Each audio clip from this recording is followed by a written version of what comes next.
all that. What I was saying. Shalom, shalom, everyone. As my brother stated, I would like everyone to turn Psalms 53, please. That's Psalms 5:3.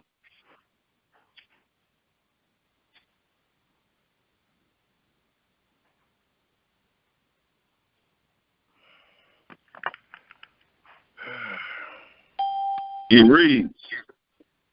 Can you hear me correctly, brother? Yeah, I can hear you. Okay, I'll pray. It reads. That's Psalms 53, Jose. It reads, the fool have said in his heart, there is no Elohim. Corrupt are they, and have done abominable iniquity. There is none that doeth good. Elohim looked down from heaven upon the children of men to see if there were any that did understand, that did seek Elohim. Every one of them is gone back. They are altogether become filthy. There is none that doeth good, no, not one. Have the workers of iniquity no knowledge, who eat up my people as they eat bread? They have not called upon Elohim. There were they in great fear, where no fear was. For Elohim have scattered the bones of him that encamped against thee. Thou hast put them to shame, because Elohim have despised them. Oh, that the salvation of Israel will come out of Zion, when Elohim bringeth back the captivity of his people. Yaakov shall rejoice, and Israel shall be glad. Hallelujah. Hallelujah. I would like everyone, as my brother stated, to turn to Psalm 68, please. That's Psalms 6:8.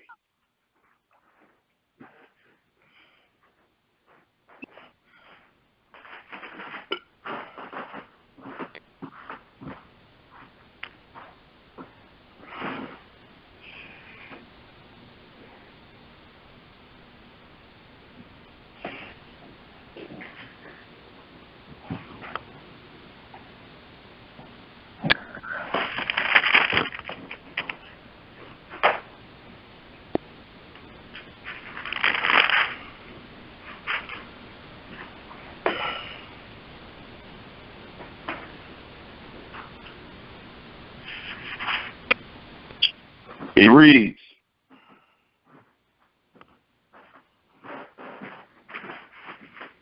let Elohim arise. Let his enemies be scattered. Let them also that hate him flee before him. As smoke is driven away, so drive them away. As wax melteth before the fire, so let the wicked perish at the presence of Elohim. But let the righteous be glad. Let them rejoice before Elohim. Yea, let them exceedingly rejoice. Sing unto Elohim. Sing praises to his name. Extol him that rideth upon the heavens by his name, Yah, and rejoice before him. A father of the fatherless and a judge of the widows is Elohim in his holy habitation. Elohim setteth the solitary in families. He bringeth out those which are bound with chains. But the rebellious dwell in a dry land. O Elohim, when thou wentest forth before thy people, when thou didst march through the wilderness, Selah, the earth shook. The heavens also dropped at the presence of Elohim. Even Sinai itself was moved at the presence of Elohim, the Elohim of Israel. Thou, O Elohim, didst send a plentiful rain, whereby thou didst confirm thy inheritance when it was weary. Thy congregation hast dwelt therein. Thou, O Elohim, hast prepared of thy goodness for the poor. Yahweh gave the word. Great was the company of those that published it. Kings of armies did flee apace, and she that tarried at home divided the spoil. Though ye have lion among the pots, yet shall ye be as the wings of a dove covered with silver, and her feathers with yellow gold. When the Almighty scattered kings in it, it was white as snow in Salmon. The hill of Elohim is as the hill of Bashan, and high hill as the hill of Bashan. Why leap ye, ye high hills? Is this the hill which Elohim desired to dwell in? Yea, Yahweh will dwell in it forever. The chariots of Elohim are 20,000, even thousands of angels. Yahweh is among them, as in Sinai, in the holy place. Thou hast ascended on high. Thou hast led captivity captive. Thou hast received gifts for men, yea, for the rebellious also, that Yahweh Elohim might dwell among them. Blessed be Yahweh, who daily loadeth us with benefits, even the Elohim of our salvation. Selah. He that is our Elohim is the Elohim of salvation. And unto Elohim, Yahweh, belongeth the issues from death. But Elohim shall wound the head of his enemies, and the hairy scalp of such an one as goeth on still in his trespass. Yahweh said, I will bring again from Bashan. I will bring my people again from the depths of the sea, that thy foot may be dipped in the blood of thine enemies, and the tongue of thy dogs in the same. They have seen thy goings, O Elohim, even the goings of my Elohim, my King, in the sanctuary. The singers went before. The players on instruments followed after. Among them were the damsels playing with timbrels. Bless ye Elohim in the congregations, even Yahweh from the fountain of Israel.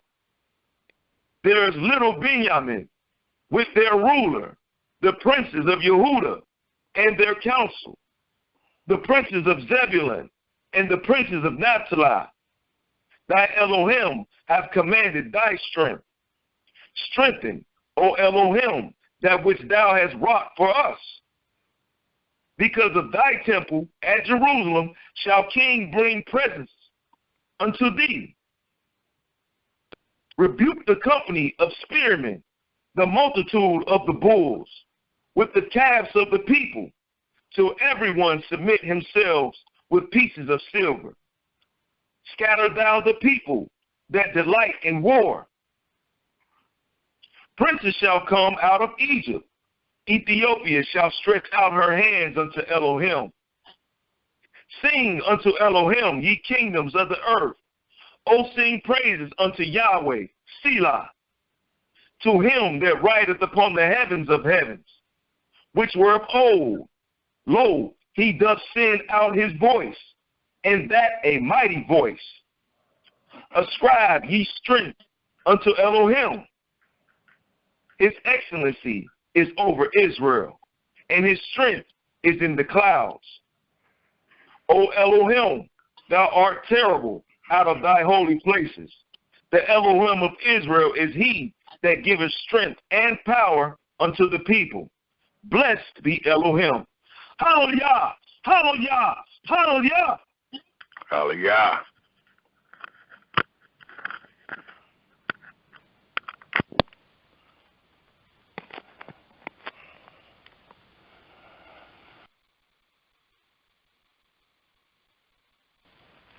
Hallelujah and Shalom Israel.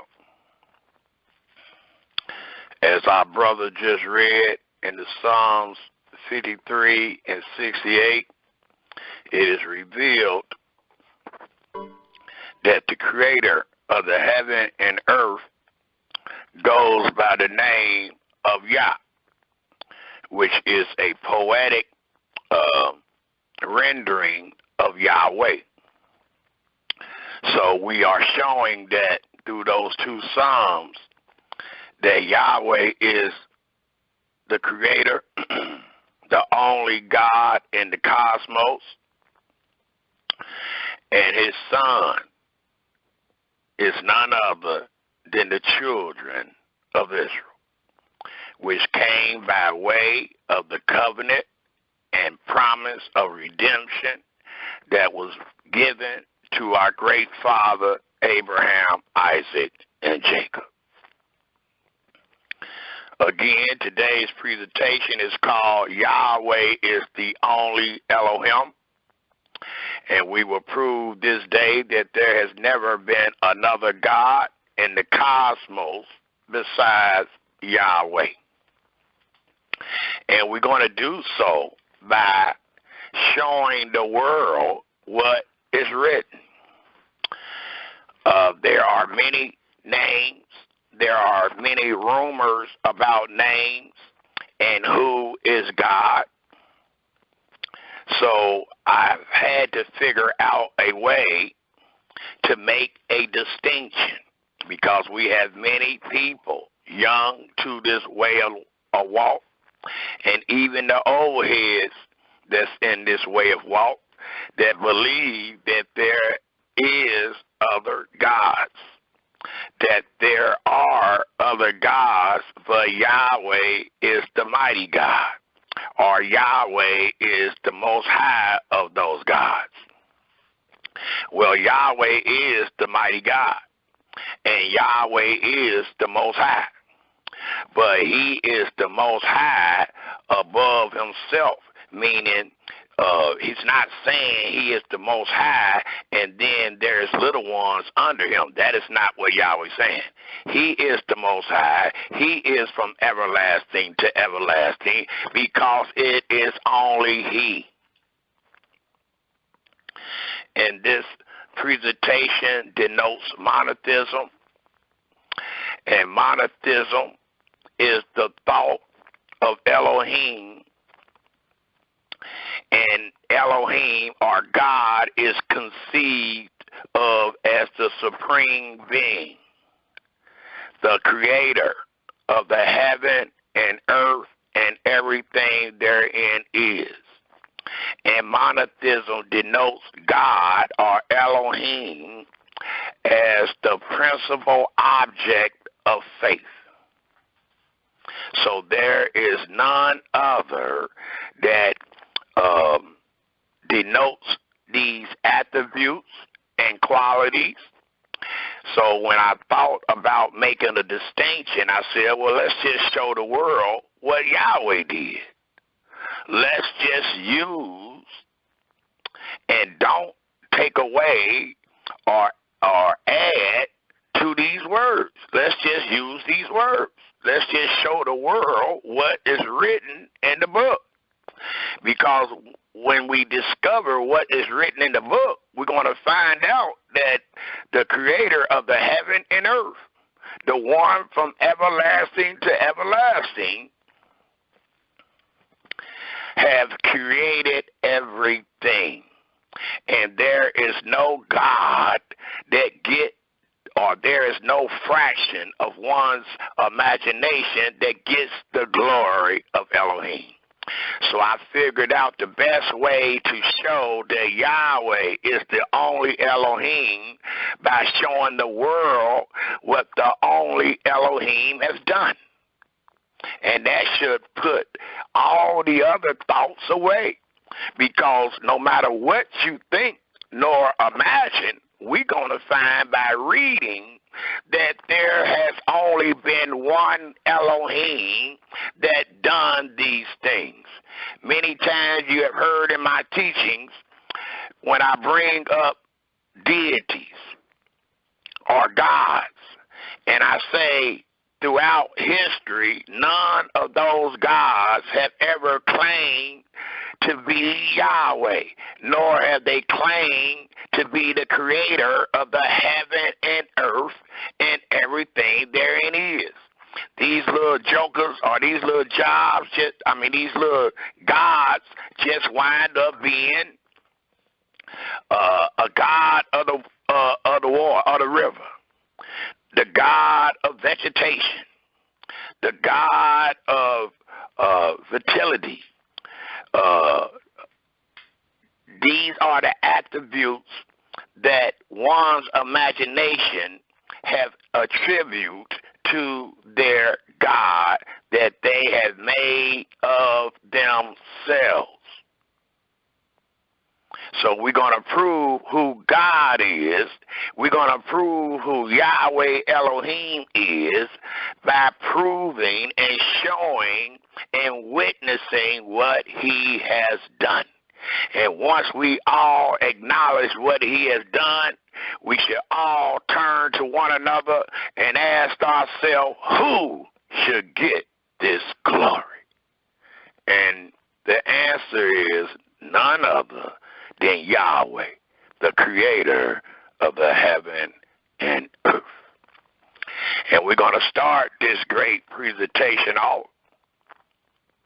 I usually start with Proverbs to warn us that we may lend an ear, that we may hear and fear Yahweh and depart from evil.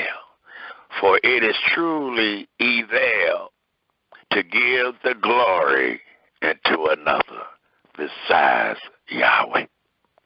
It is truly evil. So I will continue in the same format that I do, and I will just use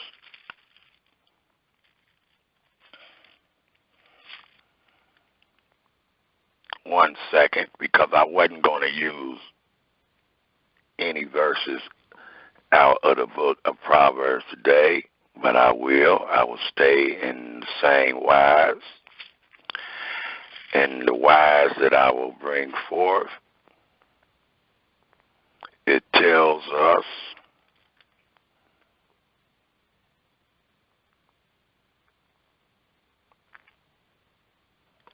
I'll just introduce this presentation with Proverbs 16, warn us with these words of wisdom.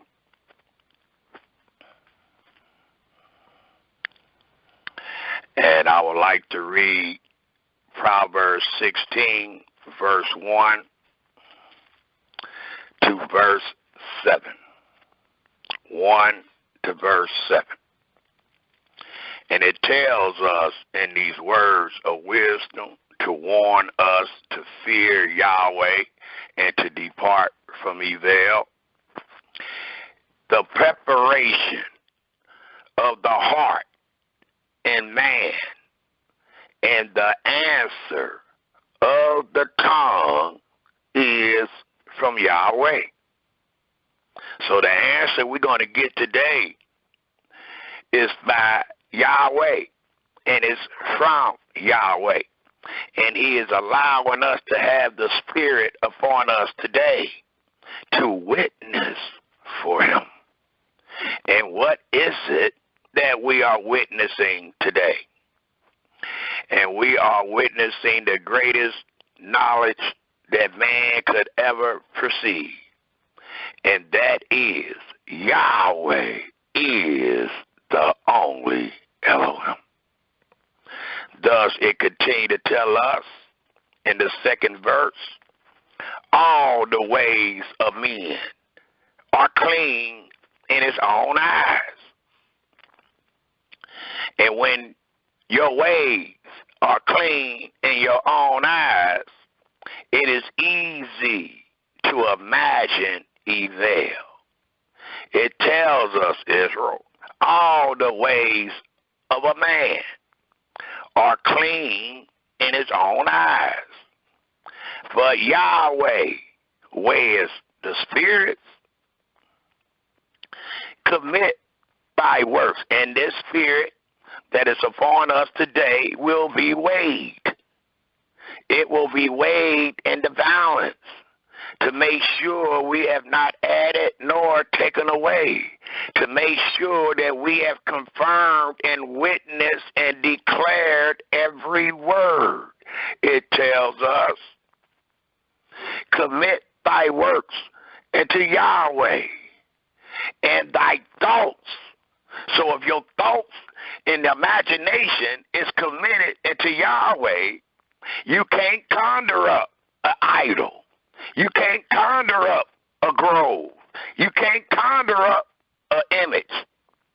For you have committed thy works into Yahweh, and thy thoughts shall be established. About him, not about another. Yahweh has made all things. Let's underline that. Because when we get in the deeper part of our presentation, we must ask ourselves, if the Creator says that he has made all things for himself, how did these deities, engraven images, and stories about another come to pass? Where did they come from? Are we teaching that Yahweh is forgetful and he created all these little gods and forgot? Are we teaching that Yahweh's hand is short and that his ear is heavy, that he is not going to do the things that he said he has done and will do? Are we teaching that Yahweh's word has and will return into him void? For Yahweh said again in the 4th verse, Yahweh has made all things for himself. And I mean that. For the next section of this verse says, yea, even the wicked for the day of evil. So, if Yahweh is the one that made the wicked for the day of evil, and he said he made all things, well, where do the God come from? Where do the idol come from if Yahweh made all things? And we know the idol is evil. Well, the Almighty said he didn't make it, but it does let us know that he has made the wicked for the day of evil. And those wicked people are those that does not fear Yahweh nor acknowledge him as the sole God of the cosmos.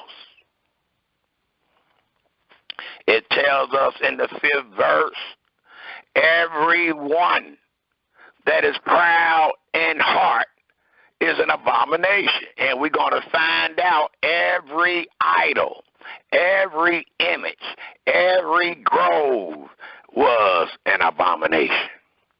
And note, it is coming by way of one's imagination. For it tells us again in the 5th verse, everyone that is proud in heart. This is coming by way of your heart and your mind. And it will denote an abomination to Yahweh. Though hand join in hand. And as I stated, this presentation ain't just for the house of Israel. It is for the world. Because the world has joined hand in hand against monotheism. Thus, they are teaching that there is over 1,300 or so gods that has been in the earth and worshipped by man. Even though there's only one that has made everything, there has been over 12,000 gods worshipped in the earth. It says again, Everyone that is proud of heart is an abomination to Yahweh. Though hand join in hand, you shall not be unpunished.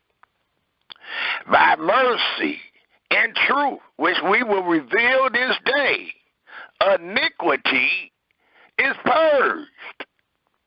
And by the fear which I pray that each and every one of us have this day, of Yahweh, men depart from evil.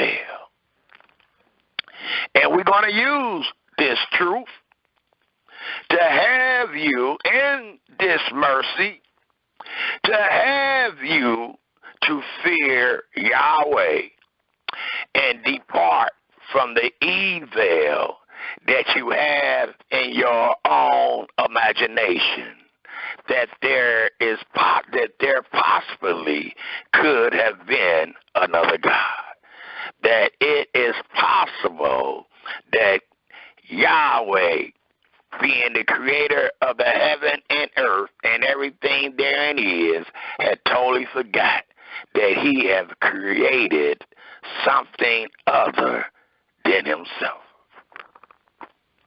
So we're going to use this mercy and truth and pray to Yahweh that he lay the Spirit upon us, that we may fear him and depart from evil. For as I have just stated, to have someone other than him, to have someone beside him, to have someone in front or behind him is truly evil. Let us turn our scriptures to Isaiah 12. Isaiah 12.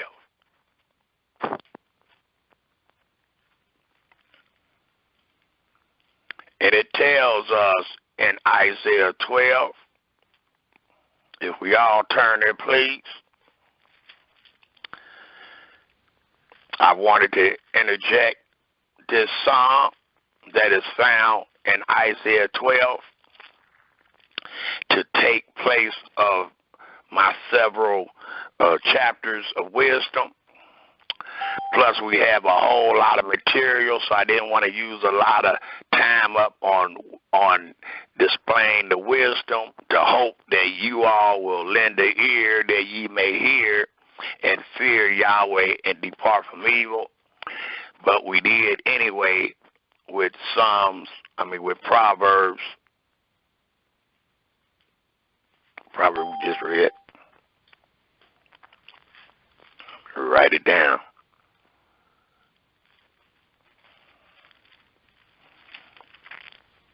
So we all should be going to Isaiah 12.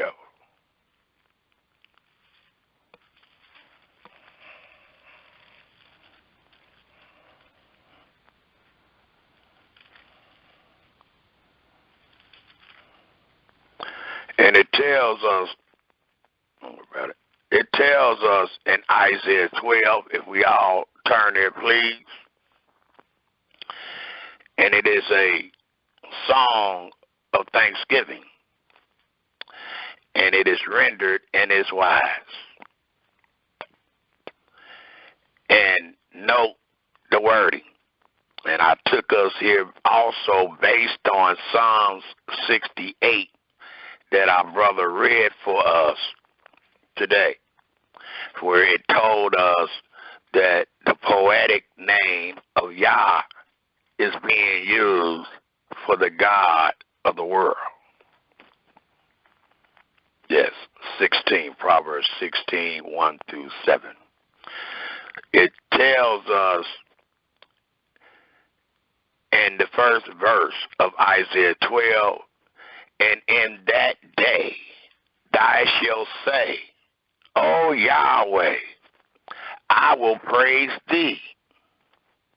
Though thou was angry with me, thy anger is turned away, and thy comforts me. Note the second verse. It reads in the same wise as our brother read in Psalm 68, verse 4. It tells us in this second verse, behold, Elohim is my salvation. I will trust and not be afraid.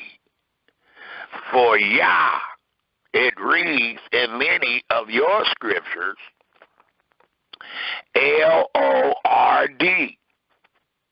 Well, this L-O-R-D is Yah. It is used poetically as Y-A-H. And you can find that truth if you search the Hebrew Concordance under 3050. You will find that the word L-O-R-D is Yah, Y-A-H.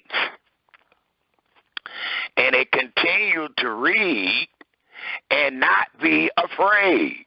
For Yah, the next word is Yahweh. It says, for Yah, Yahweh, and it allows us to know that Yah is a poetic name of the Creator. It is a short name used poetically, and it denotes the four consonants YHWH. When you put the vowel A and E with it, you are allowed to pronounce Yahweh. So I just wanted to let us see this based on the question that is about to be asked us all. And I wanted us to see that Yah is not the name. It is a poetic name used for the name, which denotes four consonants. And again, those four consonants is YHWH. And two vowels are added to those consonants. And the two vowels, as we all know, are A and E, which will give you the pronunciation of Yahweh. Not Jehovah, not any other rendering. According to history, since the 3rd century, men have substituted the name of the Creator of the heaven and earth. And you find this substitution throughout your Holy Scripture. You just got to know how to read it to understand what denotes the Creator of the heaven and earth and what denotes man's own imagination. But the name Yahweh has been substituted since the 3rd century. And a great way to substitute it was to produce a J. There is no J in the Hebrew alphabet today, nor was it a J in the Hebrew alphabet when they changed the name Yahweh to Jehovah. And note the sound. Jehovah don't sound nothing like Yahweh, nothing at all. But just that latter makes one change the pronunciation of the name of God. So I would like to read the second verse again. That way you can see what I see. It says, behold, Elohim is my salvation. I will trust and not be afraid. For Yah, 3050. For Yah, and then Yahweh, 3068, is my strength and my song. Well, and the Psalms was the song, and you seen the name Yah, Y-A-H. In many of your scriptures, you seen the word Jah. A J was added to not allow you to call upon his name, to not allow you to pronounce his name. So it says, for Yahweh is my strength and my song. He also, singular, he also is become my salvation. Therefore, with joy shall ye draw water out of the wells of salvation. And in that day shall ye say, Hallelujah, or it reads, praise Yahweh, call upon his name, and it is Yahweh. Declare his doings. That's how we're going to know who is the true and living Elohim. That's how we're going to know that there has never been another God on the cosmos, nor the earth, nor the heavens, nor under the earth. And in that day shall ye say, Hallelujah, call upon his name, declare his doings among the people. Make mention that his name is exalted. And we are. Sing into Yahweh, for he has done excellent things. This is known in all the earth, and we're going to let it be known this day. The one that have done all these excellent things is Elohim. It wasn't a group of people. It wasn't a plural. It wasn't polytheism. It was monotheism that created the earth. And monotheism denotes oneness. And that oneness is the supreme being, the creator, the principal object of faith and worship. So it tells us in the 5th verse, again, sing unto Yahweh, for he hath done excellent things. This is known in all the earth. Cry out and shout, thy inhabitants of Zion, for great, it reads, for great is the Holy One of Israel in the midst of thee. It also tells us, if we turn our scriptures to the book of Proverbs, Proverbs, the 30th chapter.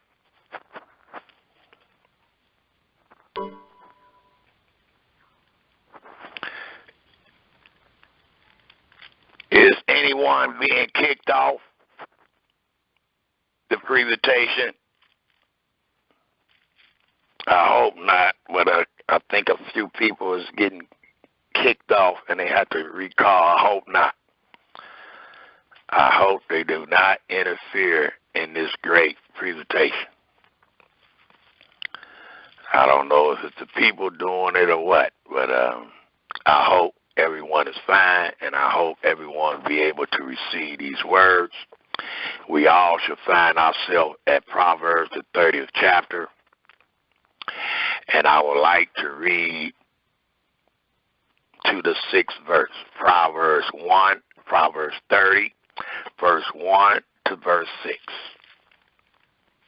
And it tells us in the 30th chapter of Proverbs, the very first verse, and it reads, the words of Agur, the son of Jacob, even the prophecies, the man speak into Adiel, even into Adiel and Ukal. Surely I am more brutish than any man, and have not the understanding of a man. I neither learnt wisdom, nor have the knowledge of the holy. And then it asks, who, and world these things as we are asking each other in this presentation. It reads, who have ascended up into heaven? And we need to know these things because we're going to use these things to prove that there is only one that is the recipient of glory, and that is Yahweh himself. That is God himself. That is Elohim in singular himself that hath created everything alone. Thus it reads, who have ascended up into heaven, or descended, who have gathered the wind in his fist. And note, his fist, singular. Who have bound the waters in a garment. Who have established all the ends of the earth.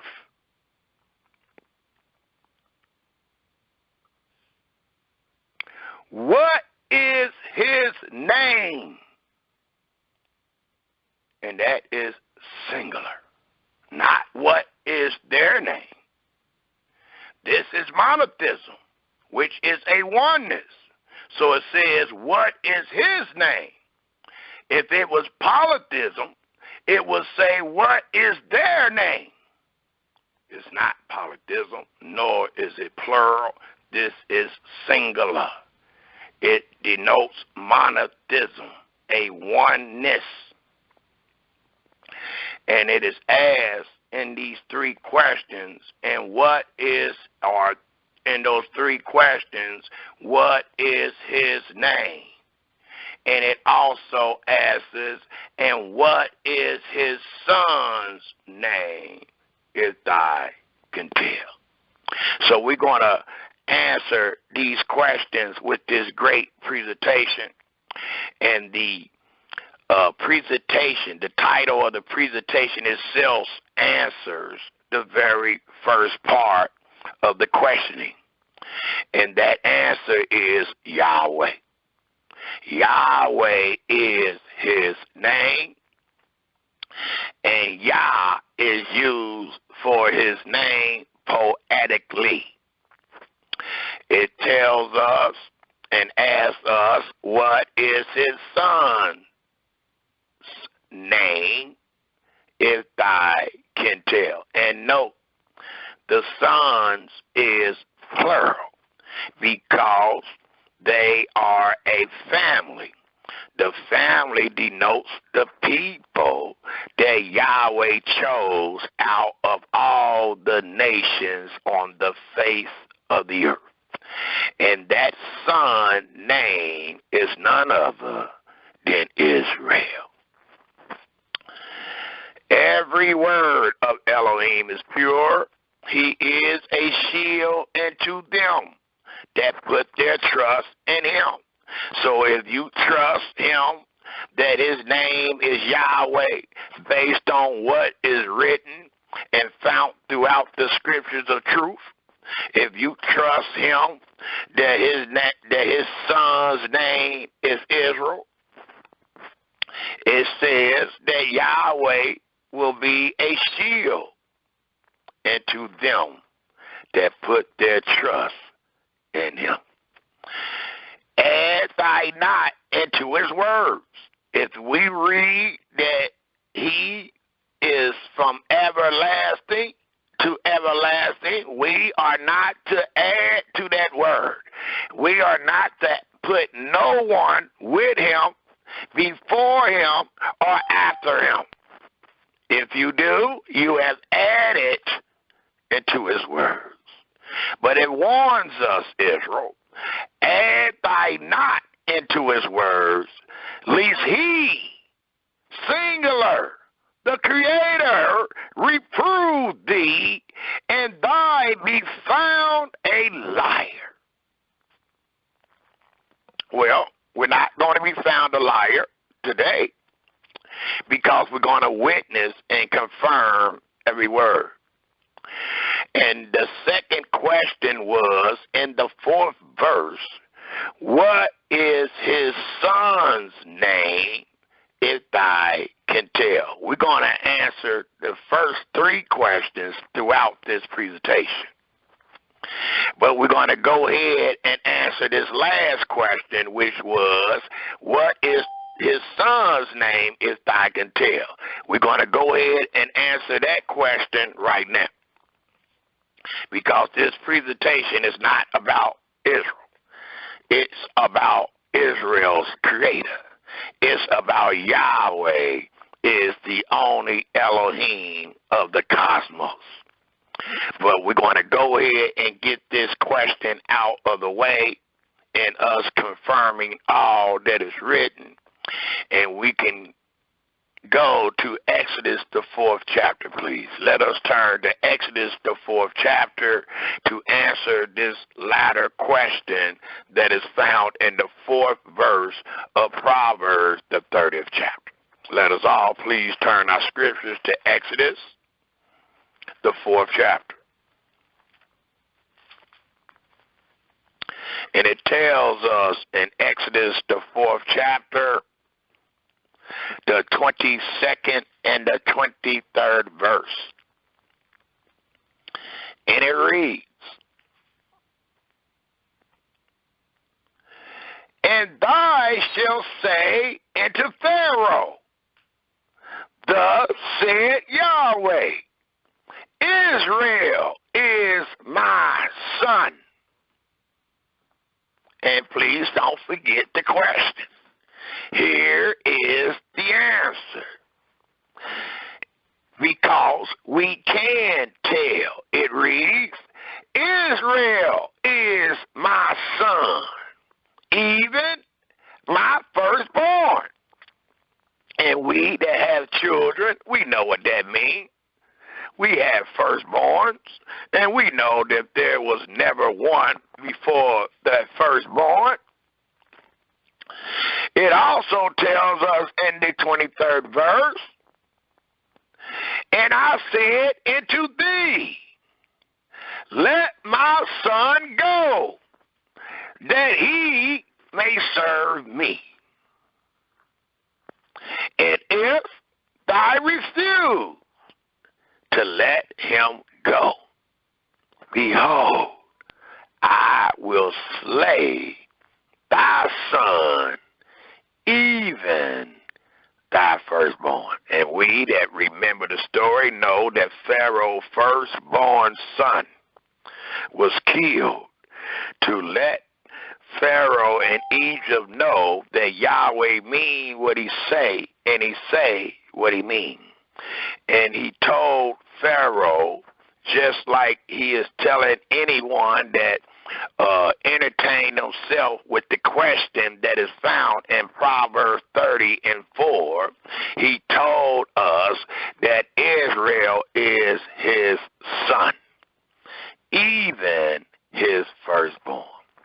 And when we speak about this Israel, we are only speaking about the redemption promise that was given to Abraham, Isaac, and Jacob. And we know that Jacob's name was changed to Israel. So it is Jacob and all of his children known as the Israelites, and they are the ones chosen to be the children, the sons of Yahweh. Thus, a covenant was made with them, and this covenant denotes that Yahweh is their Elohim, and they are his sons, or they are his children. We also can find this truth if we take a look in the book of Psalms 89. Psalms 89 allows us to know that this son denotes a family. And this family is called none other than the children of Israel.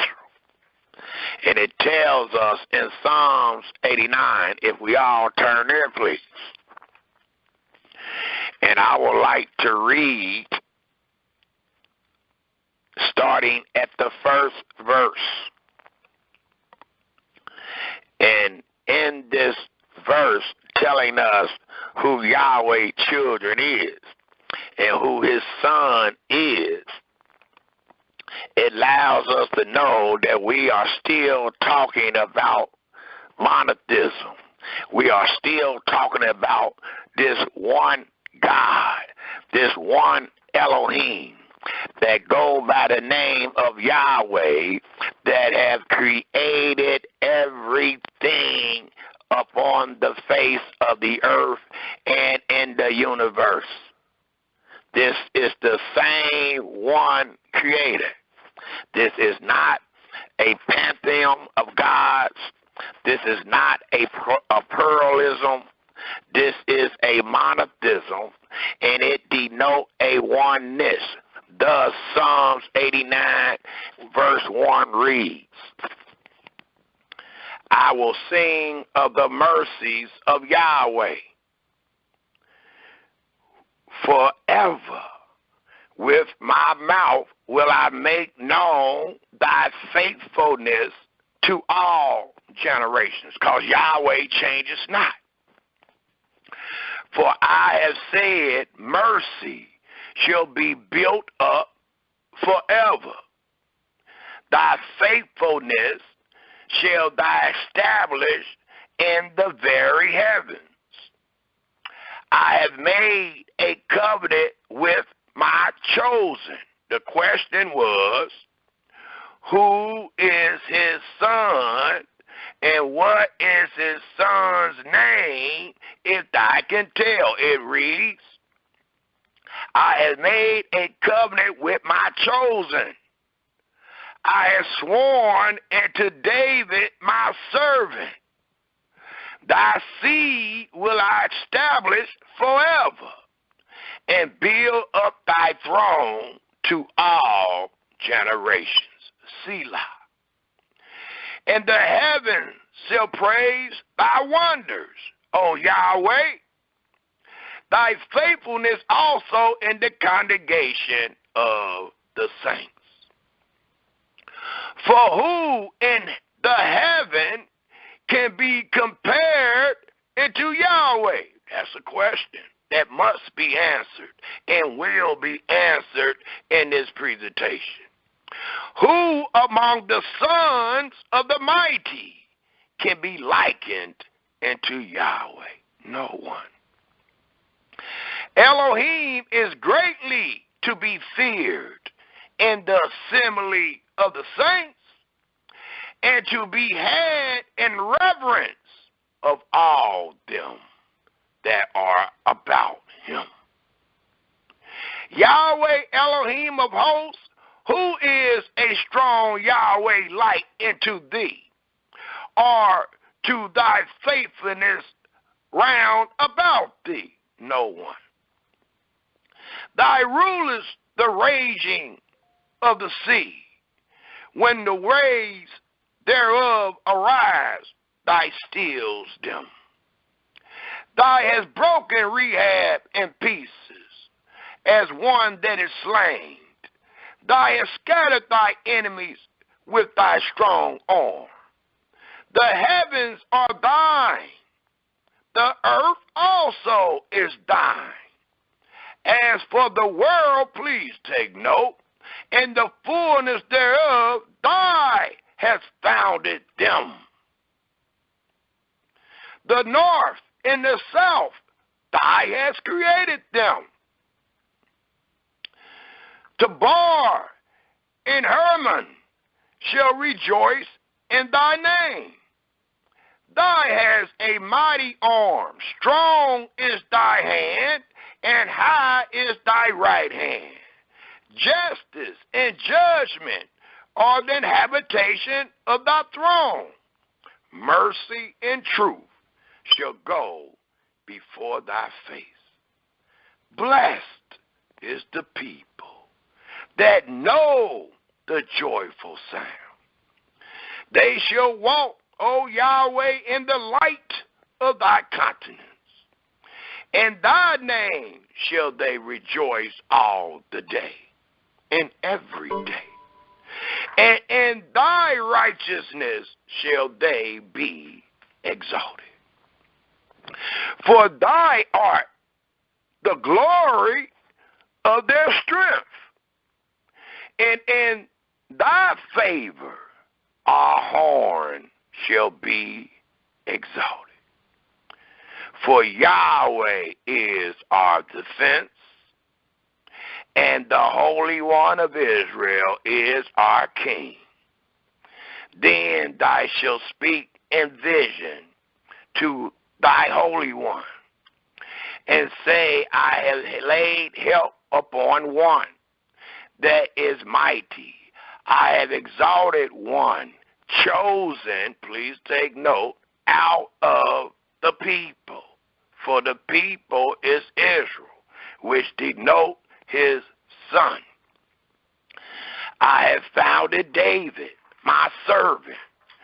With my holy oil have I anointed him, with whom my hand shall be established. My arm also shall strengthen him. The enemy shall not exact upon him, nor the son of the wickedness afflict him. And I will beat down his foes before his face, and plague them that hate him. But my faithfulness and my mercy shall be with him, and in my name, Yahweh, shall his horn be exalted. So it allows us to know.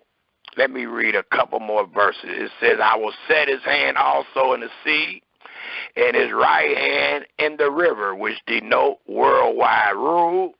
He shall cry unto me, Thy art my Father, my God, my Elohim, and the rock of my salvation.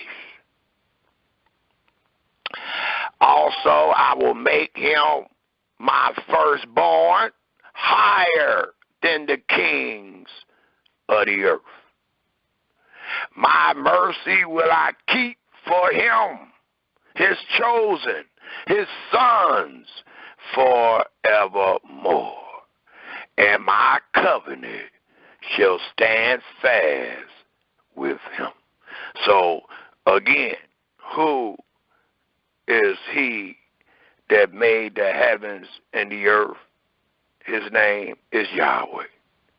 And what is his name? Is his son's name, if thou can tell. And we just told by way of Exodus and Psalms 89 that his son's name is Israel.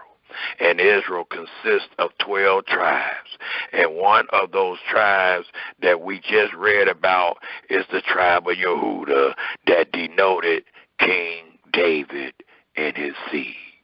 And it allows us to know it is not speaking about one seed. It is speaking about all the seeds of the children of Israel that come by way of the 12 tribes.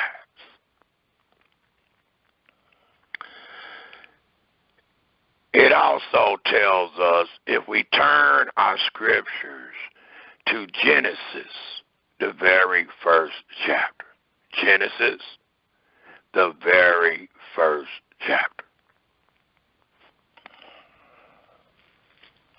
For we will show the world today that Yahweh is the only Elohim. And we will prove this by showing that Yahweh was the only God that created the heaven and earth, by showing that Yahweh is from everlasting to everlasting, by showing that Yahweh was before the earth ever was, by showing that Yahweh was before the day, before time We are showing that the true and living Elohim is before all. So with us showing that Yahweh is before all things, we must ask ourselves in this study, how did these other things get in the earth? How did these other things come to pass when we are reading what the creator of the heaven and earth created? And we will find out through our study that they only came by way of one's own imagination.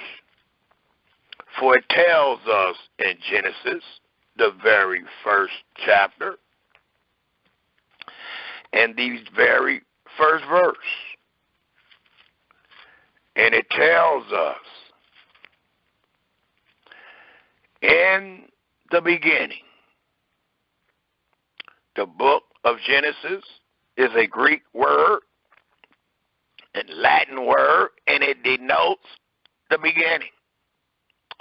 And this beginning denotes before the earth was ever created. And it says, in the beginning, God. You can look up this word God in your Hebrew concordance under 430. And it is a plural noun, which in grammatical agreement,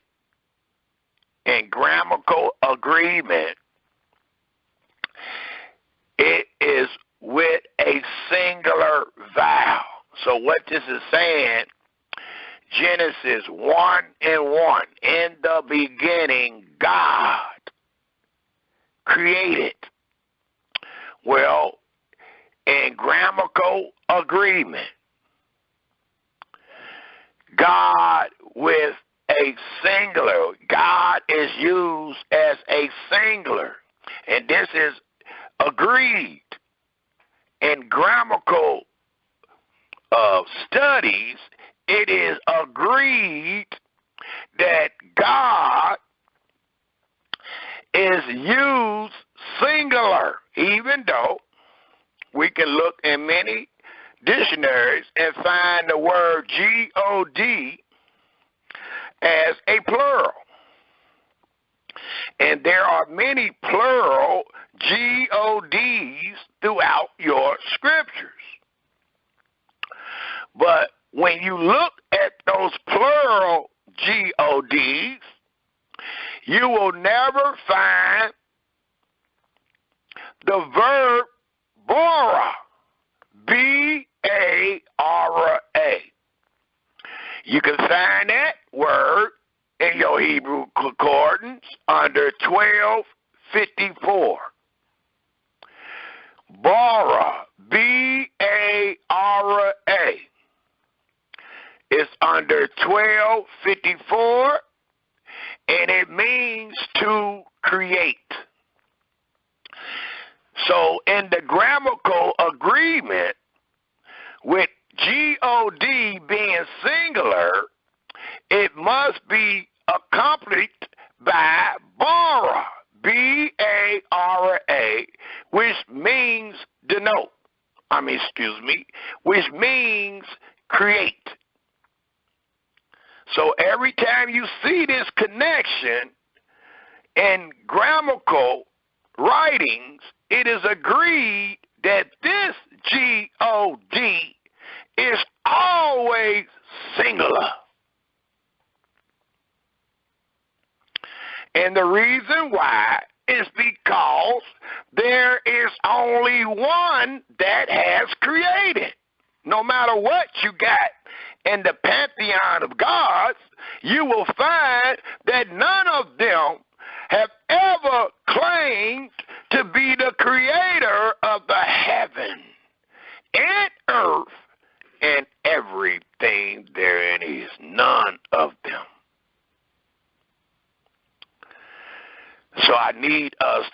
understand that. Thus, we will get a better understanding when we read the creation of the only God that has ever been in the cosmos, that has created the cosmos, is none other than Yahweh. And this Yahweh, thy God, is singular. Thus, it reads again in Genesis 1, verse 1, in the beginning, Elohim created. Right there. You look up that word, you should find 1254, Bara, the heaven and the earth. And the earth was without form and void, and darkness was upon the face of the deep. And the Spirit of Elohim moved upon the face of the waters. And Elohim said, let there be light. And there was light. And Elohim, note, singular, saw the light, that it was good. And Elohim divided the light from the darkness. And Elohim called the light day, and the darkness he called night, and the evening and the morning was the first day. And what we just read proved without a shadow of a doubt that Yahweh, the God of the world, is ever from everlasting to everlasting. It proves that Yahweh is before the earth ever was, as we read it, because we are showing, and it proves that Yahweh was before time, because we are showing that Yahweh is creating time. Yahweh done created the day before our eyes, and he created time before our eyes. And he is already exists before these things. That's what it means when it reads, Yahweh is from everlasting to everlasting. That's what it means when it reads, Yahweh is before the earth ever was. It allows us to know that he created everything. And if there's a God in the earth, we must ask ourselves, how did he get there? Because we're reading about what Yahweh created. So if there's a God in the earth outside of this creation, we must ask ourselves, how did he get there? And we're going to answer that. And we're going to find out it only came by way of one's own fraction of imagination. There is no other God. It tells us, Israel, in the 6th verse, for the 5th verse told us, Yahweh, God, Elohim, called the day light, the light day, and the darkness he called night, and the evening and the morning was the first day. And Elohim said, let there be a firmament in the midst of the waters, and let it divide the waters from the waters. And Elohim made the firmament and divided the waters which were under the firmament from the waters which were above the firmament, and it was so.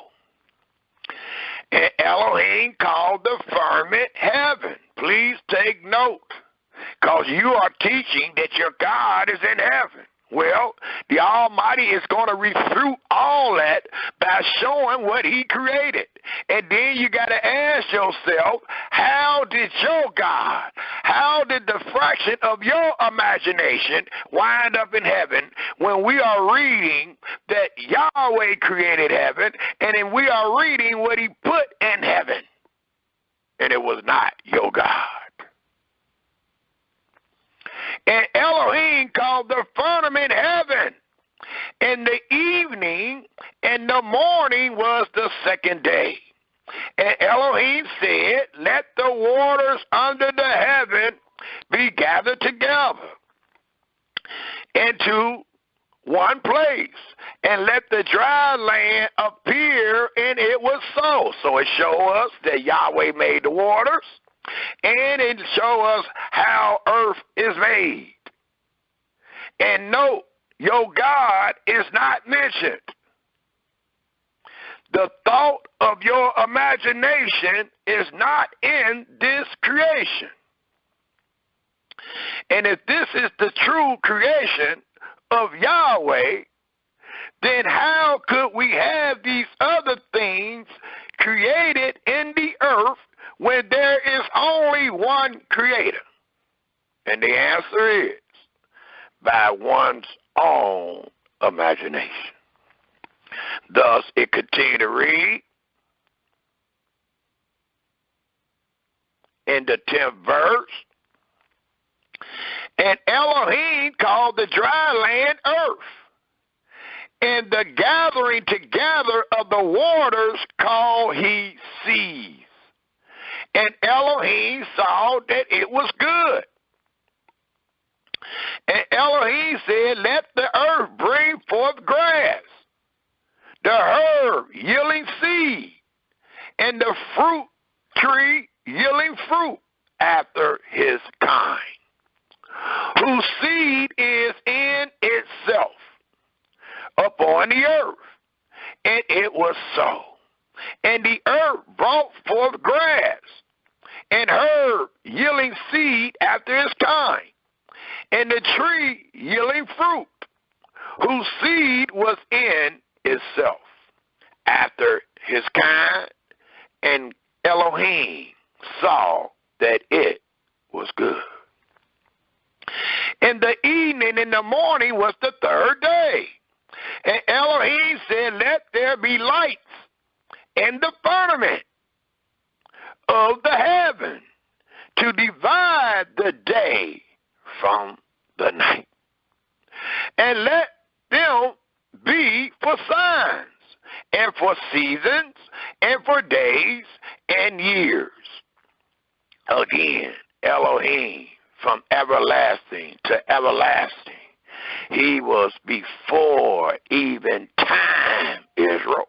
He's showing you how he have created time. He's before this, and there is none with him. And let them be for signs, and for seasons, and for days, and for years.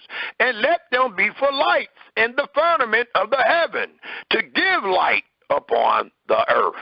And it was so. And note what Yahweh said he did. Note that he said it was good. Note that it said that it was so. And when you note those things and acknowledge those things, you must keep asking yourself, how did these other things get in earth? How is it something planted in heaven? How is it something on the earth? How is it something in the seas that Yahweh missed, that you done conjured up? It reads, and let them be for lights in the firmament of the heaven, to give light upon the earth. And it was so. And Elohim made two great lights, the greater light to rule the day, and the lesser light to rule the night. He made the stars also. And if he made the stars also, he did not tell you that your God would denote a star. For he is the creator So the star can't denote him if he created the star. The waters, your water God, can't denote Yahweh if Yahweh created the waters. Your vegetation God can't denote Yahweh if he the one put the grass and the herbs and the trees upon the earth.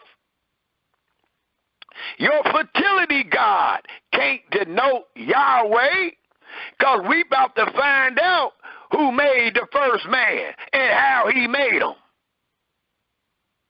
So all these things are fractions of one imagination, and your imagination attributes to these things seasonal, fertility, or whatever your imagination bring you to as a similarity to God. Not God, but a similarity, an image, an imagination of the true and living God. And that is evil. It continues to tell us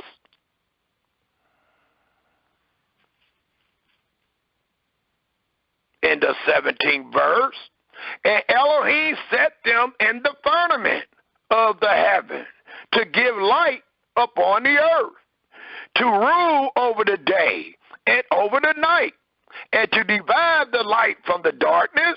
And Elohim saw that it was good. And the evening and the morning was the fourth day. And Elohim said, let the waters bring forth abundantly the moving creatures that have life, and fowls that may fly above the earth in the open firmament of heaven. And Elohim created great whales and every living creature that moved, which the waters brought forth abundantly after their kind, and every winged fowl after its kind.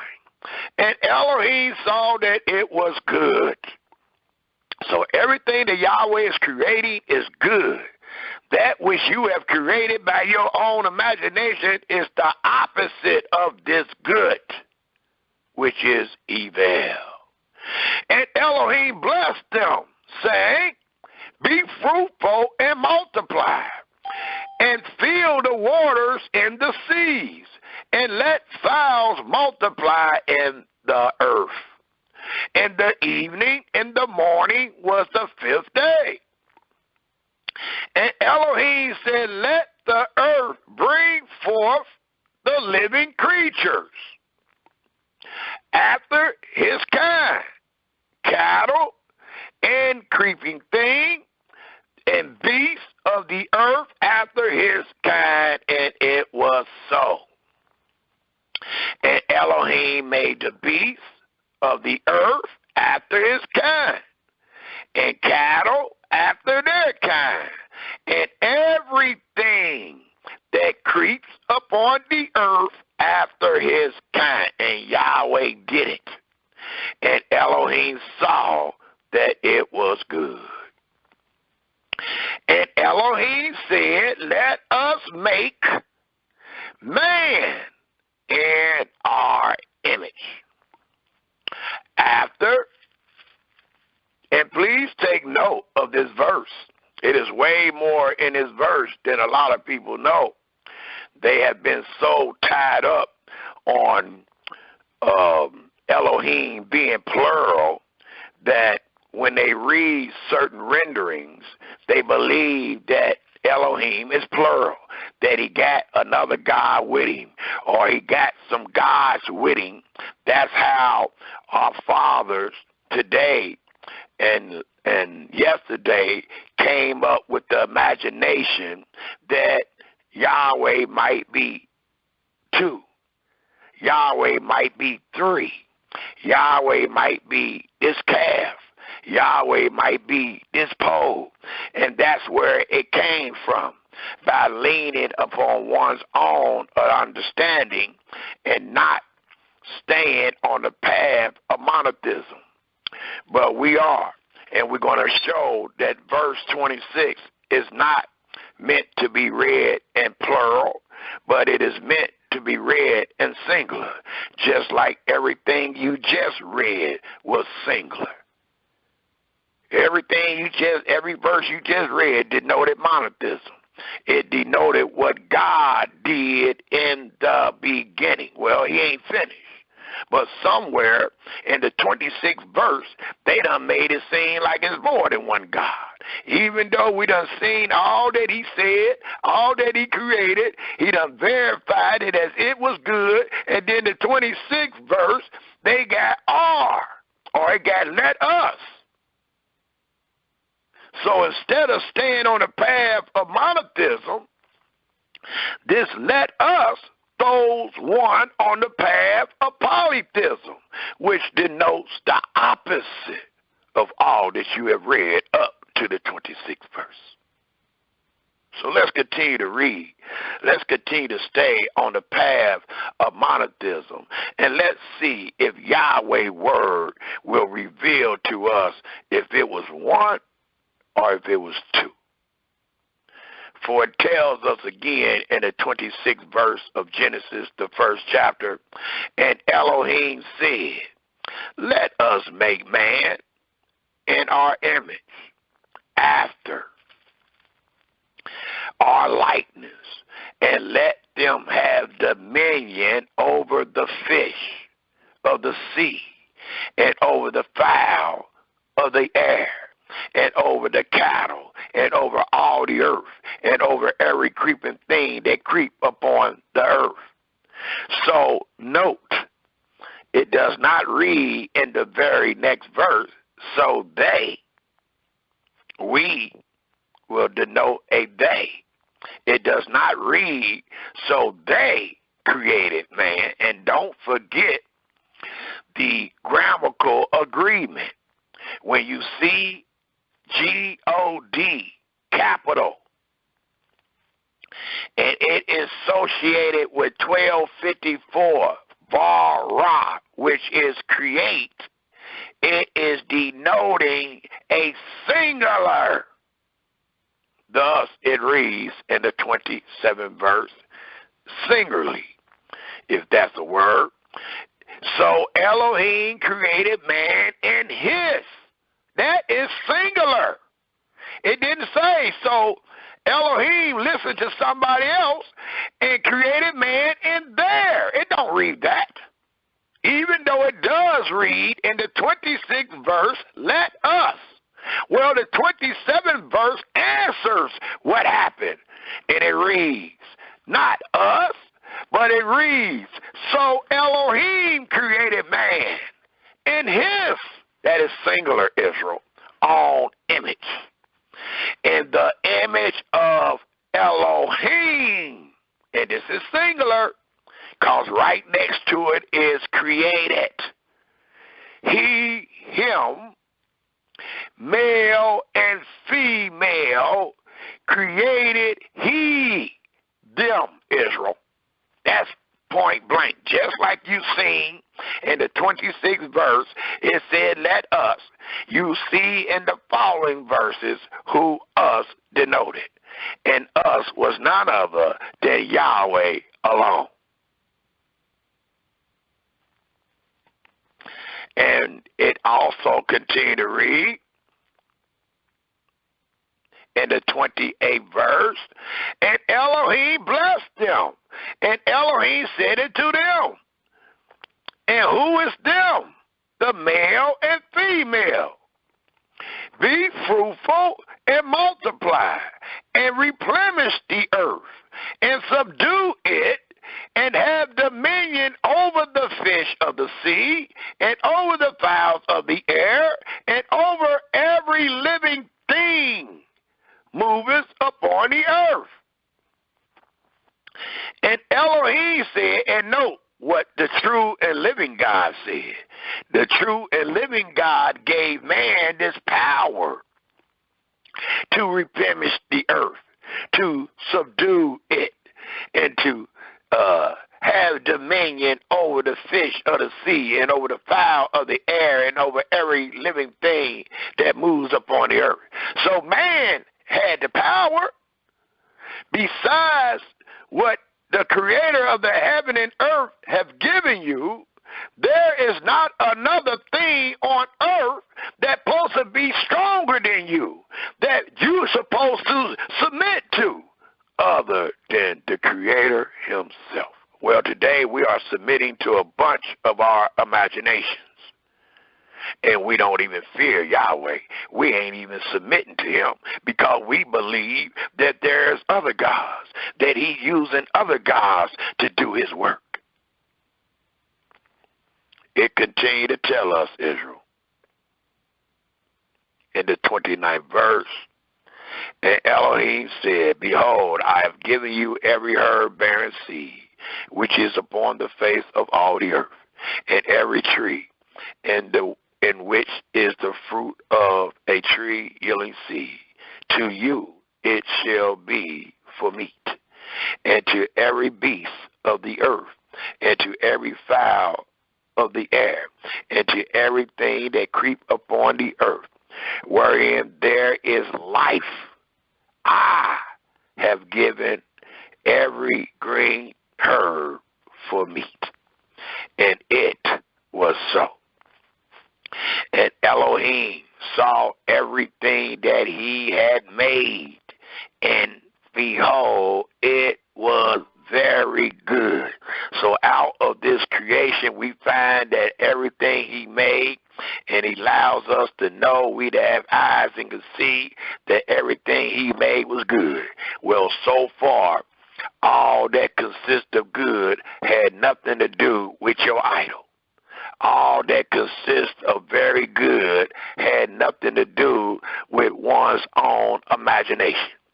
For these are Yahweh words and his doings. And we are using these words to make a distinction between the singular Elohim and the plural God. And it allows us to know that the plural God made nothing, but the singular Elohim created all. Thus, it tells us in closing of the 31st verse, and the evening and the morning was the sixth day.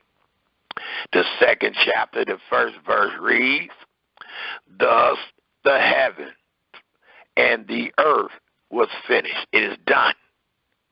So if something else is created, where and when was it created? Because the Almighty is using the 6 days to signify his creation. Everything is done. The next thing that's about to be acknowledged is the 7th day, which nothing was made. Thus it reads, Thus the heavens and the earth were finished, and all the host of them. And note, all the hosts of them had nothing to do with your sun god, your star god, your moon god, your vegetation god, your fertility god. It says on the 7th day, Elohim ended his work which he had made, and he rested on the 7th day.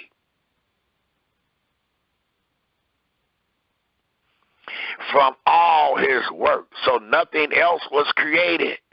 There is no room in the story to produce your God, to produce your idol, nor any of the writings of those idols. It tells us, and he rested on the 7th day from all, not some, all his work which he had made. And Elohim blessed the 7th day and sanctified it, because that in it they had rest. It don't read that. It says because in it he had rest. From what? From all his work. So he did all the work? Absolutely. Which God, and this God is singular. Why? How do we know that? Because grammatical agreement, and because of the word bara, which you find right next to this great singular word, which is Elohim, or God, if you are reading in Greek. So it allows us to know, Israel. Let me finish up a little bit. We're going to read all the way to the 7th verse. It continues to tell us, because we need to show the world who did the creating, who created everything. We read where it says, let us make man in our image. And then it says, Elohim blessed them and made man. Well, let's continue to read, because it's going to show us that nobody else made man. Nobody else is from everlasting to everlasting. Nobody else is from the beginning whenever the earth was but Yahweh. And it reads in the 4th verse, these are the generations of the heavens and of the earth when they were created, in the day that Yahweh Elohim made the earth and the heavens. And I got to keep asking you, how did your God get in the earth? How did your God get in the heaven outside of Elohim's creation? You must ask yourself that. And every plant of the field before it was in the earth, and every herb of the field before it grew. For Yahweh Elohim had not caused it to rain upon the earth, and there was not a man to till the ground. But there went up a mist from the earth, and watered the whole face of the ground. And Yahweh Elohim formed man, created man of the dust of the ground, and breathed into his nostrils the breath of life. And man became a living soul. Well, we see how man was created, and we see how man became a living soul. And these truths are revealed to us.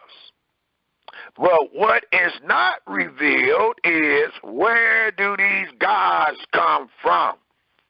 And how is these gods supposed to represent living souls when Yahweh, the Elohim, is the only one that has created and made man and has breathed life, or have given him Ruach, the spirit of life, that he will become a living soul.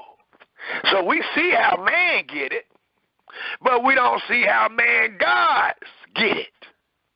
We don't see the existence of man's God. Or a better way of saying that, man's own imagination.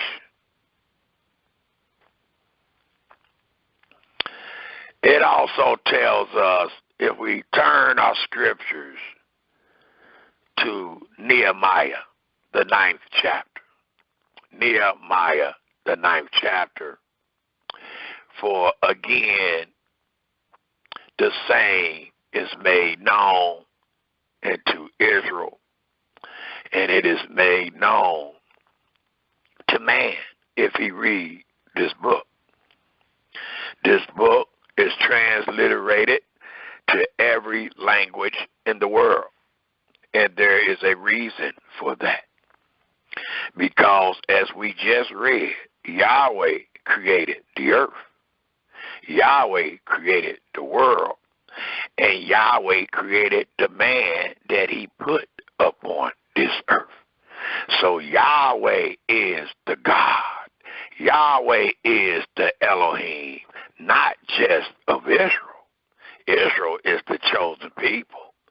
Well, Yahweh is the Elohim of all the people, not just the chosen people, but he is the Elohim of all the people. And when we teach this selfish teaching about Yahweh as if he is just our God, it gives room for the nations to imagine someone else. But once we understand the story and understand monotheism, we will find that they are never supposed to seek someone else, because that search will be in vain. Why? We just read why. Because Yahweh, the Elohim from everlasting to everlasting, is the only Elohim in the earth, for he is the only one that have created.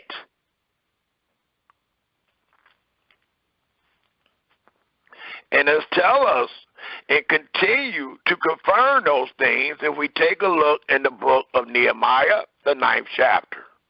Nehemiah, the 9th chapter. And it tells us in Nehemiah, the 9th chapter, if we pick up at the 6th verse, and it reads to the 14th verse, thy, even thy, please take note, not you and him, not you and them. It says thy, even thy, art Yahweh alone.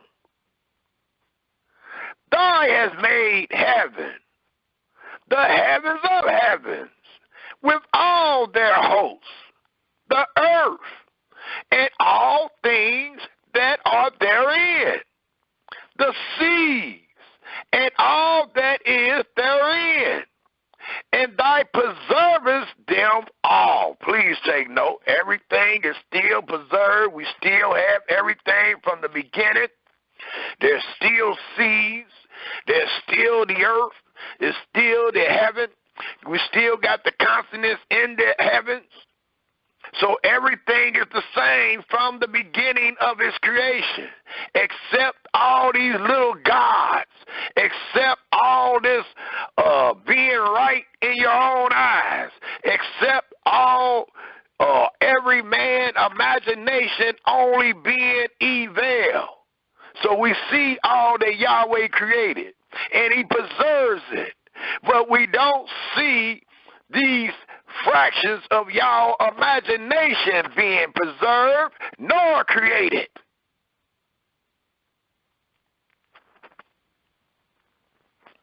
It continued to tell us, preserve them all, and the host of heaven worship thee. Well, hold on. In our testimony, our fathers is allowing us to know what they know. And they know that even the host of heaven worship Yahweh.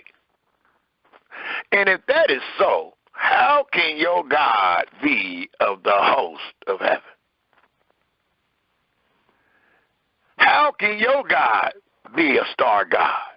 How can your God be a moon God? How can your God be a sun God if all the hosts of heaven worship Yahweh? And why is all the hosts of heaven worshiping God? Because God, Vara, or created it. That's why.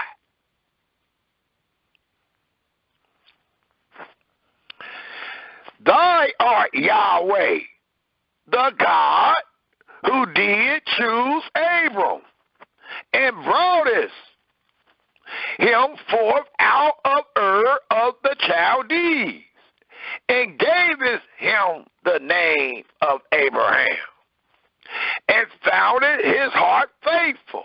before thee, and madest a covenant with him to give the land of the Canaanites, the Hittites, the Amorites, the Perizzites, and the Jebusites, and the Gershites, to give it, I say, not we, but I say, to his seed, and has performed thy words, for thy art righteous,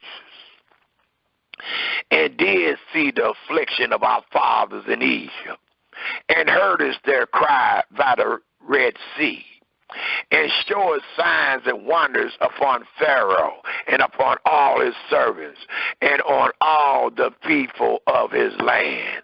For thou knowest that they dealt proudly against them, so did thou get thee a name as it is this day, and that name is Yahweh, for what he did for our fathers in Egypt. The Almighty said, your fathers did not know me by this name.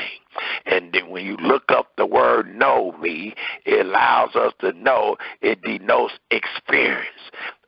Your fathers did not experience what Israel experienced in Egypt. That's why the name Yahweh is made known unto them, based on what Yahweh has said and manifested. Thus it reads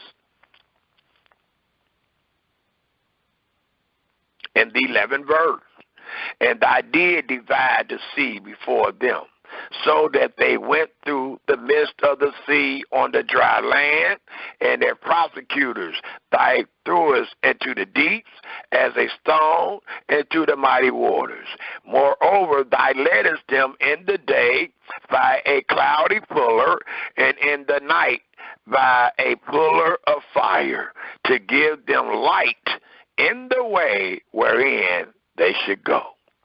Thou camest down also into Mount Sinai, and speak with them from heaven, and gavest them right judgments and true laws, good statutes and commandments, and made it known unto them thy holy Sabbath, and commandest them precepts, statutes, and laws by the hand of Moses thy servant. So even in this testimony, it allows us to know that our fathers knew and only believed that Yahweh was the creator of the heaven and earth, and that Yahweh name, or that the Elohim of the Hebrew name was Yahweh, and the Hebrews children was the son of Yahweh. And this is a testimony that we are searching, trying to find where did the thought of one imagination get in? How did these gods enter into monotheism of the children of Israel? How did they invade the thought of the children of Israel, which was only supposed to represent monotheism?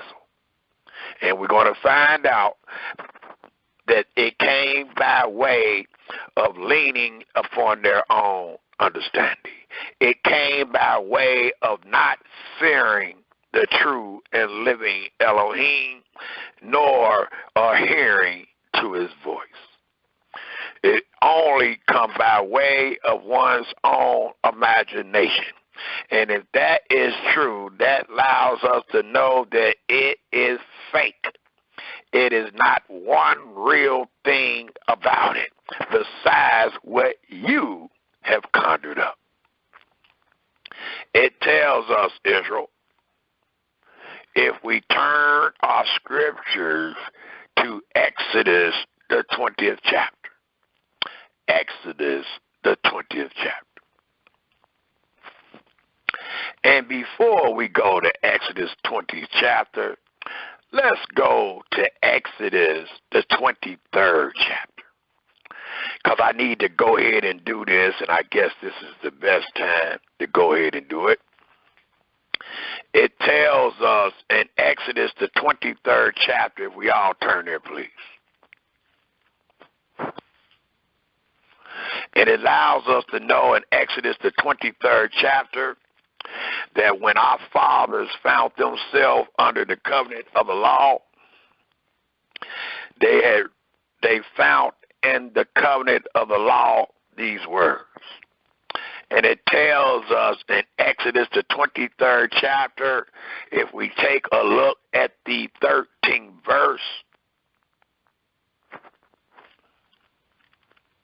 and it reads, Exodus 23:13, "In all things that I have said unto you, be circumspect and make no mention of the name of other deities." And the reason I didn't say Elohim or I didn't say God, because you find G-O-D-S in the lowercase. In this lowercase, it denotes idols. It denotes fractions of one's own imagination. And Yahweh, under the covenant of the law, did not want to hear those names coming out or being used out of the mouth of his children in the land of promise. So it allows us to know that they were forbidden not to make mention of the names of other deities. Neither let it be heard out of thy mouth. And Yahweh mean what he say, and he say what he mean. And our fathers, under the covenant of the law, should have never allowed Yahweh to hear the name of another God or the name of one's own fraction of one's own imagination come out of their mouth representing someone other than Yahweh. It also tells us, before we go to Exodus 20, let's take a look in the book of Joshua. Joshua, the 23rd chapter also. And the reason I am taking you to these two chapters is because I want you to know what was commanded to our fathers. And what was commanded to our fathers was that they were not to mention other names of idols and gods that Yahweh had forbid them of. But in this presentation, I must reveal the gods that you find in your book, because we are making a distinction between Yahweh and any other God or any other thought or imagination that man has brought forth. So I have to bring forth these names, not because they are found in the pantheons of idolatry, but because they are found and eventually they were used in our land. Because these names that I'm going to bring forth are found in your book. And we are only bringing them forth to make a distinction, to declare to the world that Yahweh is one. So it told our fathers while they were under the covenant of the law. Matter of fact, they have entered into the promised land. And it tells us in Joshua, the 23rd chapter, the 5th to the 7th verse, and it reads, "And Yahweh, your Elohim, he shall expel them from before you, and drive them from out of your sight, and ye shall possess their land, as Yahweh your God hath promised unto you. Be ye therefore very courageous, to keep and to do all that is written in the book of the law of Moses, that ye turn not aside therefrom to the right hand or to the left, that ye come not among these nations, these that remain among you, neither make mention of the name of their gods, nor cause to swear by them, neither serve them, nor bow yourself into them. So here it also allows us to know that we were not to make mention of the name of these other gods while we were under the covenant of the law. Today, as we have taught over and over again, the covenant of the law is broken. We do not find ourselves under the covenant of the law today, nor do we find ourselves in the land of promise. So I just wanted to bring this truth forth to let everyone see before they hear their brother bring out these names.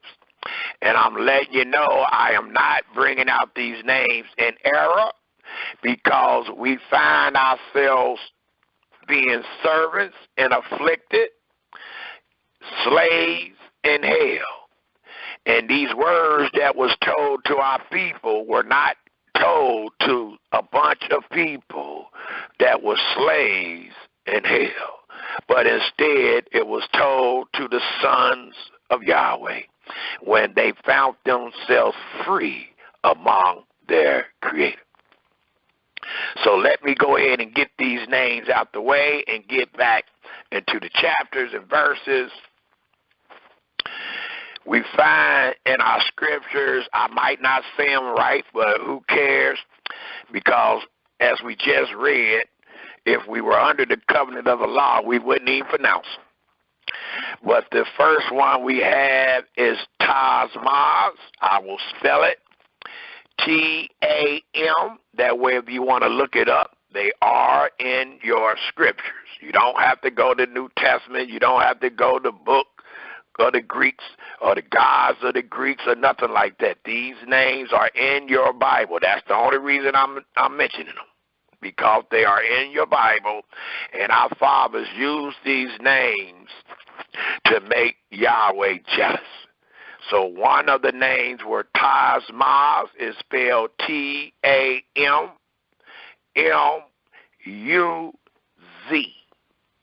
Tazmaz. The next name is Molech. It is spelled Molch.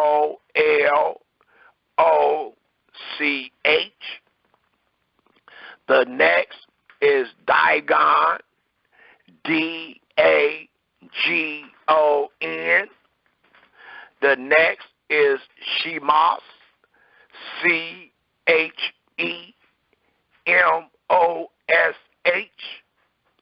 The next is Asherah, Asherah.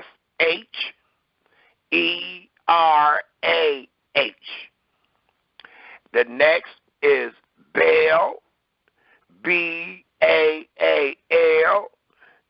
And the last one that I will say is Astarte or something like that. It is spelled Astarte.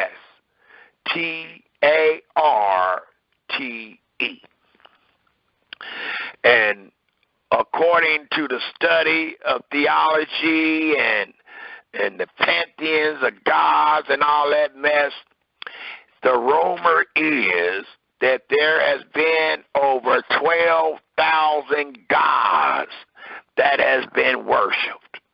And these 12,000 gods have been worshipped there are 9 different types of worship and characteristics that goes with these 12,000 gods. And what that is saying is you might have 1,000 of gods, 1,000 gods and their names, and all of them are similar in worship. Or they might have a lot of similarities of how they worship their imagination.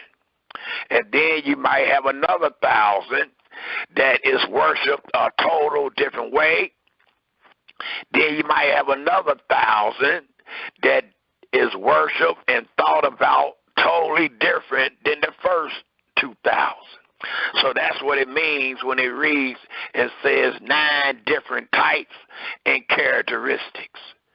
Out of 12,000 gods that has been worshipped, they have been worshipped in 9 different types of worship.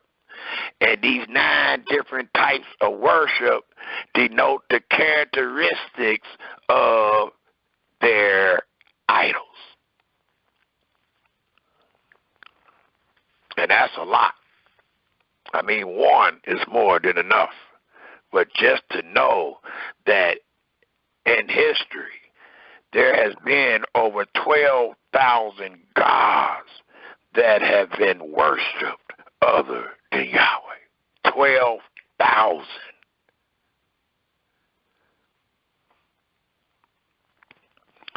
Well, let us turn our scriptures to Exodus, the 20th chapter. Let's see what Yahweh said about every one of them. Let's see if we were truly in obedience, could we have ever conjured up an idol or conjured up what we call gods. Exodus 20. And it tells us in Exodus 20, if we follow the instructions, it reads in the very first verse, and Elohim speaked all these words, saying, I am Yahweh thy God, which have brought thee out of the land of Egypt, out of the house of bondage. Thy shall have no other gods. Note how Yahweh is speaking, and note, according to the grammatical agreement, how the word God is spelled and is not capitalized to denote that this is an idol and not the singular God that creates. So even in the 3rd verse, with the Almighty talking to Moses, he tell Moses, thou shalt have no other gods, no other deities, no other imaginations of who I am. Thou shalt have no other gods before me. Well, how do they get them, Yah? It starts off by saying, thou shalt not make, please take note, a god is only the fraction of one's imagination. You made it from your imagination. Thou shalt not make into thee any graven image. It didn't say thou should not go get one. No, because that would be an error. You don't go get it, you create it. And you follow the The scripture says, follow not the multitude to do evil. Well, you follow the multitude to continue in this evil, where you believe and teach that there is other gods in the earth, other gods in the cosmos, gods in heaven, gods in the earth, gods in hell. And that only came by way of your own imagination. It only came by way of you being right in your own eyes. And you followed those people. And most times it is a multitude. As your brother just stated, according to history and theology, there has been over 12,000 gods on this earth worshipped by man. And that don't even tell us the number of the people. We just dealing with the deity. The people, the number of the people surpasses that by 10. 10 times 10, easy. We just dealing with the God, the initial imagination, the thought that was being taught. It has been over 12,000 thoughts taught, and they all was against the true and living Elohim.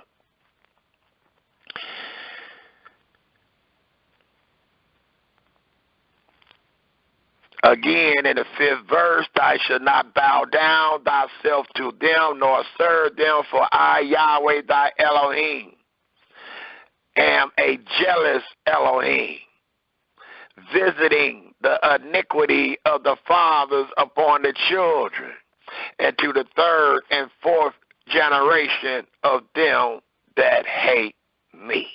So it allows us to know that the first commands of the 10 commands was that thou shalt never have another God besides me, and that you should not use your imagination to make anything, to worship it, nor to bow down to it. And that's exactly what an idol is, and that's exactly what man have done when they find themselves conjuring up over 12,000 gods or 12,000 deities. It also tells us, if we take a look at the 32nd chapter of Exodus,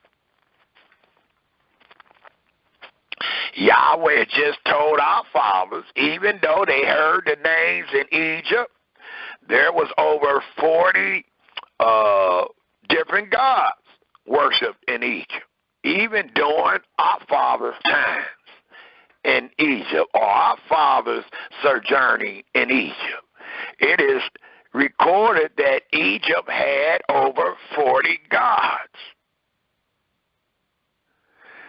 So when Yahweh saved Israel, he knew that they heard about those things. And he commanded them, making that covenant with them becoming his children, and he becoming their Elohim. He made a covenant with them that they should never make anything that will denote an idol, that will denote a similarity to him. And why not? For it told us, as we will read, they seen no image. You seen nothing. You only heard a voice. So if that is true, and we know it is by the law and by the testimony, then Israel was never to have in their imagination what Yahweh looked like, what Yahweh is similar to. We were never to make that which denote idolatry, and that is your own thought. Your own thought brought forth idolatry. Your own thought brought forth the image. Your own thought brought forth the idol. And your practicing or your submission to it brings forth the worship, which brings forth idolatry.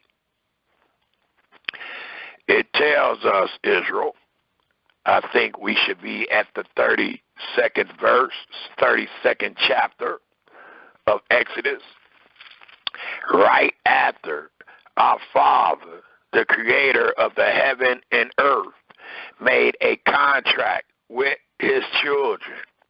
And the first words of that contract was, "Thou shalt not make into thee anything, any likeness of anything in the heaven and the earth to represent Yahweh. For ye did not see anything, you only heard a voice." Well, right after those great words was covenanted with our fathers, it tells us in Exodus, the 32nd chapter, the very first verse, and it reads, "And when the people saw that Moses delayed to come down out of the mount, the people gathered themselves together." Look how you make a God, not just Israel, but any man. For it tells us the people gathered themselves together into Aaron and said unto him, "Up, make us gods." Again, it is the lowercase, and it denotes a deity. We know, according to the context, it don't denote Yahweh, because Moses was delayed to come down. Well, where was Moses at? Was Moses with the fake God, or was Moses with the true and living God? He was with the true and living God. So while Moses is up on the mount for 40 days and 40 nights getting the instructions and getting the covenant from Yahweh, the people start to imagine. They are starting to imagine. Thus it told them, thus it tells us, the people gathered themselves together into Aaron and said unto him, "Up, make us gods." Gods only come by way of one's own imagination. And the only reason they asked him for a God is because Moses, who represented the true and living Elohim, is not in the midst of them. They don't know why it's taking so long for him to come down from that mount. So instead of waiting patiently and fearing Yahweh, they told their brother Aaron, "Up, make us gods, which shall go before us." And note, what was Moses doing? Was he not going before the children of Israel? Absolutely. But it was God, or it was Yahweh, or it was Elohim that led them. We just read by a pillar, by a cloudy pillar by day, and a pillar of fire by night. So, since they are stayed in this place and Moses is delayed, their imagination started to wander. And their wandering conjured up a God.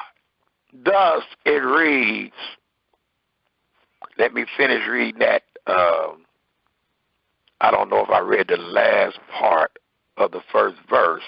It says, "Go before us." It says, "Up, make us gods, which shall go before us. And for as for this Moses, the man that brought us up out of the land of Egypt, we wot not what is become of him. And Aaron said unto them, note, the fraction of one's own imagination.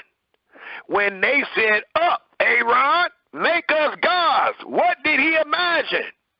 It tells us in the second verse. And Aaron imagined and said unto them, it don't say that, but I need you to understand what we're reading. It says, Aaron said unto them. This is what Aaron is imagining. And that's how the God came about. It says, break off the golden earring. So the first imagination that I had, once y'all brought that to me, I said, okay, now how are we going to make this? All right, y'all break all your earrings. Take all the jewelry off. That's the first thing he imagined. It says, and Aaron said unto them, break off the golden earrings, which are in the ears of your wives, of your sons, and of your daughters, and bring them into me. That's the first imagination, Israel. The third verse reads, and all the people broke off the golden earrings which were in their ears, and brought them into Aaron. And he received them at their hand. And note what the imagination brought forth. It says, and fastened it with a graven tool. We're about to make something. And that which you're about to make is only evil. Yahweh didn't make this. Yahweh ain't got no other God that represents the sun by the name of Ra. Yahweh ain't got no God on earth that represents some boy, or some boy represent him. All these things are made by your imagination. And we are reading by the law how this imagination is put together and how it brings forth. And all it brings forth, as we read many times in Genesis, the 6th chapter, only evil. That's all your imaginations ever bring forth. And having a God is truly evil. Having anyone other than Yahweh is truly evil. So it tells us, Israel, it says in the 4th verse again, and he received them at their hand and fastened it with a graven tool after he had made it a molten calf. And he said, what? These be thy God. Now look at it. Now, and we got a name on him. It's calf. Well, we're going to run to a lot of other gods. And we're going to find our brothers and sisters saying these same words. These be your gods. And then we must ask ourselves in the studying of this presentation, how could they be their gods? And if we doing diligent search and study, the answer, we're doing an open book. This is an open book test. The answer is right before our face. And we know that based on these answers, there is no God other than the creator of the heaven and earth. And he go by the name of Yahweh. It tells us, Israel, these be thy gods. And note, it says, these be thy gods, but he only made one. The God, the deity, is plural, but he only made one. So, in the pluralness, that denotes idolatry. That denotes one's own imagination. Not so with the singular, because the singular is he that is speaking. The singular is he that has created all. So it continues to tell us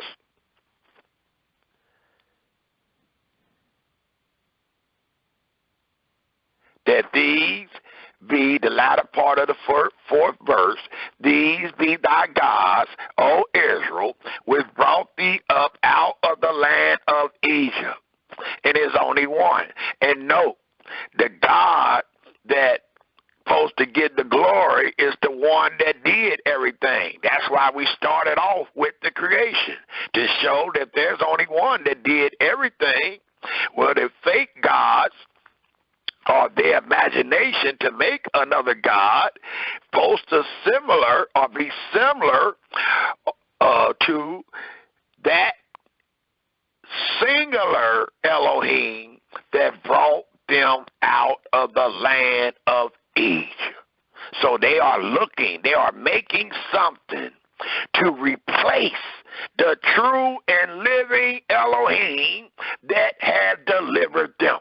Just like man have replaced the true and living Elohim that made them, the earth, the heaven, and everything therein is, with their own imagination. That's the same thing. Here we're just dealing with a family of people, and when we're dealing with the whole, with the Creator, we're dealing with all the nations. It's the same. What happens with Israel as a family, it is a story told about what will happen to the world. Just like Israel was to only have one Elohim, so was the world. But Israel is the chosen. So Israel must live out that truth, just like the world will eventually live out that truth. But Israel forsook that truth. And we're going to show how they forsook that truth. But the truth is the truth. And Yahweh required that which is past. So the truth is going to come back up as it is coming. But the truth is against our imaginations. The lie, the deceiving comes by way of our own imagination, not by the words of our Creator. So it tells us, and when Aaron saw it, talking about saw what his imagination brought forth, he built an altar before it. Why is an altar need to be built? What do the altar denote? Well, right after in Exodus the 20th chapter, when Yahweh gave the law, after the 10th command, Yahweh told Moses to tell them or show them how they were to make an altar. Because the altar denotes your servitude. The altar denotes your service, your worship.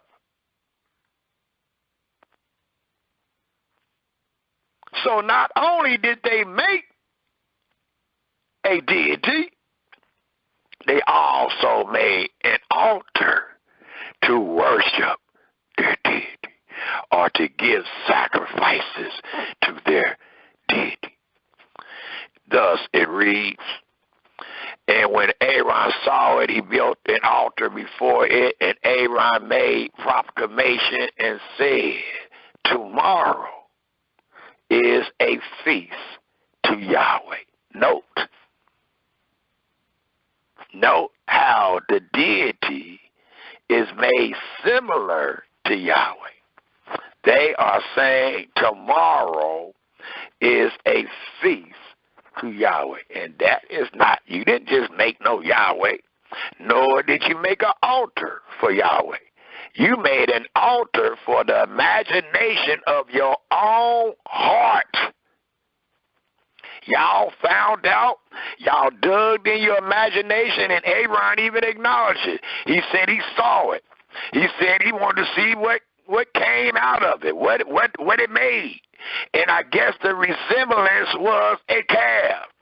So our foolish fathers resembled the mighty glory and power of Yahweh to a calf, a cow.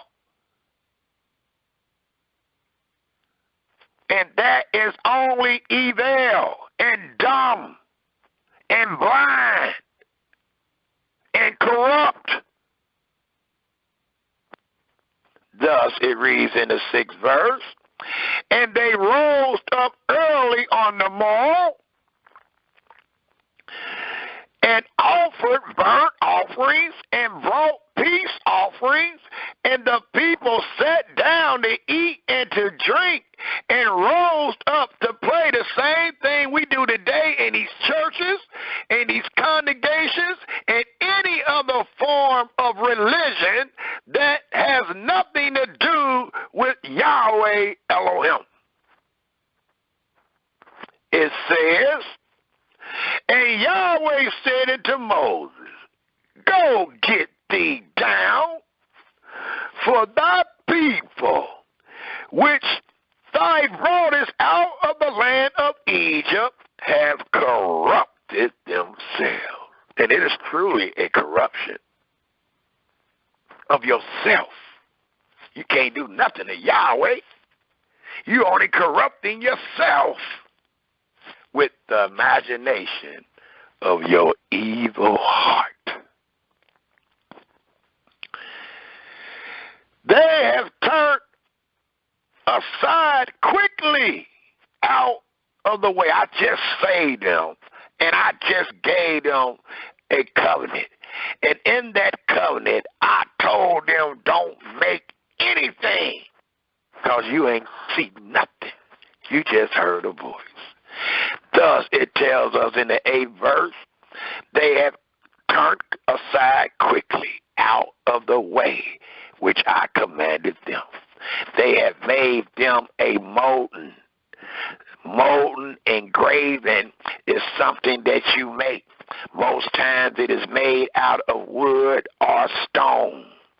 It says they have made them a molten calf and have worshipped it and have sacrificed thereunto, and said foolishly, these be thy gods. O Israel, which have brought thee up out of the land of Egypt.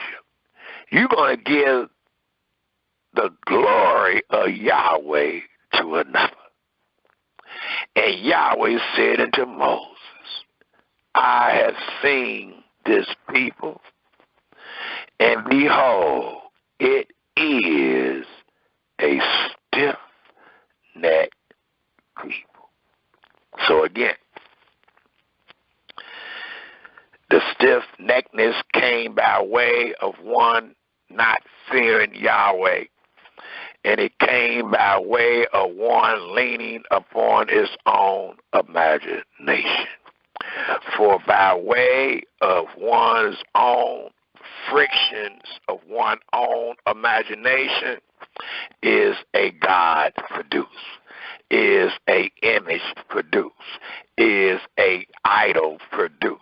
It is only produced, and it can only be input in the world by one's own imagination.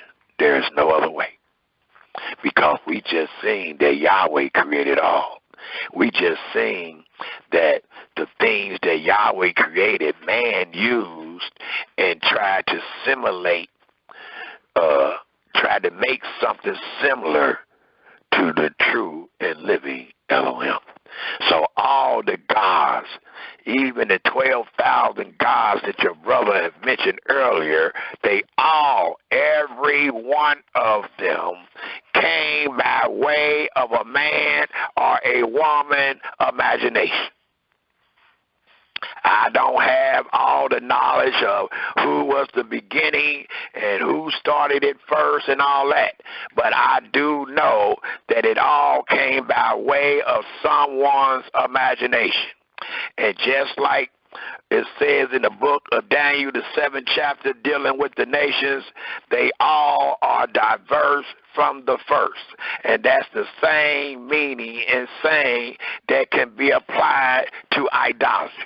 All the gods, I don't care what names you have put on them, they all are diverse from the first. And the first is nothing, so is all the rest. The first was nothing, so is all the rest. They are nothing, less than nothing. And we're going to show that. It also tells us, if we turn our scriptures to let's go to 1 Kings. 1 Kings, the 12th chapter. 1 Kings, the 12th chapter. We are trying to teach this in a story. And according to the story, we've seen in the beginning, Yahweh, the Elohim, created everything. And then we show where the Creator that created everything chose a people out of all the people that he had created. And he allowed them to know that Yahweh is the only Elohim in the cosmos. And he told them to keep that truth and don't ever try to make a similarity to him, because you have seen nothing, but you have heard my voice. Well, in 1 Kings, the 12th chapter, as we have just shown in Exodus, the 32nd chapter, that Israel believed not in the true and living Elohim. Later on, in retrospect, our fathers did not truly believe that Yahweh is the only Elohim. Thus, we find in 1 Kings, the 12th chapter, I thought this would go hand in hand, because we're going to prove this by the law and the testimony, where we just showed in the law where the children of Israel made a golden calf based on their own imagination. Here in 1 Kings, I said 1 Kings, the 12th chapter. I actually want to be in, 1 Kings, the 12th chapter. And it tells us, if we pick up at the 27th verse of 1 Kings, the 12th chapter. 1 Kings, the 12th chapter, the 27th verse, and it reads, if this people go up to do sacrifice in the house of Yahweh at Jerusalem, and that's where it was commanded. That's where Israel was always to do it. That's why Yahweh centralized his worship to the place that he placed his name, where our dwellings consist of all the land of promise.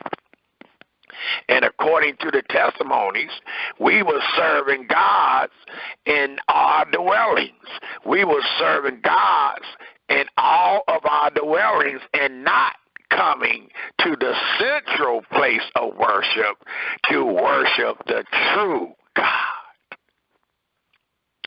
Thus it reads in the 27th verse, if this people go up to do sacrifice in the house of Yahweh at Jerusalem, then shall the heart of this people turn again into their master, even into Rehoboam, king of Yehudah, and they shall kill me. Why? Because you got them doing something that is not commanded and that denote idolatry.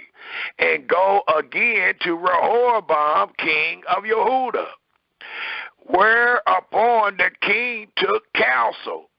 And this counsel denote their own imagination. You don't have to take counsel. You don't take counsel against the word of Yah. So they taking counsel to bring forth their own thing.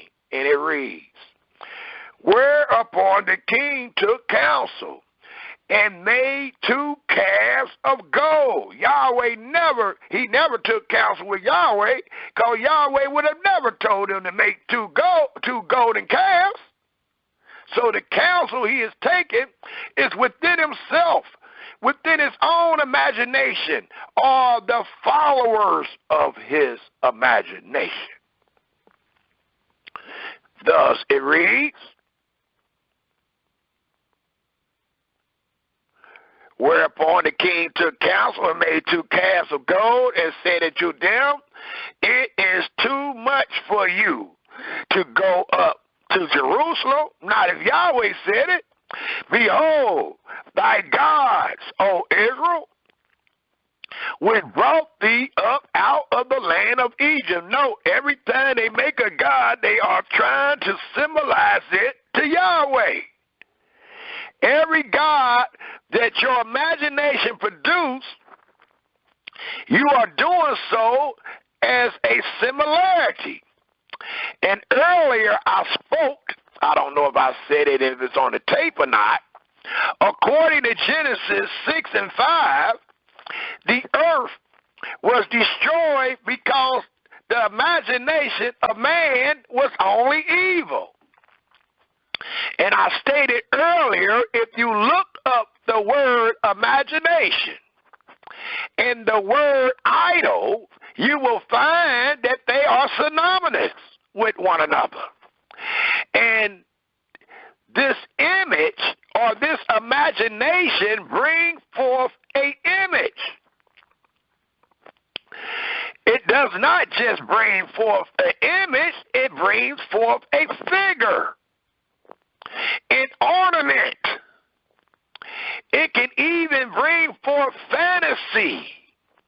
It also brings forth likeness and similarity. And that's exactly what they try to do in Exodus 32. And that's exactly what Jehoram is trying to do in 1 Kings 12. Thus it tells us in the 29th verse, and he set the one in Bethel, and the other put he in Dan, the borders of Bethel and the borders of Dan. And this thing became a sin, for the people went to worship before the one, even into Dan. So that means before Bethel and even into Dan. And he made a house of high places.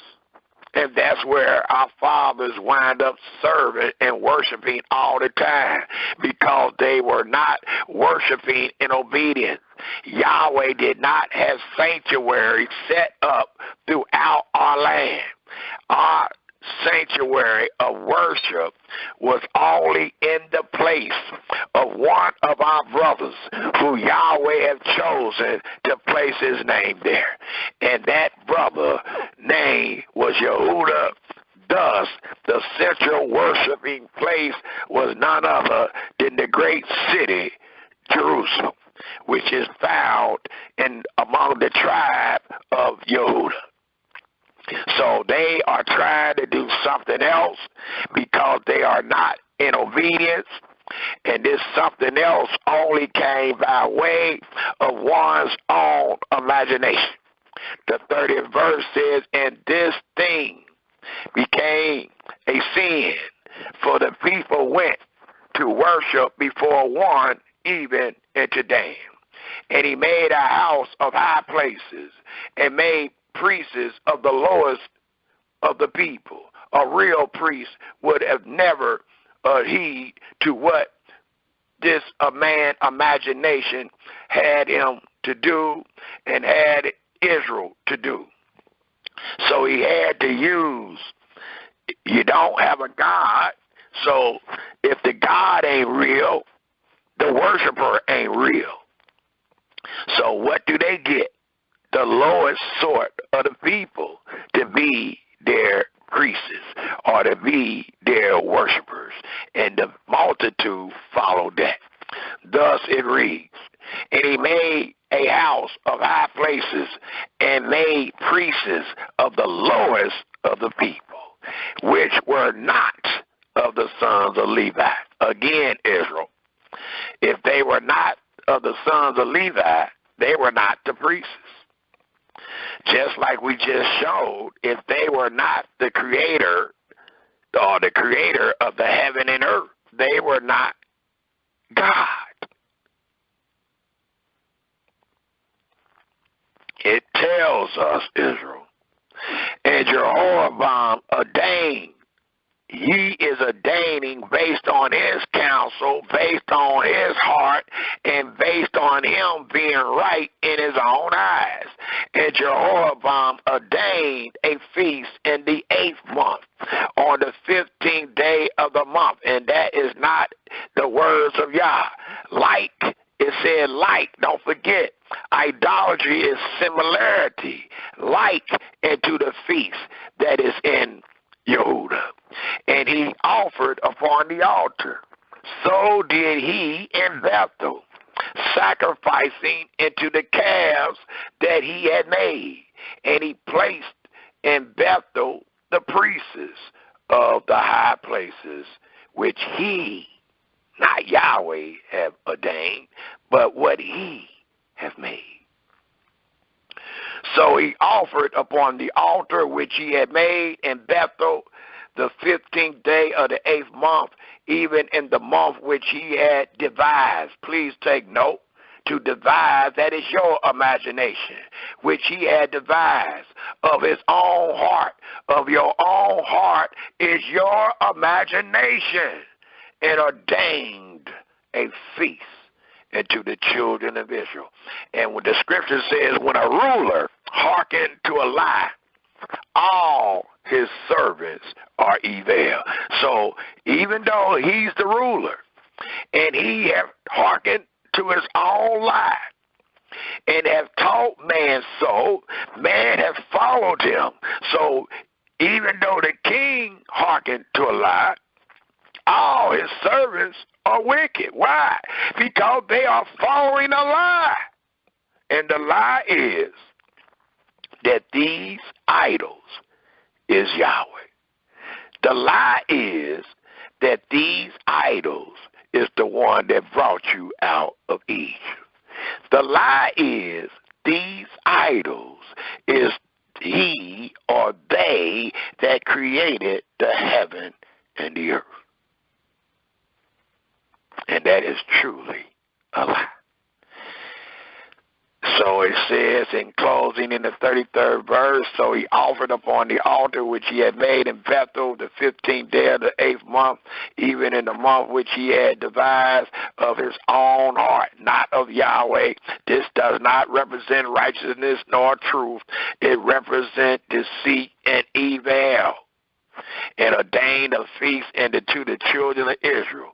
And he offered upon the altar and burnt incense. And a lot of people today look at these acts and say, well, that's only good. That's better than doing nothing. No, it's not. I bet it's not. You better off doing nothing than to say, here is your God, and start worshiping it. Because all these people wind up, especially the so-called big shots that everybody was following, they wind up being burnt to death, or their bones wind up being burnt on that altar for the thoughts of their own imagination. So there is no righteousness in this. And a lot of people talk in that way, oh, at least they doing something. Well, sometimes it is be more ready to hear than did the sacrifice of fools. It is better to not vow than to vow and not pay. So you are way back. It also tells us even a fool is wise when he keeps his mouth shut. So you got more safety if you don't know than to wait to find out, than to make a God based on your imagination or based on someone else's imagination. It also tells us, Israel, if we take a look in the book of Deuteronomy, the 7th chapter. Before we go to Deuteronomy, let's do it in order. Let's go to the 4th chapter. Deuteronomy, the 4th chapter.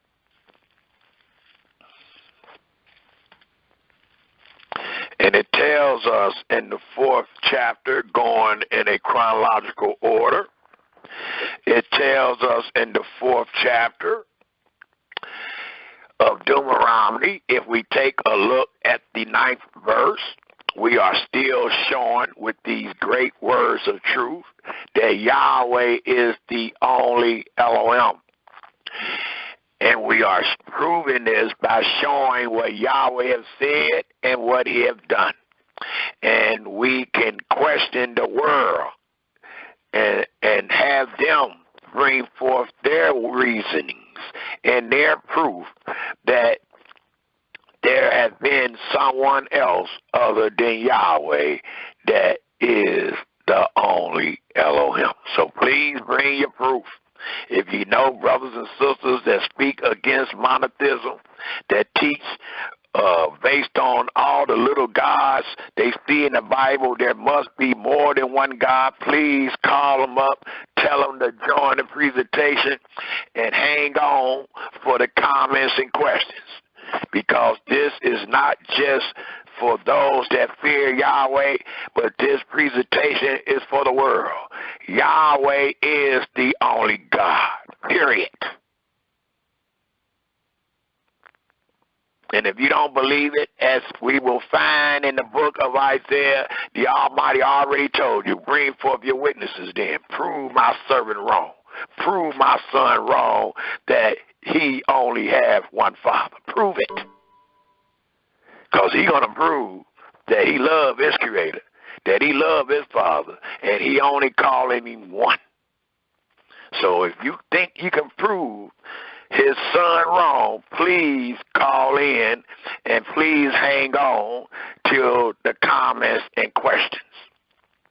For it tells us in Deuteronomy 4, if we pick up at the 9th verse, it reads,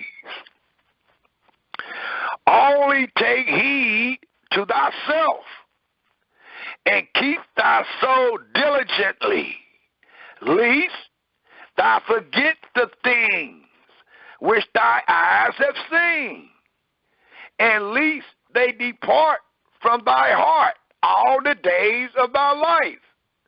But teach them thy sons and thy sons' sons, especially the day that thou stood before Yahweh thy Elohim in Horeb, when Yahweh said unto me, gather me the people together, and I will make them hear my words, not their words, nor the words of their imagination, but my words,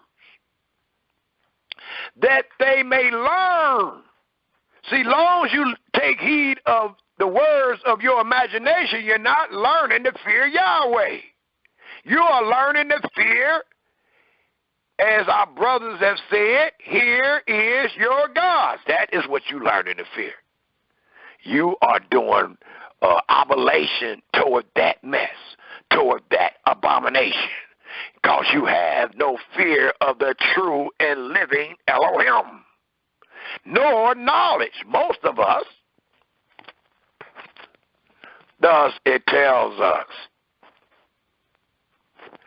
that they may learn to fear me all the days that they shall live upon the earth, and that they may teach their children.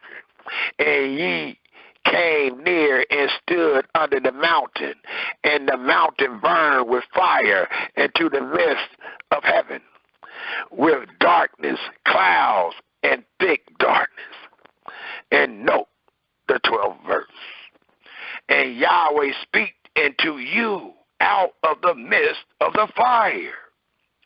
Ye heard the voice of the words, but saw no similitude, no likeness, nothing that was similar, no figure, no image, no ornament, no likeness.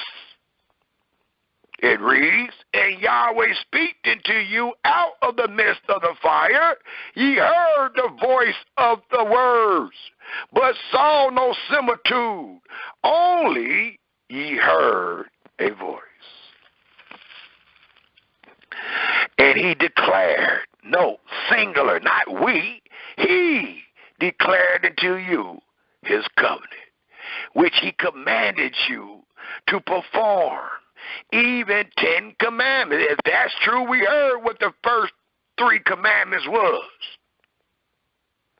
And if you are in obedience, there is no way in the world or in your mind could you have another God besides Yahweh. And I'm not just talking about Israel. I am talking to the world, all the nations. It tells us even 10 commandments. And he wrote them upon 2 tables of stone. And Yahweh commanded me at that time to teach you statutes and judgments, that ye might do them in the land whether ye go over to possess it. Take ye therefore good heed to yourselves, for ye saw no manner of similitude, being redundant, on the day that Yahweh speak into you in Harbury out of the midst of the fire. And it said, take ye therefore good heed into yourselves, the 16th verse says, lest ye corrupt yourselves and make you a graven image.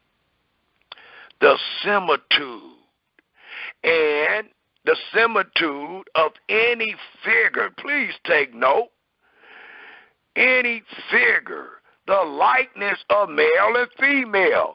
Well, in the 16th verse, this is a beautiful verse because it gives the definition that I just gave, dealing with idols, dealing with imagination. I told the people, if you look up the word imagination and look up the word idol, you will find that they are synonymous. And I use image, figure, ornament, fantasy, likeness, and similarity. Well, what did we just read in the 16th verse?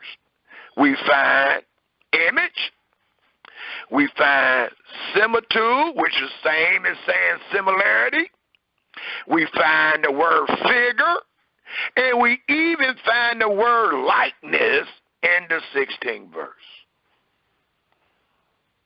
So again, Israel, the only way that there has ever been another God besides Yahweh, it only came by way of one's own evil imagination. That's the only way it has ever got in the atmosphere. It is the only way that it has ever got upon the earth. It was man's doing. And his doing is truly in vain.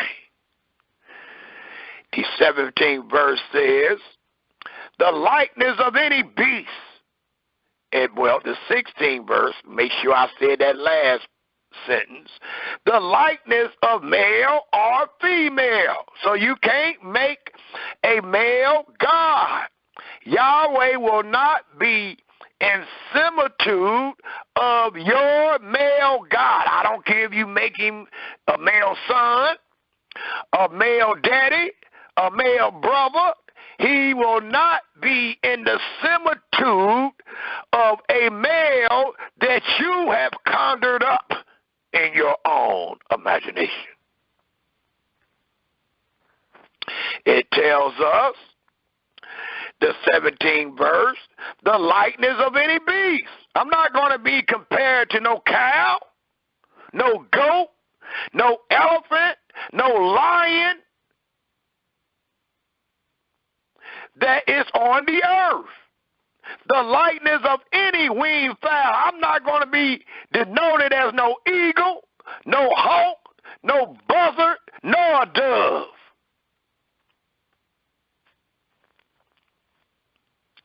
That fly in the air. The likeness of anything that creep upon the ground. The likeness of any fish. And many times when you see these Christians, that's the first sign they give you. If they ain't using the cross, they got a fish. It tells us, Israel, that don't denote our Creator, nor does it denote the true and living God that have created all.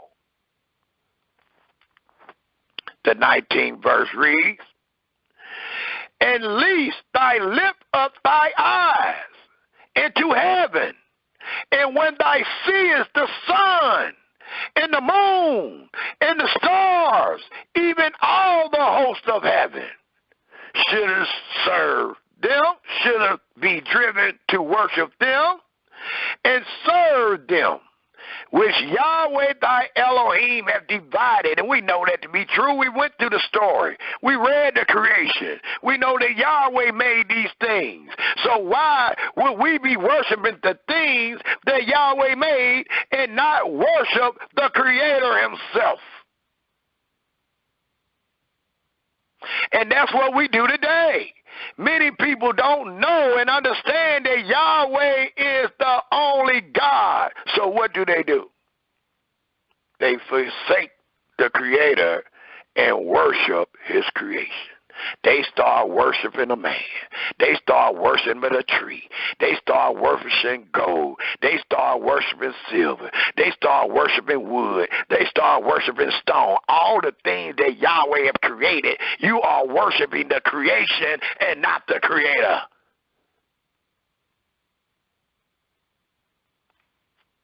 Thus it reads,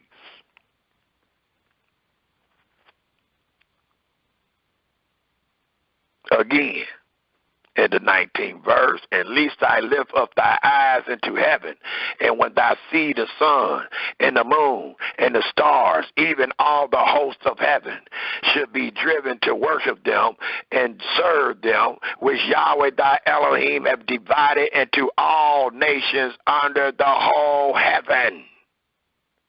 They were not divided into all the nations under the whole heaven to be worshiped, to be feared. The Creator is the one that's supposed to be worshiped and feared, not his creation.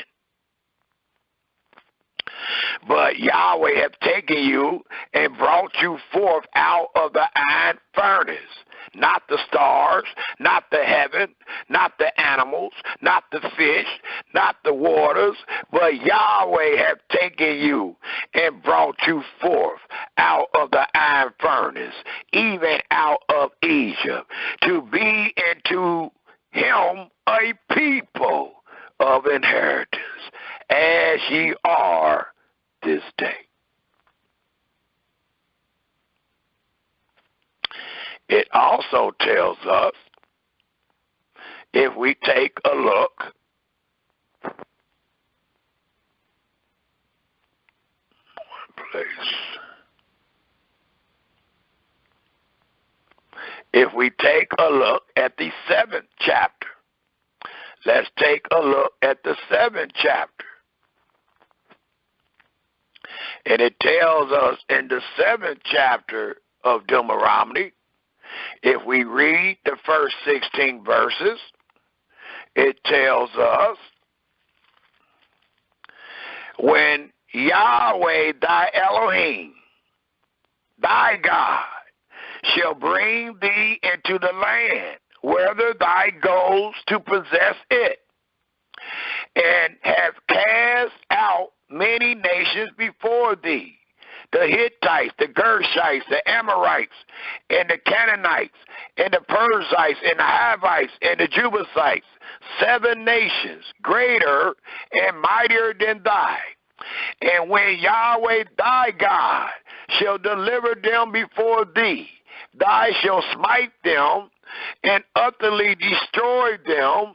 Thou shalt make no covenant with them, nor show mercy unto them, no relationship whatsoever. Neither shalt thou make marriages with them.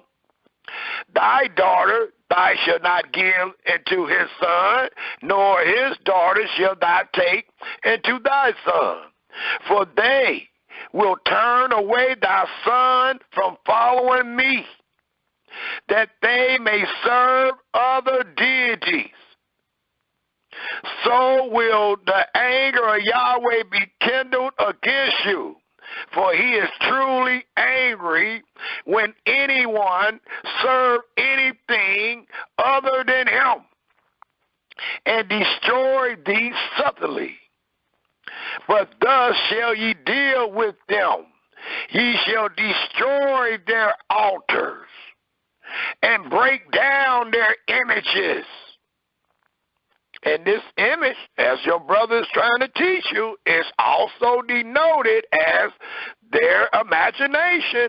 Even though it might be a statue or it might be a pillar, still these images denote the man or woman imagination, what they have conjured up. And cut down their groves, and burn their graven images with fire. For thou art an holy people unto Yahweh thy God.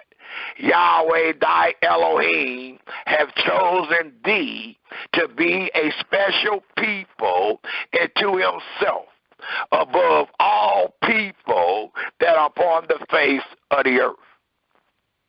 Yahweh did not set his love upon you, nor choose you, because ye were more in number than any people.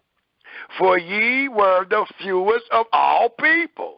So it allows us to know that Yahweh chose his people. He chose his son, but he also allows us to know that he still is the creator of all the people. All the people. No matter what your nationality is. We talk about all the people. If you're a person, if you're a nation, if you ever lived on this earth, he's talking about you. There's only one creator. There's not a God for every nation. In your imagination it is, but not in reality. Not based on creation. Not based on what will happen in the last day when all the nations will bow down to Yahweh alone. But it is according to one's own imagination. It continues to tell us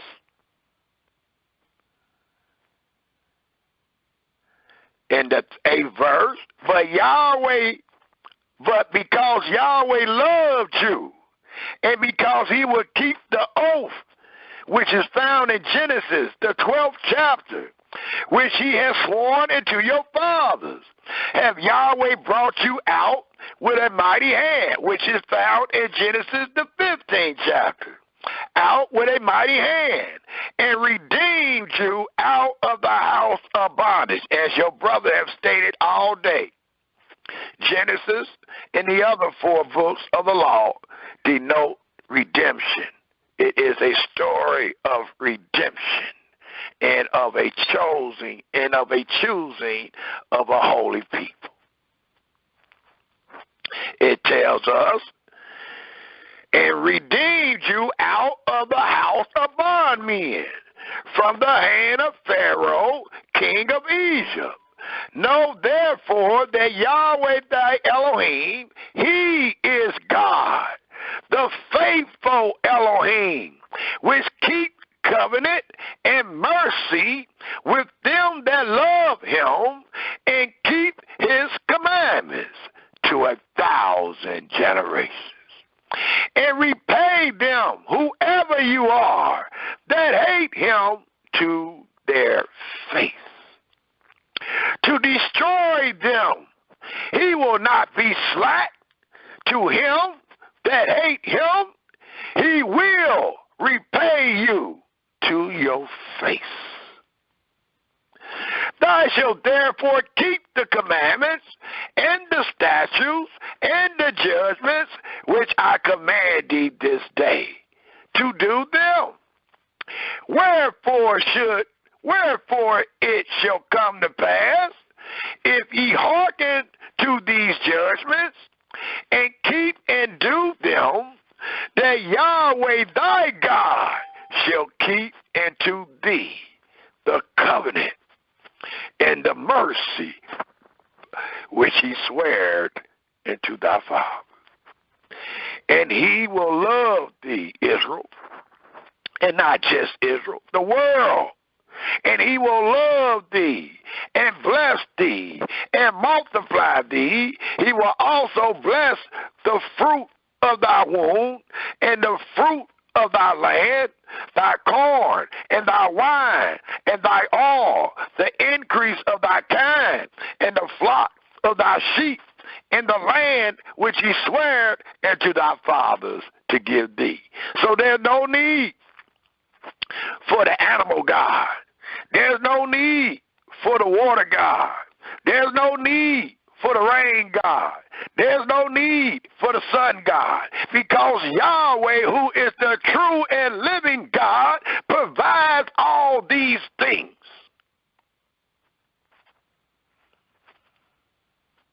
Thus it reads, that thy shall be blessed, the 14th verse. Thy shall be blessed above all people. There shall not be male or female barren. So you don't need the fertility god. It says, thy shall be blessed above all people. There shall not be male or female barren among you or among your cattle. And Yahweh will take away from thee all sicknesses, and will put none of the evil diseases of Egypt which thou knowest upon thee, but will lay them upon all them that hate thee. And thou shalt consume all the people which Yahweh thy God shall deliver thee. Thy eyes shall have no pity upon them, neither shall thou serve their deities, for that will be a snare into thee. And we don't want to be snared. We have been snared enough to where the Almighty have shown us mercy to allow us to witness and confirm and to declare that Yahweh is one, that Yahweh is the only Elohim. And if you are speaking in Greek or English, that translate Yahweh is the only Elohim, or Yahweh is the only God. If you transliterating Elohim into Greek. If you transliterating Greek into Hebrew, it is Elohim. If you transliterate Elohim to Greek, it is God. It tells us, and that is not a name. It is a title. It is the existence of who I am that I am. And then we get a name. But God do not denote the name. It denotes the existence. I am that I am. And then later on, in retrospect, he let his chosen people know his name. So God is not his name. It is his attribute. It is his characteristic. It is his existence. It is I am that I am. That's what God means. That's what God is. And we should not forsake the word God because English makes it plural. And as I have brought forth, the grammatical agreement is God with the word bara denotes singular. Not just in Genesis 1:1, but throughout the scriptures of truth. It also tells us, if we take a look at the 12th chapter of Deuteronomy, the 12th chapter of Deuteronomy, still in the book of the law, establishing that Yahweh is the only Elohim. For it tells us in the 12th chapter of Deuteronomy, if we read the first 4 verses, it tells us these are the statutes and judgments. And note, this acknowledgement is contracted. It is within the covenant of the law. So to be in obedience of the covenant of a law, you would never be able to say that there was another God on earth. You would never be able to compare Yahweh with anything not being under the law. So if we as a people were truly in obedience, our imagination would never allow us to bring up another God, to make an idol, a graven image, to put names and words with these imaginations of ours. Thus, it tells us again in the first verse of the 12th chapter of Deuteronomy, these are the statutes, judgments, which ye shall observe to do in the land, which Yahweh Elohim of thy fathers give thee to possess it. How long? All the days that you live upon the earth. Ye shall utterly destroy, note, all the places wherein the nations which ye shall possess serve their little gods, or serve their deities, upon the high mountains and upon the hills, that letting us know where they was at. And Jerusalem is not on the high mountains, nor upon the hills, nor was it known to be under every green tree. So it lets us know, just in reading, how our fathers walked in the imagination of their own evil heart and forsook Yahweh. And it tells us in the 3rd verse, and ye shall overthrow their altar and break their pillars and burn their groves with fire, and ye shall heave down the graven images. No, images, because it was a bunch of them. The graven images of their gods, and destroy what? The name of them out of that place. And one way to destroy their name, just like their fame and their thought, is out of place, out of mind. Well, or out of sight.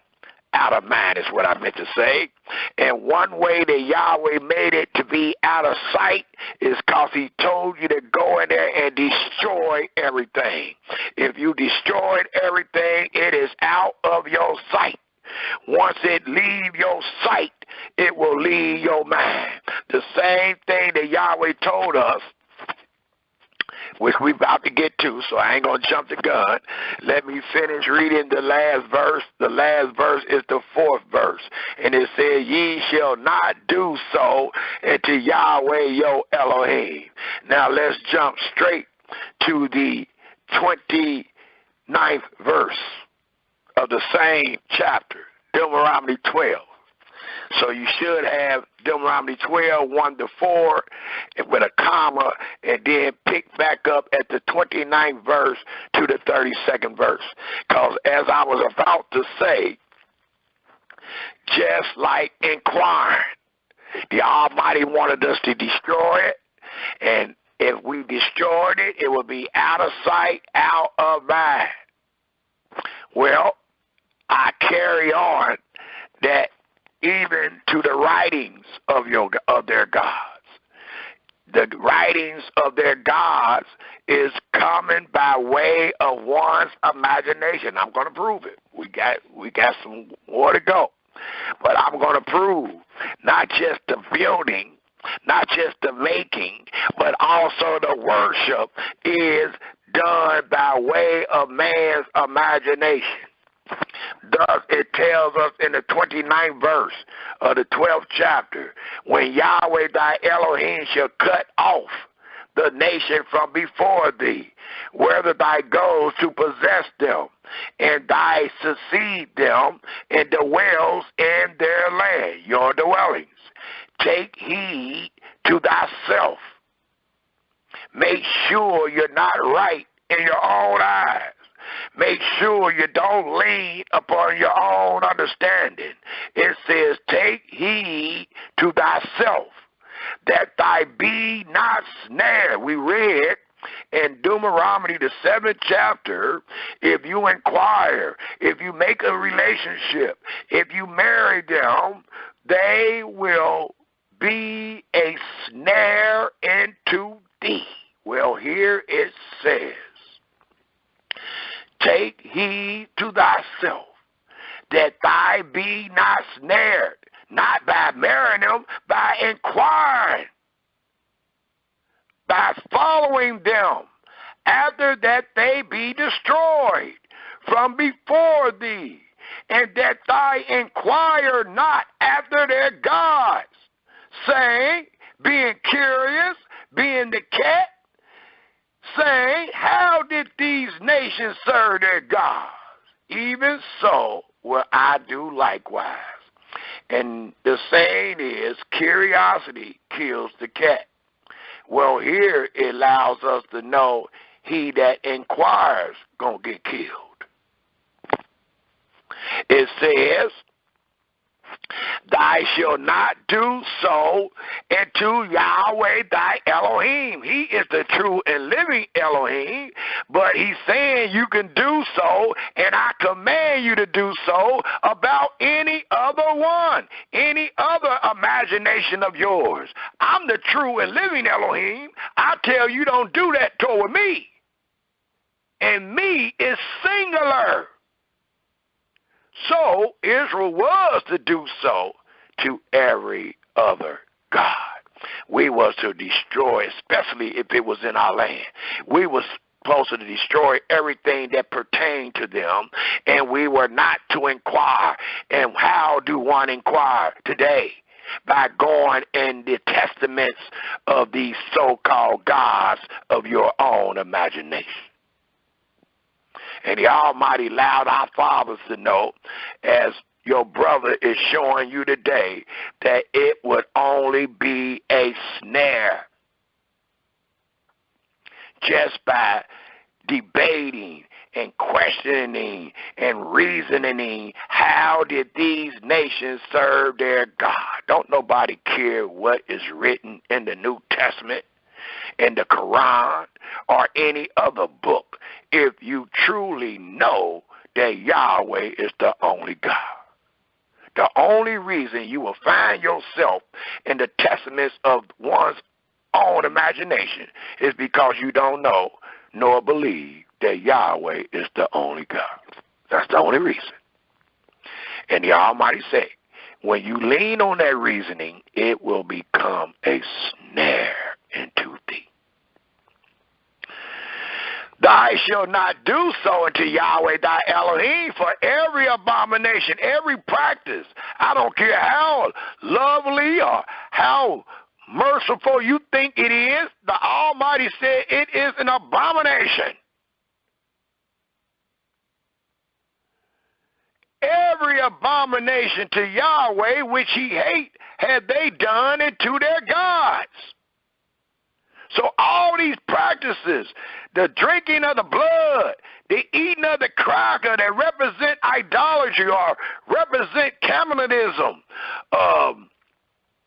whatever, we don't even have to bring them out. We don't even have to search them. Why not? Because your Creator already gave you the answer. He told you every one of them is an abomination. Now, why would you search it? To see if he lied? To see if he's telling the truth? Because if you believe him, you would not search it. That's where your faith come in. Look how it was counted to Abraham. It said he believed. Now Almighty said that man perfect. It didn't say, well, he searched it out. He added it up. No, it don't say that. It says he believed. And that's what you're supposed to do dealing with this subject. You better believe it. Because if you don't, you're going to mess around and get snared, caught up in your search. Now, a lot of people don't know what that snare means. They think, well, I'm still calling on Yahweh. I ain't snared, and I be in there all the time helping my brother get out of quicksand. And note what you just said. I read it all the time helping my brother get out of quicksand. If you read it all the time, it is only because Yahweh said you are snared, young man or woman. Again, if there is only one God and you know that to be true, you will not read about any other. Why would you? It would only denote a fairy tale because the Creator told you that there is no other. And he told you don't inquire. So the only reason why we would think there's another or we would inquire is because we don't believe Yahweh, which is God. But you keep saying you're looking for God, but you ain't. Because when the true living God speaks to you, you do not hear it. You are continuing on with the fraction of your imagination, and you are adding and taking away from what God has said. You done added God with other gods. May God have a daddy. May God have a son. May God have a daughter. May God have a horse and everything. You have just added over and over again to this story because you have leaned upon your own understanding. And when you lean upon your own understanding and your own imagination, again, ain't no telling what that imagination will form. It might form a goat. It might form a golden calf. It might form two golden calves. It might form a white boy on a cross. It might form anything that your imagination can conjure up. But all those things is against the order of your Creator, which is Yahweh only.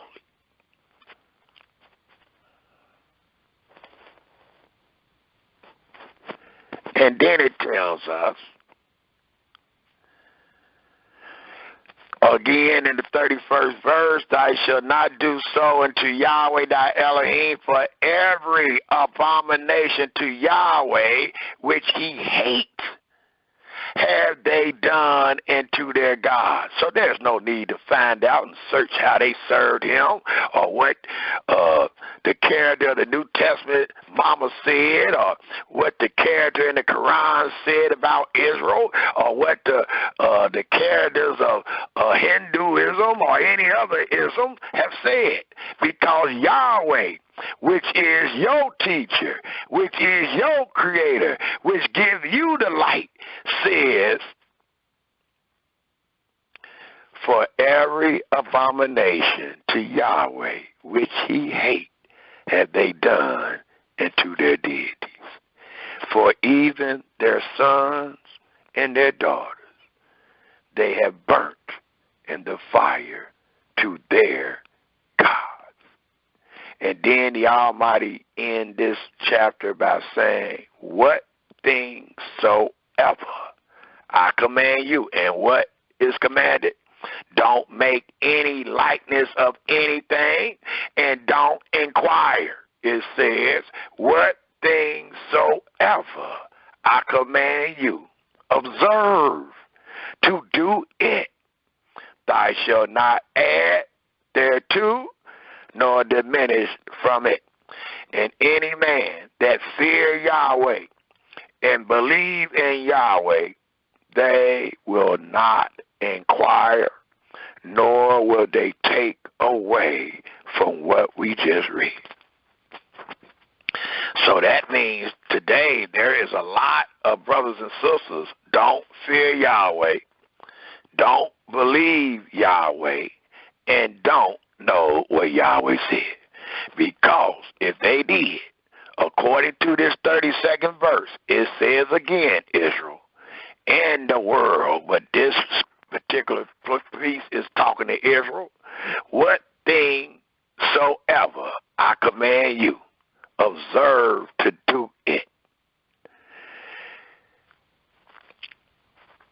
Thou shalt not add thereto, nor diminish from it. And let's see how many people will add, and let's see how many people will diminish from it when they try to reprove their brother and show that he is wrong.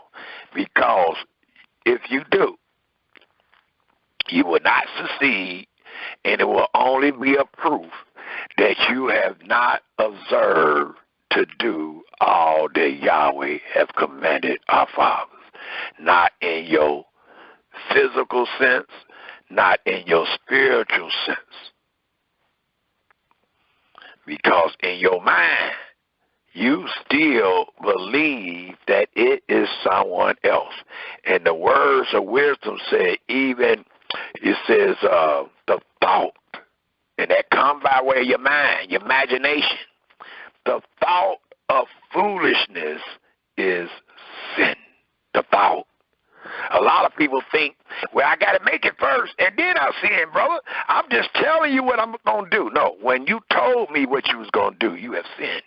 The thought of foolishness is sin. And if you thought to tell me how you going to make a God, it is sin. You thought to tell me how you're going to make an idol. It is sin. You thought to tell me that you're going to make a boy that represents the Creator. It is a sin. The thought of foolishness is sin, Israel. You don't have to always do it. Don't forget, Yahweh know all. He know your thought. He said he going to try the ruins of your heart. He said he award every man according to his doings. He know everything. He is the all-knowing. So wisdom try to save your butt and let you know that even the thought of foolishness is sin. So don't have the thought. Don't have the imagination.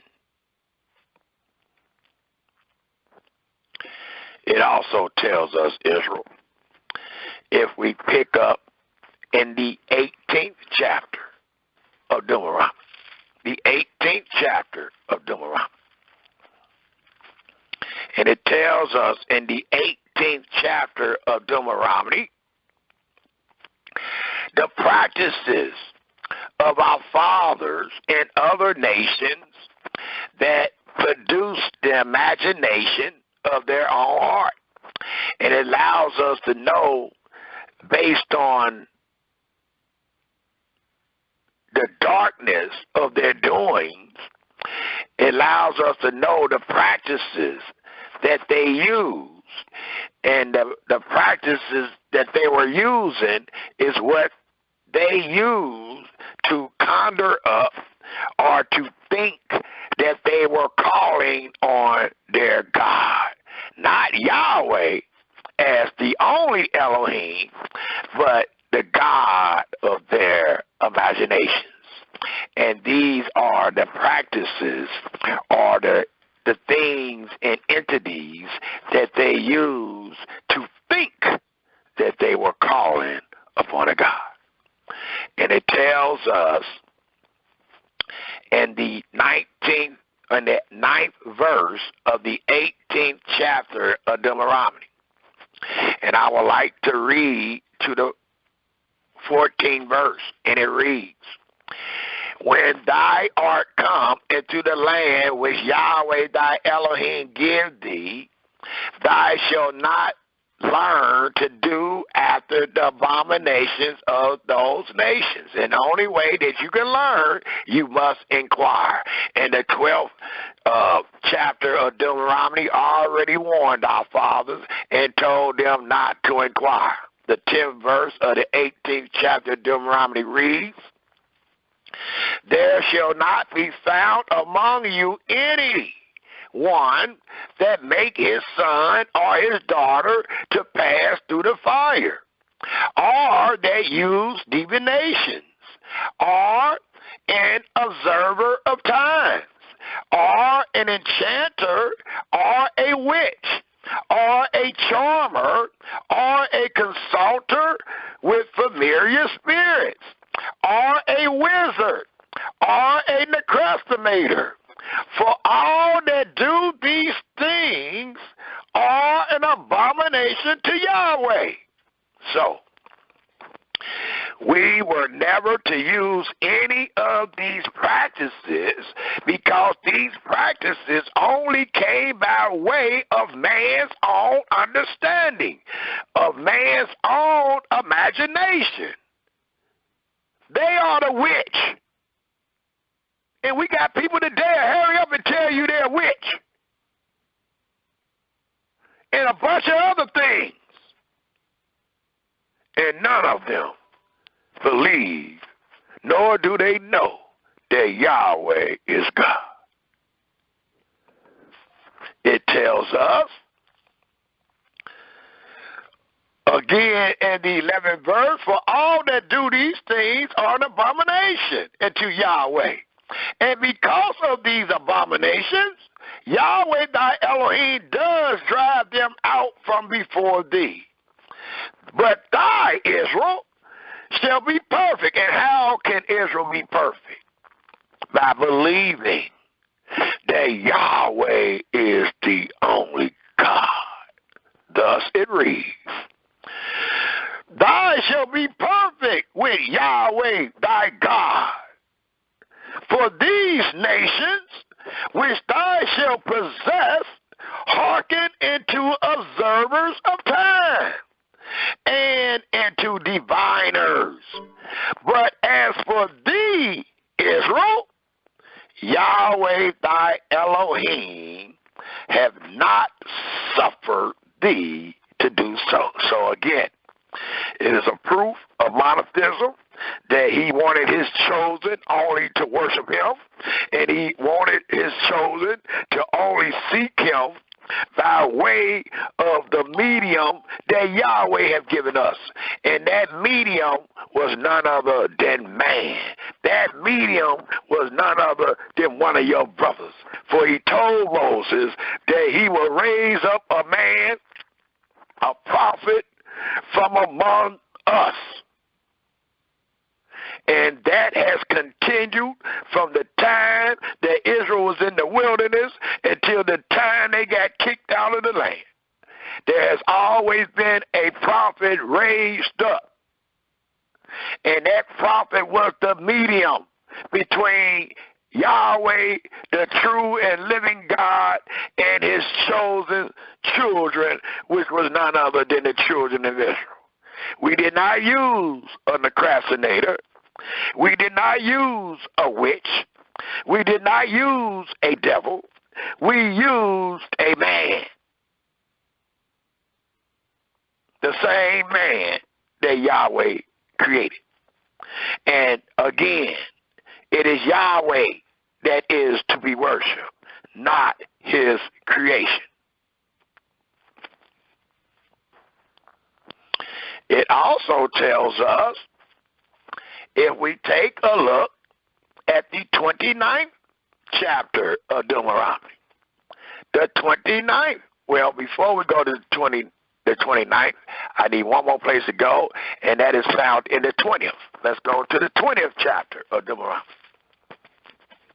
to continue on, to allow us to know that there is only one God, and that God name is Yahweh. The name Yahweh comes from the biblical reference that is found in Genesis 13, which denotes the four continents, YHWH.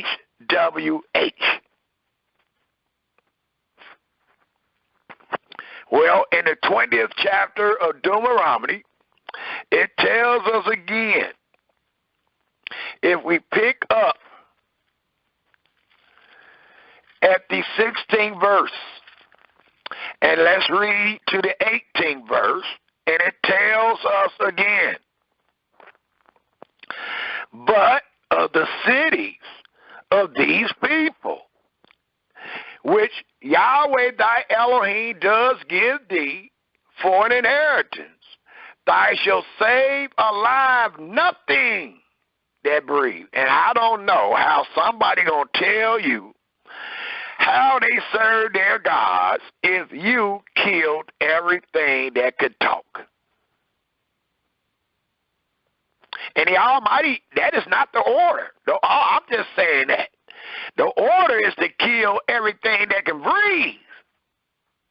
So that truly denotes anyone that can talk, but it is beyond him that can talk. Anything that breathes, that way you don't have nothing to resemble. It might can't say a word, but you can look at that cross and hurry up and relate it to what they was doing. When Almighty said, I need the cross and everything destroyed. That way you can't relate it to nothing. Out of sight, out of mind. And we know also that Yahweh is sending his chosen seed to destroy the God. If the people think that whatever these names, Baal or whatever we done brought forth was the God, well, the Almighty used his chosen people to show that they was no gods. How? By destroying them. How are you going to destroy a God?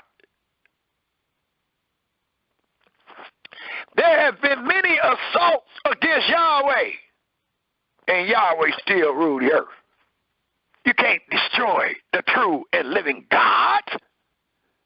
So all these other people had nothing. That's why we was able to destroy them. And Yahweh, the true and living God, sent you to destroy them. And your sending, and him sending you, you both have believed and know and understood that there was only one God. Thus you went in there victorious. If you start leaning on your own understanding and believe that Yahweh was not the true and living Elohim, you might have started fearing. You might have started talking about, well, look how big these people is. You might have had lack of trust and faith that Yahweh is the only Elohim. And what happened in each and every one of those stories? The Almighty let the enemy whoop our butts. Kill us every time we did not believe that Yahweh is the true and living Elohim. Every time. But every time we did believe, what happened? We were victorious.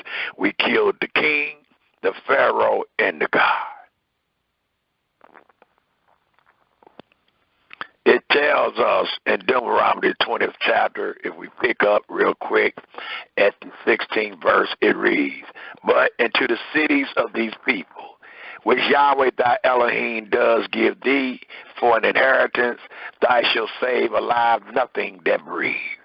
But thou shalt utterly destroy them, namely the Hittites, and the Amorites, the Canaanites, and the Perizzites, the Hivites, and the Jebusites, as Yahweh thy Elohim commanded thee.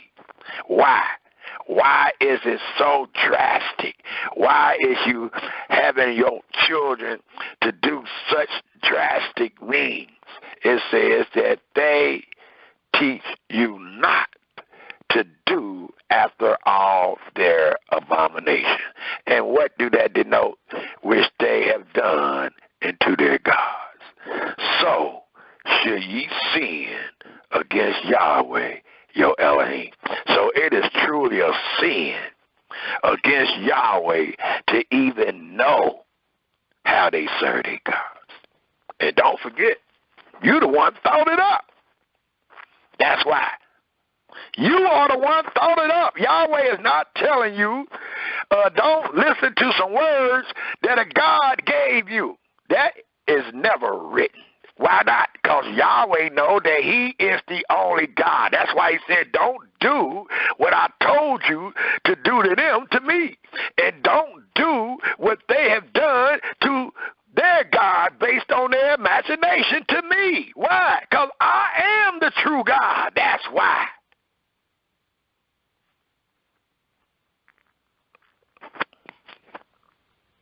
And if you do, you will truly be sinning against the true and living Elohim, which is known as Yahweh, the Elohim of the Hebrews, but not just of the Hebrews. He is the Elohim of the world and everything therein. Now let's turn to Deuteronomy 29, because our fathers don't believe that. Just like many of you on this line don't believe that today. It's going to take a lick upside your head to really understand and confess that Yahweh is the only Elohim. It tells us in Deuteronomy 29, if we pick up at the 16th verse,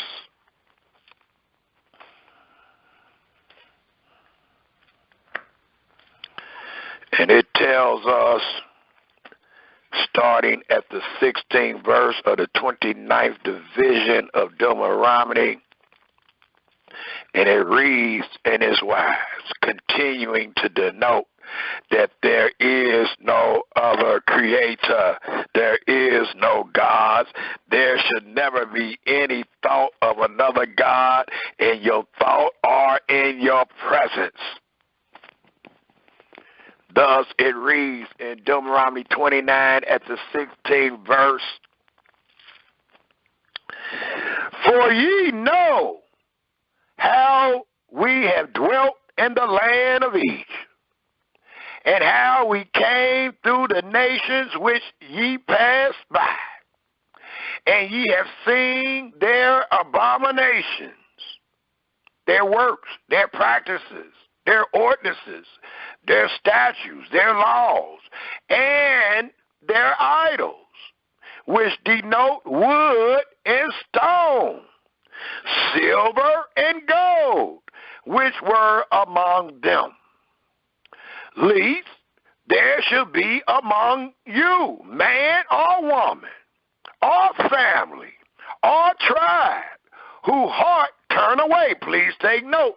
Your imagination is coming up. You are turning away from Yahweh. It says, where did I leave off at?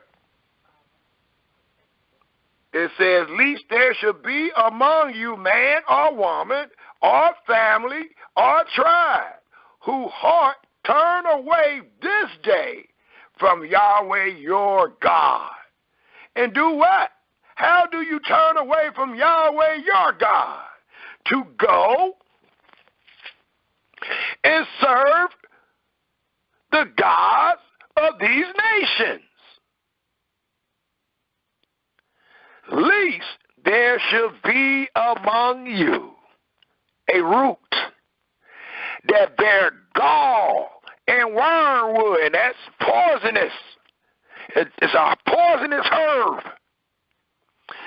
that bring gall and wormwood, and it come to pass when he hear the words of this curse, that he bless himself, as many of you have, and that many of you would do today. You're still going to say Jesus.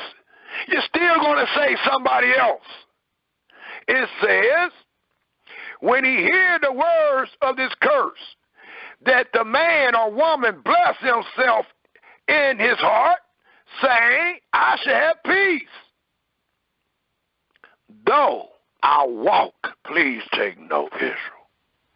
Yahweh got this laid out. If you follow it, you will see the blueprint so plain and clear that the thought of one's imagination is what brought forth the deity. For it tells us, even here in this 19th verse, in his heart, saying, I shall have peace, though I walk in the imagination of my heart. And this reminds me so much when our people say Shabbat Shalom, though they are not keeping the Sabbath. That's what it reminds me of. But here it says, saying, I shall have peace, though I walk in the imagination of my heart. To do what? Right? Absolutely not. To add drunkenness to thirst. Yahweh would not spare you. But then the anger of Yahweh and his jealousy shall smoke against that man, and all the curses that are written in this book shall lie upon him, and Yahweh shall blot out his name from under heaven. And Yahweh shall separate you into evil, because you're doing evil, because you desire and imagine evil, out of all the tribes of Israel, according to all the curses of the covenant that are written in the book of the law. So that the generation to come of your children that shall rise up after you, and the stranger that shall come from a far land shall say, when they see the plagues of that land, and the sicknesses which Yahweh have laid upon it, and that the whole land thereof is brimstone and salt and burning, that it is not sown, nor bare, nor any grass groweth therein, like the overthrow of Sodom and Gomorrah, Admah and Zeman, which Yahweh overthrew in his anger and in his wrath. Even all nations shall say, wherefore have God done thus? Or it reads, wherefore have Yahweh done thus into this land? What means the heat of this great anger? Then men shall say, because they have forsaken the covenant of Yahweh Elohim of their fathers, the same God which he made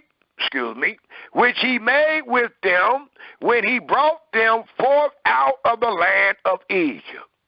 For they went and served other deities, and what?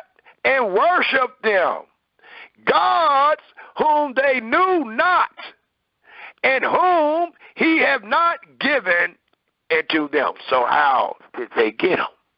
By the imagination of their own heart. And the anger of Yahweh was kindled against this land to bring upon it all the curses that are written in this book. And Yahweh rooted them out of their land in anger and in wrath and in great indignation, and cast them into another land as it is this day. The secret things, Israel, belongs into Yahweh our God. But those things which are revealed as we are revealing them today, belong unto you and to your children forever, that ye may know that Yahweh is God.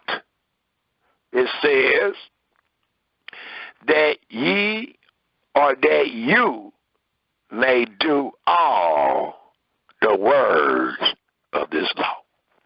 And if you do all the words of this law, you will confirm, witness, acknowledge, believe, understand that Yahweh is the only Elohim. It also tells us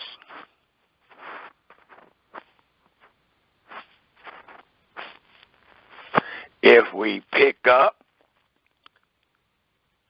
in Psalms 115, let us all go to Psalms 115. And it tells us in Psalms 115, if we all turn there, please.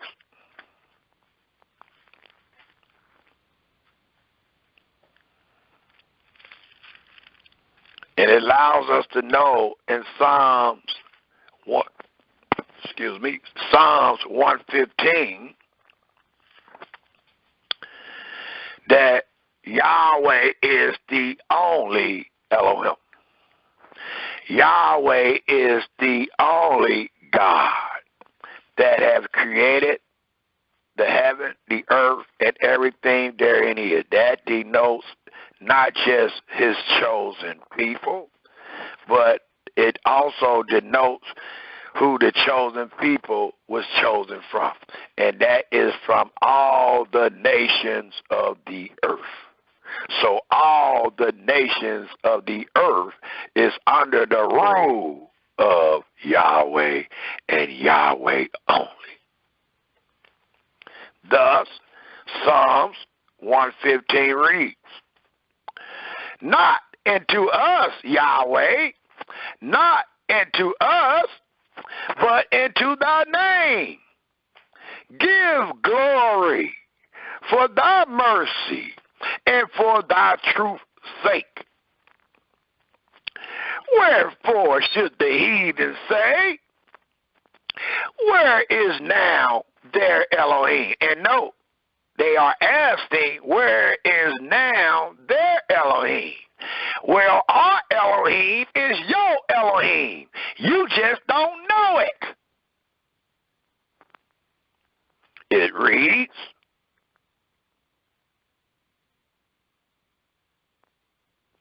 in the third verse, the response was, our Elohim is in heaven, is in the heavens.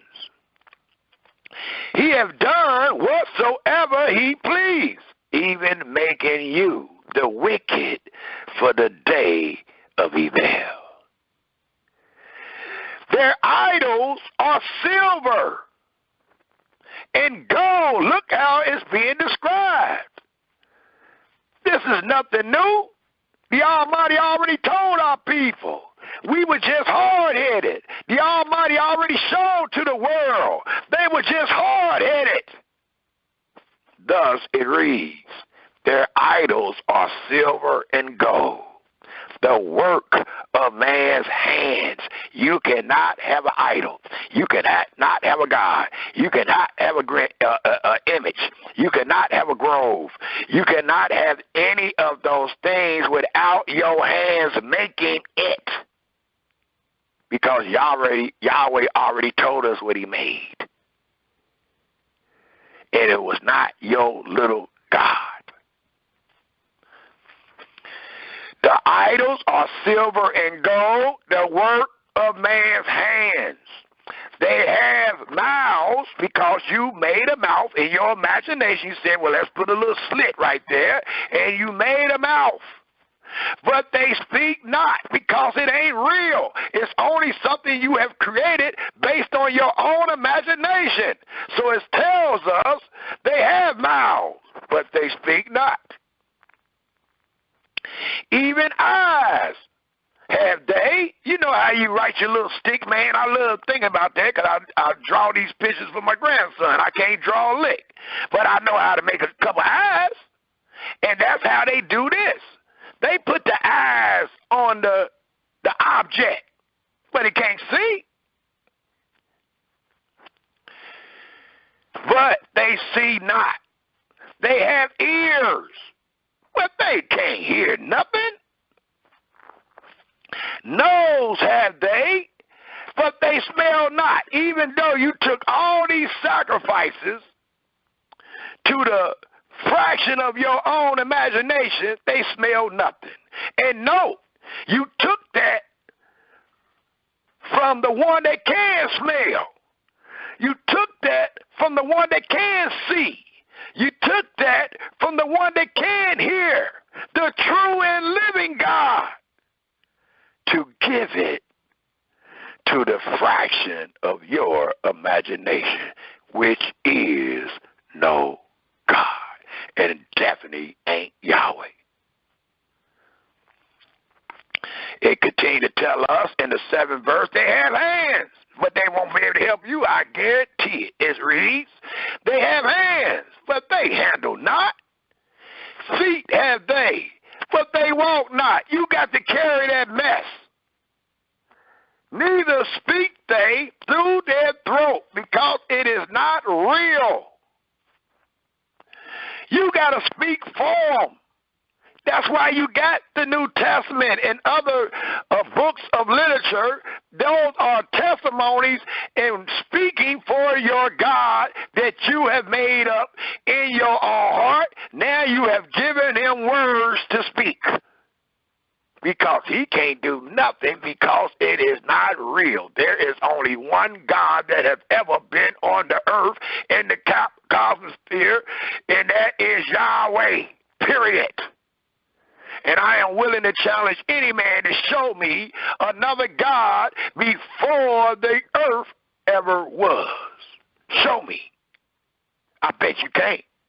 You're going to have to show it once the earth was. Why? Because now man is on it, and he's leaning on his own understanding. He's leaning on his own imagination. Now it's produced. Well, before man is created, you don't have nothing to prove that there was another God on the earth before man. Nothing. All your proof is what man has left upon the earth. And what man has left on the earth is his imagination. And Yahweh is totally against it from the beginning and the end. We've seen what he did at the beginning, where he destroyed the earth because of man's imagination. It tells us, Israel, this 8th verse says, they, and this is you, whoever got the idol in their mouth, whoever got an idol in their heart, whoever called on another God, whoever believed that there was always another God, and there was a God with the Egyptians, there was a God in Mesopotamia day, whoever believed that there was another God other than Yahweh, it tells us in the 8th verse, they that make them are like unto them. Let's stop, because that tells you something very strong. They that make them are like unto them. Well, the person that made it is nothing.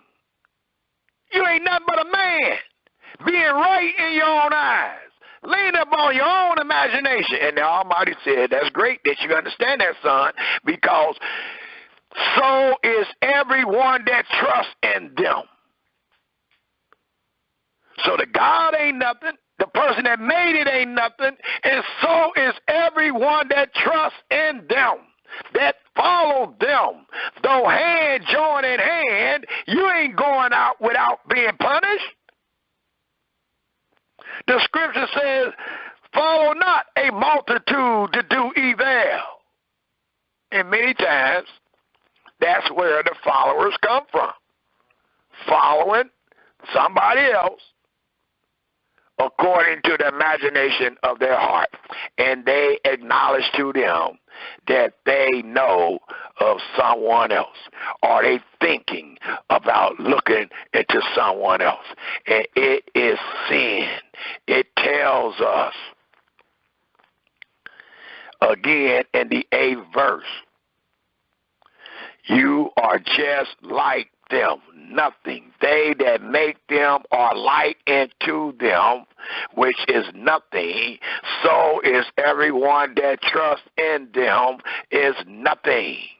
O Israel. And then the Almighty come back and tell you who is Yahweh only and who is Yahweh alone. It says, O Israel, trust thy in Yahweh.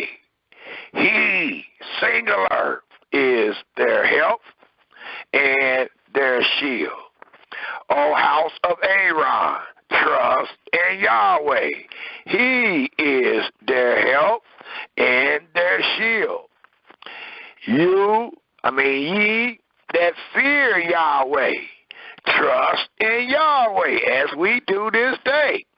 He is their help and their shield. And he has allowed us to have the Spirit and his word to disprove all these gods, to show without a shadow of a doubt that Yahweh is thy Elohim only.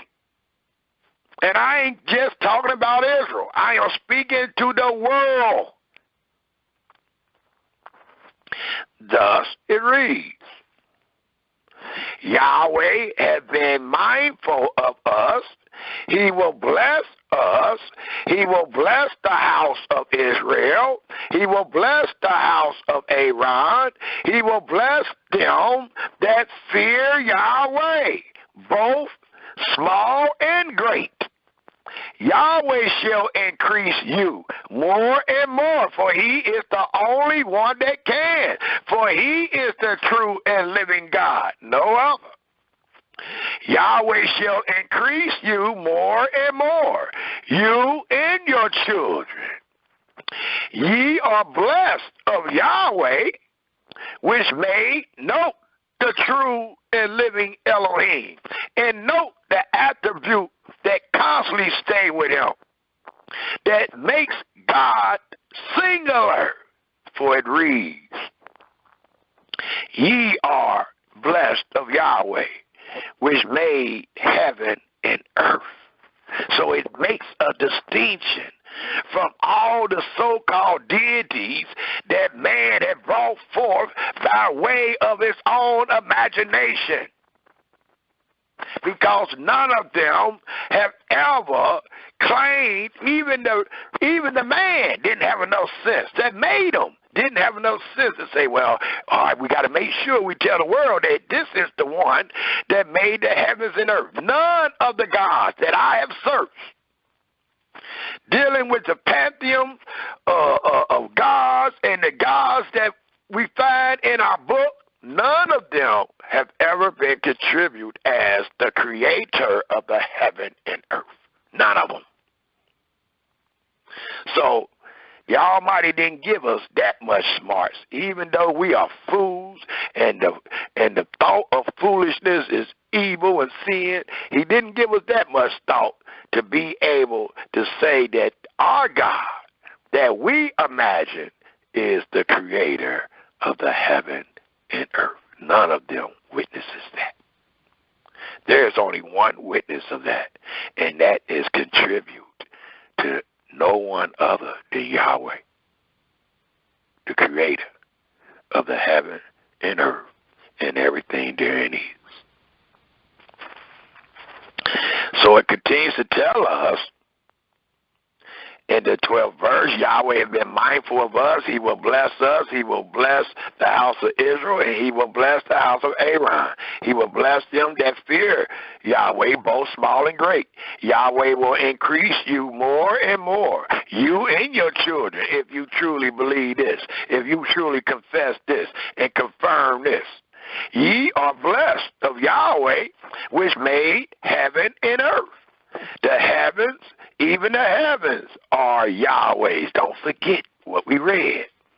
But the earth have he given to the children of man. And when he gave the earth to the children of man, man began to lean upon his own imagination and became evil. The dead praise not Yahweh, neither any that go down into silence. But we today will bless Yahweh from this time forth and forevermore by saying Yahweh is the only Elohim. Hallelujah. It also tells us, if we turn our scriptures to Isaiah 40. Isaiah 40. Because we just read that Yahweh is the one and true Elohim. Well, in Isaiah 40, if we pick up at the 12th verse, it continue on that wise. And it tell anyone that has eyes that can see.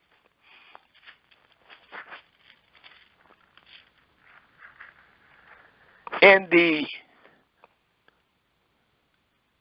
12th verse, if we pick up at the 12th verse of the 40th chapter of Isaiah, and it reads, who have measured the waters? And we started it off with these things. So we're going in a full circle.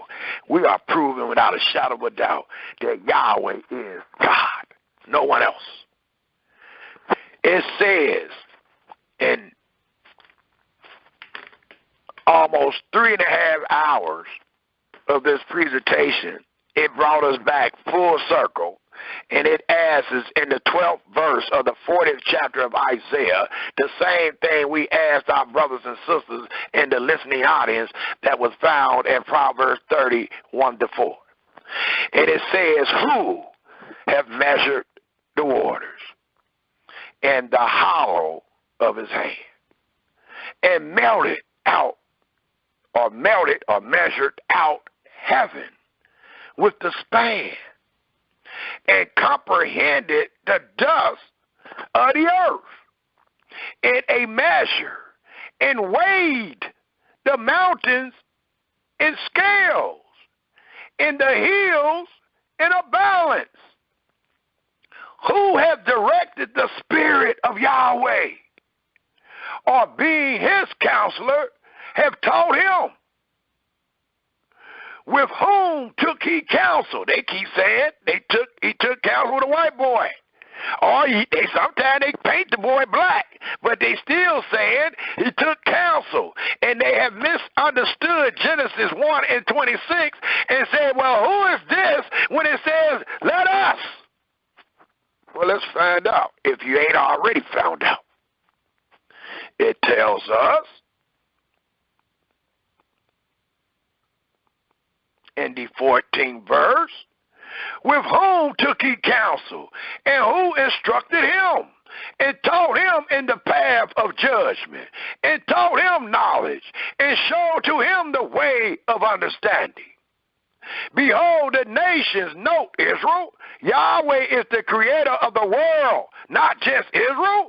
Behold, the nations are as nothing, or as a drop of a bucket, and are counted as a small dust of the boundless, and that ain't even weighed. Behold, he take up the isles as a very little thing. It tells us, and Lebanon is not significant to burn, nor the beasts thereof significant for a burnt offering. All nations before him are as nothing. And if they ain't nothing, you know they God ain't nothing. We just read that in Psalms 115. All nations before him are as nothing, and they are counted to him.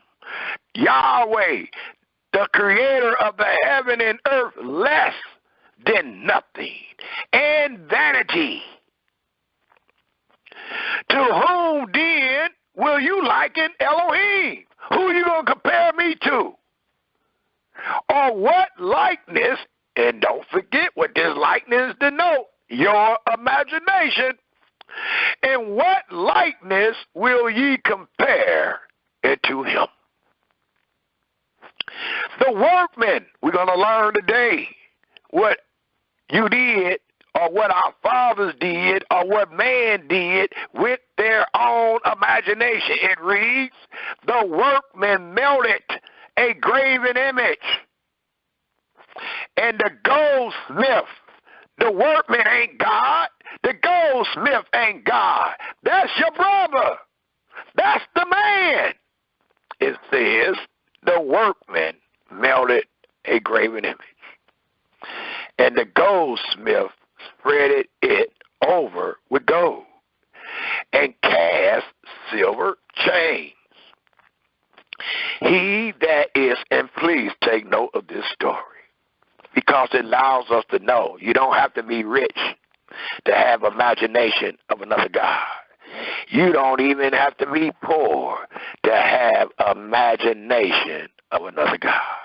For it tells us in this story, in the 20th verse, he that is so impoverished, this man poor, this woman poor, this family is poor, this tribe is poor, and it says, he that is so impoverished that he have no oblation chooses a tree. And no, that's his choice based on his imagination, that will not rot. He seek into him a cunning workman. I got to get the best one. I got to get one that can make something that I ain't even thinking about. He went and got a cunning workman to prepare a graven image that should not be moved. Have ye not known? Have you not heard? Have it not been told you from the beginning? And none of us can say no, because I took you to the beginning. So you'll be found a liar. But it is asking, man, it is asking Israel, have you not known? Have you not heard? Have it not been told you from the beginning? Have you not understood from the foundations of the earth? It is he.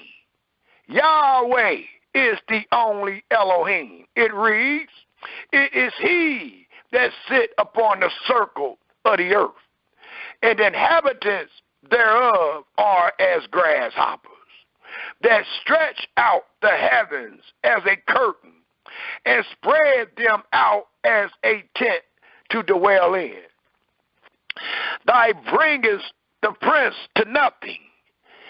He makes the judges of the earth as vanity. Yea, they shall not be planted. Yea, they shall not be sown. Yea, their stock shall not take root in the earth. And he shall also blow upon them, and they shall wither. And the whirlwind shall take them away as stubble. Again, I ask you, to whom then will you liken me? Or shall I be equal, said the Holy One? Lift up your eyes on high, and behold, who have created these things that bring out their hosts by number. He called them all by names, by the greatness of his might, for that he is strong in power, not one fails. Why sayest thou, O Jacob, and speakest, O Israel, my ways is hid from Yahweh, and my judgment is passed over from my Elohim? Hast thou not known? Hast thou not heard that the everlasting God, Yahweh, the creator of the end of the earth, faint not, neither is weary, there is no searching of his understanding. It also tells us, if we pick up in the 45th or the 41st verse, the 41st chapter of Isaiah, the very next chapter, and it reads, and it tells us in the 41st chapter, the 17th verse, and it reads, when the poor and needy seek water, and there is none, and their tongue fail for thirst, I, Yahweh, will hear them. Ain't no other God gonna take care of you. Even from your birth to this day, there have been no other God that have created you, nor have looked out for you, nor have taken care of you. There is only one God, and that God has taken care of every man that find himself on the face of this earth. I, the Elohim of Israel, will not forsake them. I will open rivers in high places, and fountains in midst of the valleys. I will make the wilderness a pool of water, and the dry land springs of water. I will plant in the wilderness the cedar and smitten tree, and the mulcher, and the all tree. Myrtle, and the all tree. I will set in the desert the fir tree, and the pine, and the box tree together, that they may see and know and consider and understand together that the hand of Yahweh have done this, and the Holy One of Israel have created it. From the beginning to the end, from the end to the beginning, it has been known that Yahweh is Elohim. You don't believe it? It reads, produce your cause, said Yahweh. Bring forth your strong reasons. Show us why you believe Selassie is God. Show us why you believe that Jesus is God. Show us why you believe that anything or anyone other than Yahweh is God. It says, produce your cause, said Yahweh. Bring forth your strong reasons. Don't come with that weak mess, because I'm going to tear it up, said the King of Jacob. Let them bring them forth and show us what shall happen. Let them show the former things what they be, that we may consider them and know the latter end of them. And they can't, because only man can speak for them, or declare us things for to come. Show the things that are to come hereafter, that we may know that ye are gods. Yea, do good or do evil, do something, that we may be dismayed and behold it together. Behold, ye are nothing, and your work of naught. An abomination. Please take note what Yahweh called you if you don't believe that Yahweh is the only Elohim. An abomination is he that choose you. Your abomination. I have raised up one. Let me see if I want to go farther 1 second. Yes. I have raised up one from the north, and he shall come from the rising of the sun. Shall he come upon my name, and he shall come upon princes, upon mortar, and as the potter tread clay. And this person is none other than Cyrus, who have declared from the beginning that we may know, and before time that we may say he is righteous. Yea, there is none that show. Yea, there is none that declare. Yea, there is none that hear your words. The first shall say to Zion, behold, behold them. and I will give to Jerusalem one that bring good tidings. Again, that was Cyrus. And I wanted to show that and use that to show that the Yahweh is the only Elohim. And if the Almighty brought anybody on the earth, created anybody on the earth to take care of his children, it was done by Yahweh. It wasn't done by no other God. There was no, even this man acknowledged the God that anoints him. So there is only one God, even though he might have had a thought of another God. Once Yahweh revealed what he has said and done, then that man come to the realization that there is only one God. Same way in the story, I think it's the, if my recollection served me right, I think it's the story of Daniel in the 4th chapter, where the Nebuchadnezzar, after Yahweh said and did what he said and did, the king himself acknowledged that Daniel God is the true and living God. That Daniel God is the only God. So again, all nations in all tongues will swear and confess that Yahweh is God. Thus, it continued to tell us,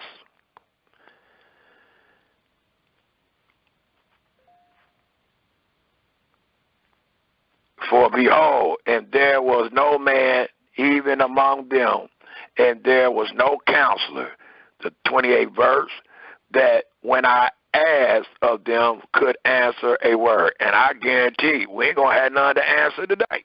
Tonight, when we get to the Q&A, you ain't going to have nobody to answer that. You're not going to be able to show no proof that somebody else is God. They didn't, nor were you. Does it read in the 29th verse, behold, they are all vanity.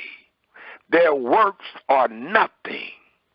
Their molten images are wind and confusion. Nothing. Well, it also tells us in the 42nd chapter, if we look at the 5th verse, and it reads, thus said Elohim, Yahweh, he that created the heavens and stretched them out, he that spread forth the earth, and that which come out of it, he that give breath. Please take note. None of your gods have ever said this, nor have you witnessed this. It says, he that give breath into the people upon it. Now, I'm talking about all the people, not just Israel. There's only one God that has given everything that has breath upon the earth is spirit, and that is Yahweh Elohim. And we took you to the beginning and showed you how he did it. It tells us, I get a little excited, I kind of lost my place, but I was at the 5th verse, and that which come out of it, he that give breath into the people upon it, and spirit to them that walk therein. Well, according to wisdom, Yahweh is the one that gives spirit to the animals and to man. When the animal died, he goes into the earth, and the spirit goes with him. When man died, his body or soul returned into the dust, but the spirit goes back into him that gave it. And who gave it? Yahweh, the only Elohim. It also tells us in this great chapter, if we take a look at the 18th verse, Isaiah 42 and 18 reads, hear ye deaf, and look ye blind, that ye may see.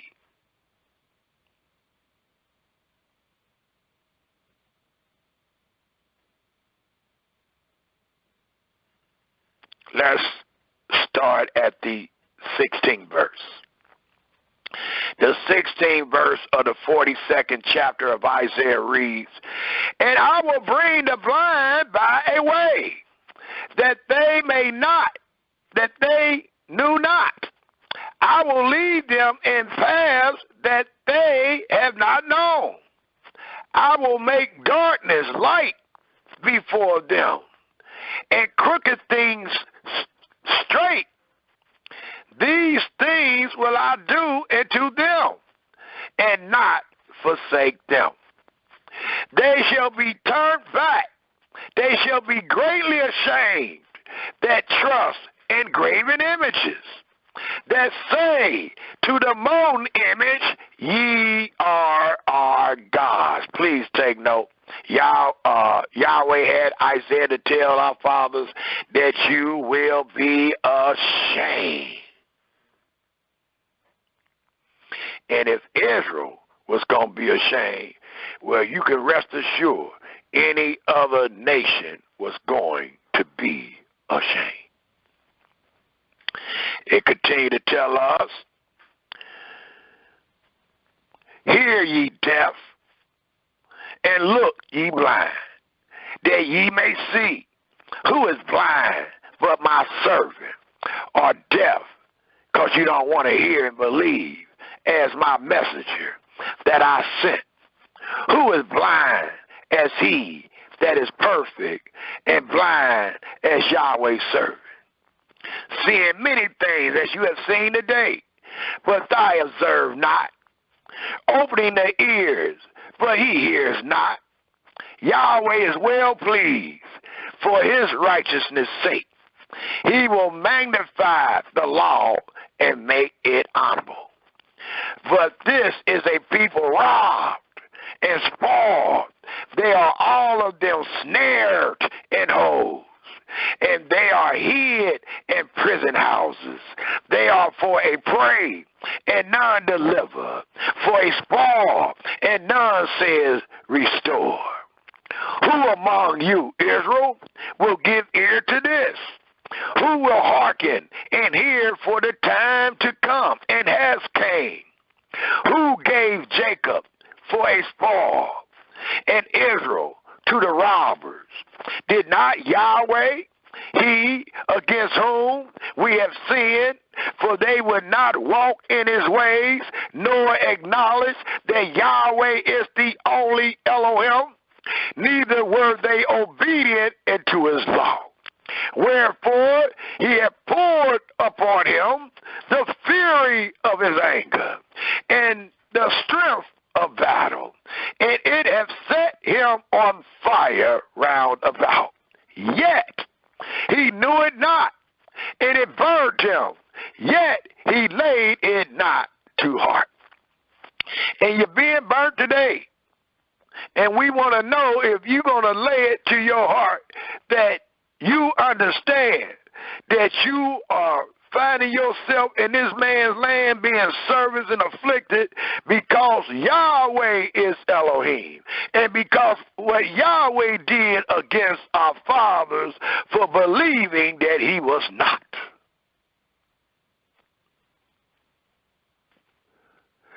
It also tells us, if we turn to Psalms 135. Psalms 135, I'm going to read a couple more chapter and verses.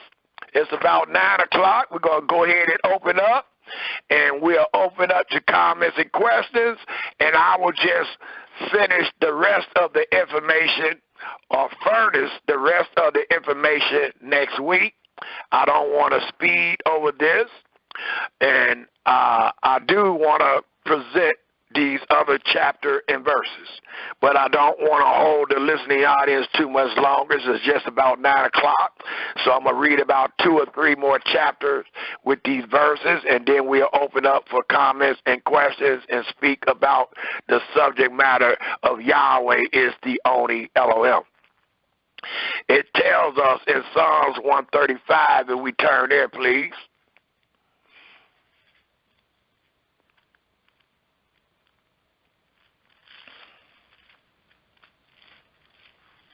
And it is continuing on the same line that Yahweh is Elohim and there is none else. Thus it tells us in Psalms 135, Hallelujah. Praise ye the name of Yahweh. Praise him, singular, O ye servants of Yahweh. Ye that stand in the house of Yahweh, in the courts of the house of our God, of our Elohim. Praise Yahweh, for Yahweh is good.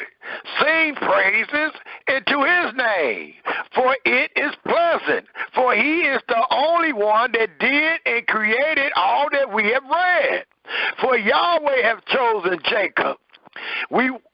The question was asked, who is the one that created all? His name is Yahweh. And then the question was asked, what is his son's name? If I can tell, it reads, for Yahweh hath chosen Jacob into himself, and Israel for his particular treasure. His son's name is Israel. It was Jacob. Jacob's name was changed to Israel when he wrestled with the angel. The 5th verse reads, for I know that Yahweh is great, and that our master is above all deities. Whatsoever Yahweh pleased, that did he in heaven and in earth. And if he pleased to make a God where you to call upon, it would be written. There was no God that Yahweh made and left in the sun. There was no God Yahweh made and left in the water. There was no God Yahweh made and left in the vegetation. Nor was there any God that Yahweh left for one to call upon because they can't have no children. Yahweh is God. So if you called on anybody, if you received anything, it came by way of Yahweh. Whatsoever Yahweh pleased, he did.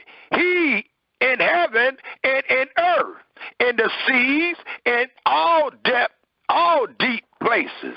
He caused the vapors to ascend from the ends of the earth. He make the lightnings for the rain. He bring the wind out of his treasures. Who smote the firstborn of Egypt? Yahweh, both man and beast.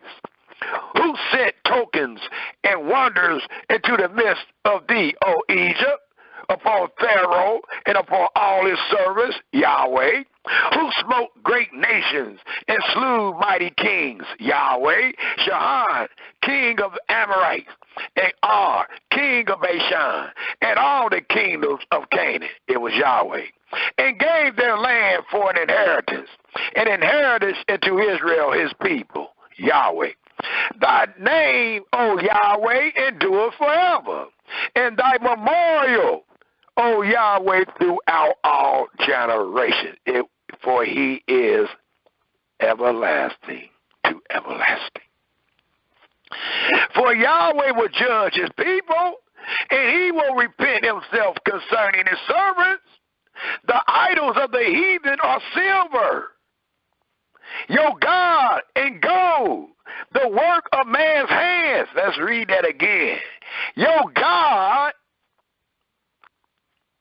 of the heathens are silver and gold, the work of man's hands. There is not a God on the face of this earth, and it never has been. There is only one God, and his name is Yahweh. And we have shown from Genesis 1 his works. And throughout this book, that's all that is brought up, his works. And his works denotes him. His works makes a distinction between him and your imagination.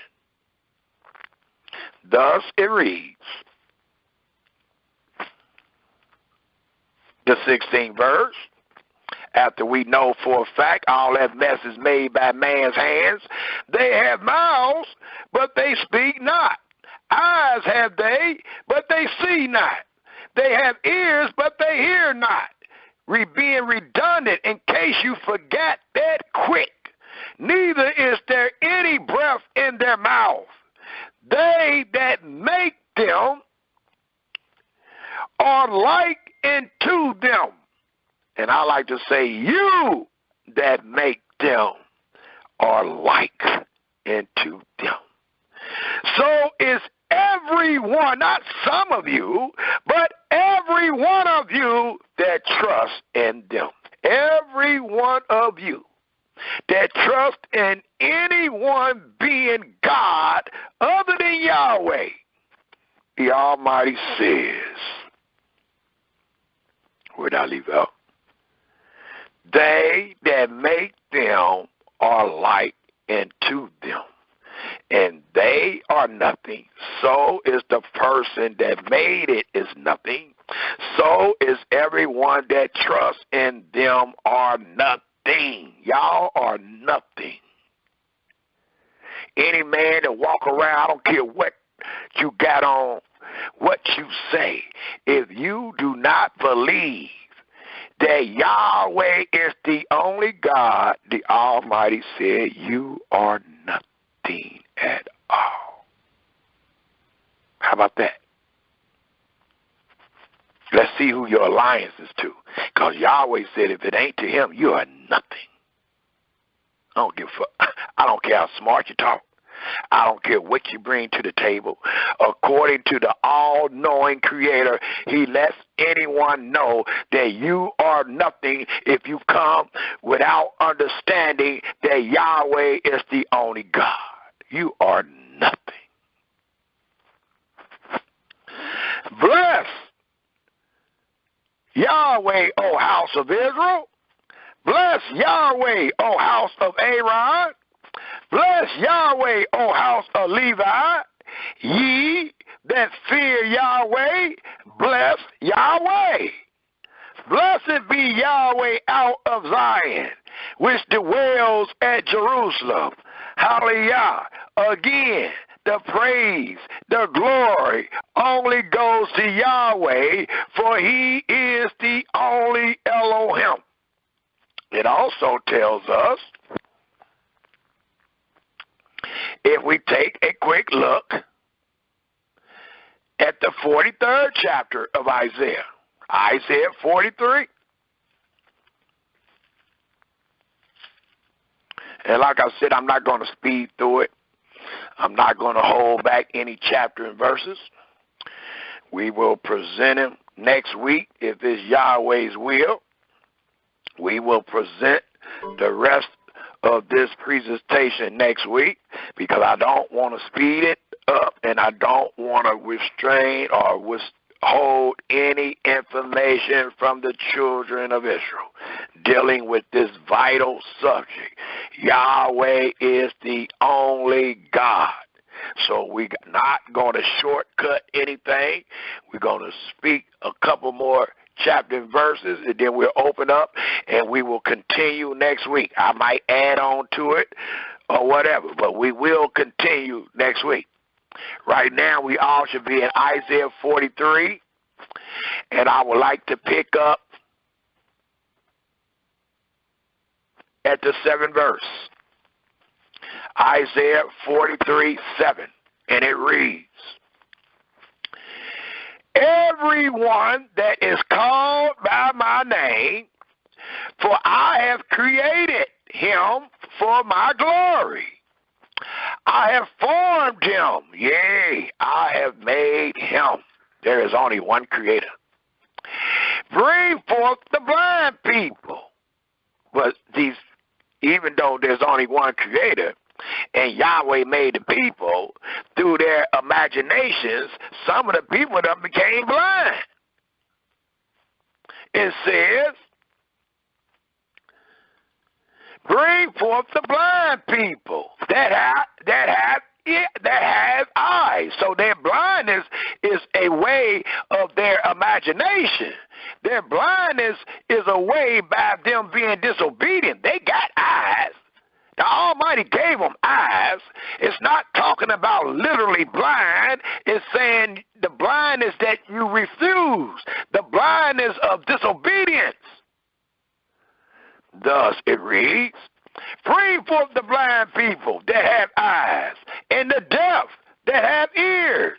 Let all the nations, not the nation of Israel, let all the nations be gathered together. Because Yahweh is the Elohim of them all. And let the people be assembled. Who among them can declare this? And show us former things like we just did all the way back at Genesis 1:1. Let them bring forth their witnesses that they may be justified. Or let them hear and say that Yahweh is the only Elohim. It reads in your book. And say it is truth. For that is truth, what I just said. Ye are my witnesses, said Yahweh. And what are we witnessing? That Yahweh is the only Elohim. It says, ye are my witnesses, said Yahweh, and my servant, whom I have chosen to do what?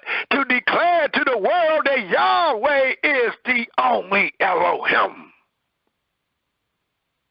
What you think you're witnessing about? A crime? It reads, Israel, whom I have chosen that ye may know and believe and understand that I am Yahweh, the only Elohim.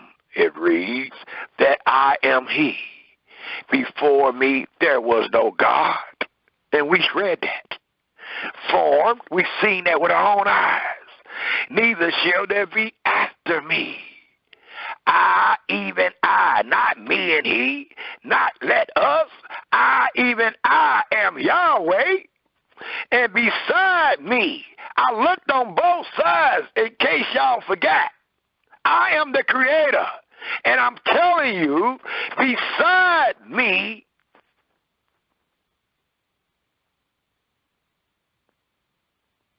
there was no Elohim. Formed. So how did the God you got in your heart get formed? Was it not by your own imagination? Was it not by you following the imagination of the multitude? Absolutely. Thus it says that I am He. Before me there was no God formed, neither shall there be after me. I, even I, am Yahweh, and beside me there is no Savior, there is no God, there is no Creator. I have declared and have saved, and I have shown when there was no strange God among you. Therefore, the reason why ye are my witnesses, said Yahweh, that I am God. Yea, before the day was I am He, and I explained that. I showed that in Genesis. And there was none that can deliver out of my hand, because there is none other. I will work, and who shall let it? No one. Thus said Yahweh, your Redeemer, the Holy One of Israel. For your sake have I sent to Babylon, and have brought down all these nobles and the Chaldeans who cry is in the ships. I am Yahweh, your Holy One, the Creator of Israel, your King.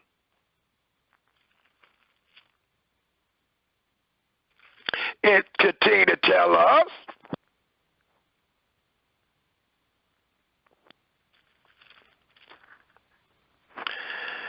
thus said Yahweh, which make a way in the sea, and a path in the mighty waters, which bring forth the chariot and horses, the army, and the power, they shall lie down together.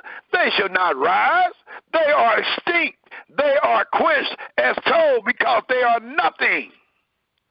Remember ye not the former things, neither consider the things of old. Behold, I will do a new thing. Now it shall spring forth. Shall ye not know it? I will even make a way in the wilderness, and rivers in the desert. The beasts of the field shall honor me, the dragon and the owl, because I give water in the wilderness, and rivers in the desert, to give drink to my people, my chosen.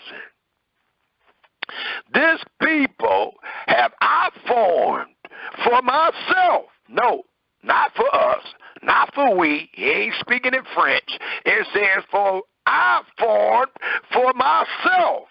They shall show forth my praises, and those that fear Yahweh will always witness that Yahweh is the God, not just of Israel, but of the world. This people have I formed for myself. Everybody can't do this, because Yahweh have formed a people for himself to declare these things. And that person going up against the world. So you're going to have to be bold as a lion, and you're going to have to trust in Yahweh and know where these words at. And you will destroy them all. It said, like our brother read, like y'all man read in Psalms 68, where he said he fanned them away like smoke. That's how you will be able to do it with this word. Fan that mess away, like you fan the smoke away. Because you fear Yahweh and you using every one of his words to confirm this truth. It says, but thou hast not called upon me, O Jacob. You calling on somebody else. But thou hast been weary of me, O Israel.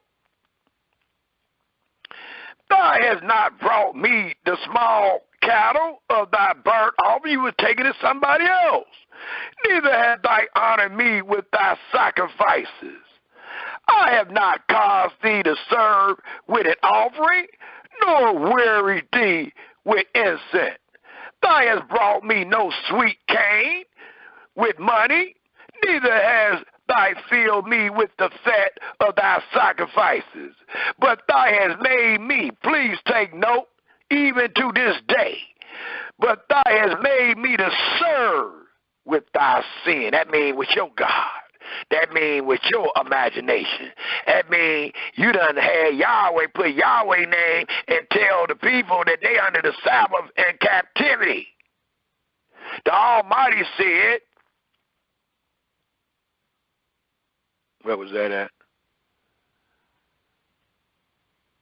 It says, I am he that blotted out thy transgression for my own sake, and will not remember thy sin. But before he said that, it says in the middle part of the 24th verse, but thou hast made me to serve with thy sins. Thou hast wearied me with thy iniquities. So, and if we don't have time today, we'll be able to show time next week how our fathers had Yahweh in practice with their imagination. I don't care if they just add the name on there or they added a couple practices. I don't care if it was a burnt offering or a sacrifice. All these things were supposed to be done by the true and living, or supposed to be done for the true and living Elohim.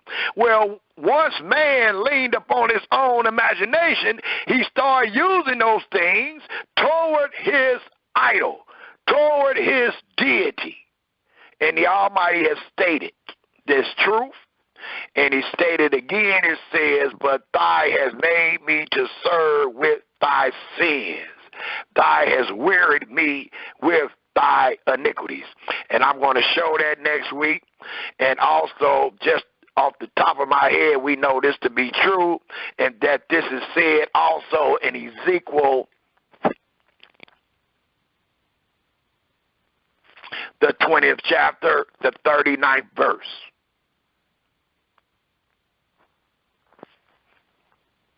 And it told us the same thing what you just read. Do not, whatever you do, do not use me in your worship. Matter of fact, We don't have that coming up soon, so let me just run to it real quick to let you know what I mean and what your book say and how it coincides with what we just read in Isaiah 43. Because in Ezekiel 20, it tells us in the 39th verse, I think it is, let me get there. It tells us, Ezekiel 20, the 39th verse, it says, as for you, O house of Israel, thus said Yahweh Elohim, go ye, serve ye every one his idol. Get away from me with that mess. And hereafter also, if you will not hearken to me. And note, the only reason you will find yourself serving an idol is because you are not hearkening to him. Did you get that? There is no other God. The only way you produce another God is because you're not listening to Yahweh, which is the only God. So again, the 39th verse of Ezekiel 20 tells us, as for you, O house of Israel, thus said Yahweh Elohim, go ye, serve ye every one his idols. And hereafter also, if ye will not hearken unto me, but pollute my holy name no more with your mess, it says, with your gifts and with your idols. Same as what we just read in Isaiah 43. It tells us, Israel,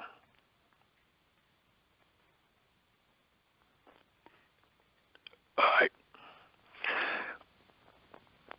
It tells us, Israel, according to the 46th chapter of Isaiah. Let's go to the 45th. I would like to go to the 45th.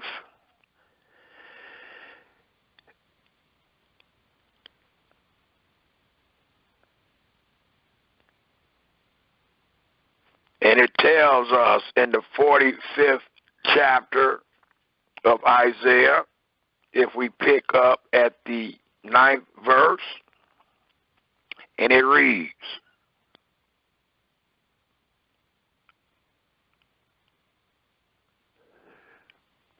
woe unto him, and note, you that don't believe that Yahweh is Elohim, these words are for you. For it reads, woe to him that strive with his maker. Well, if Yahweh is the creator, if Yahweh is the only God, then you are striving with your maker. Because we read that Yahweh is the creator and it allowed us to know what he made. So again it says, woe unto him that strive with his maker. Let the potsherd strive with the potsherds of the earth. Shall the clay say to him that fastened it, what makes thy, another way of saying that, shall the clay, dealing with the potter, shall the clay say to the potter, you ain't the creator? Should the clay say to the potter that you ain't God that made me? And that's what the clay is saying today. The clay is saying that Yahweh is not the only God. Thus it reads,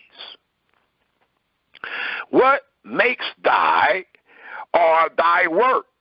He have no hands. Woe unto him that says unto his father, what begettest thou? Or to the woman, what hast thou brought forth? Thus said Yahweh, the Holy One of Israel, and his Maker, ask me of things to come concerning my sons, and concerning the work of my hands, command ye me. I have made the earth and created man upon it. I, even my hands, have stretched out the heavens, and all their hosts have I commanded. I have raised him up in righteousness. I will direct all his ways. He shall build at my city. This is talking about Cyrus again.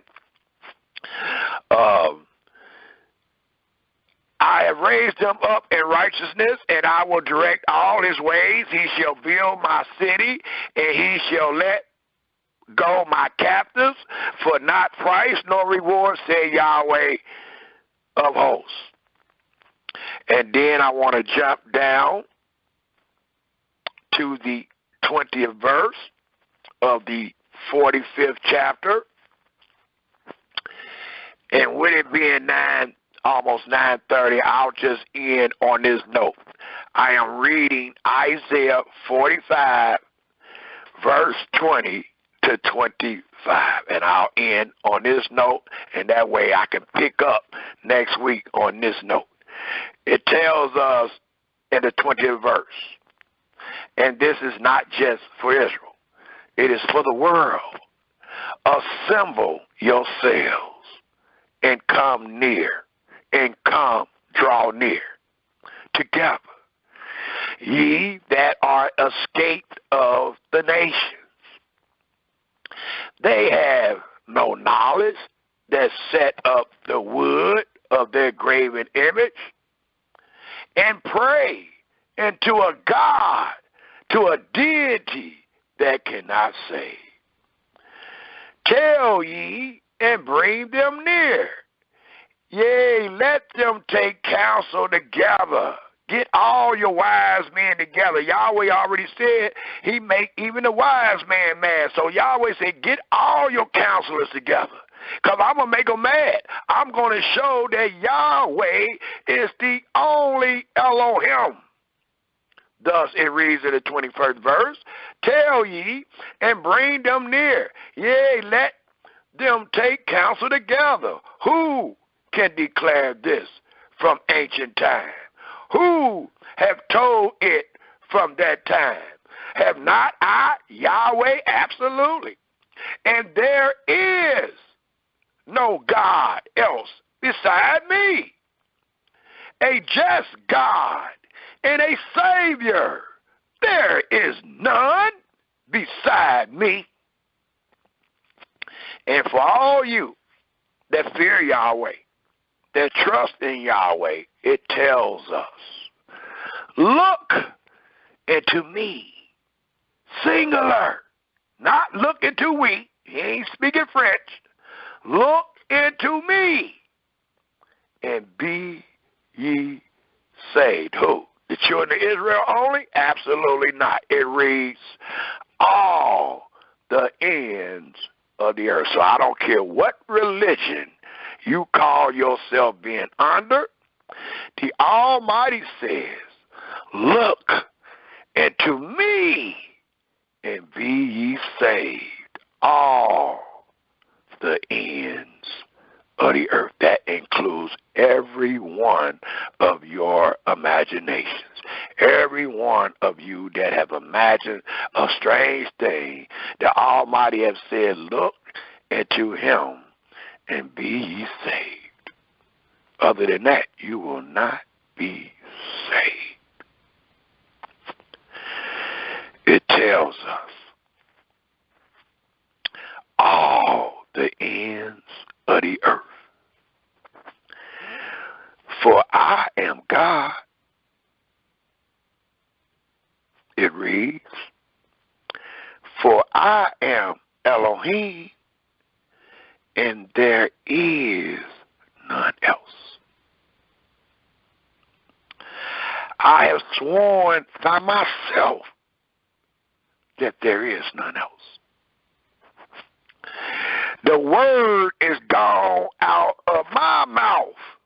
This is the Creator's lips in righteousness, and shall not return.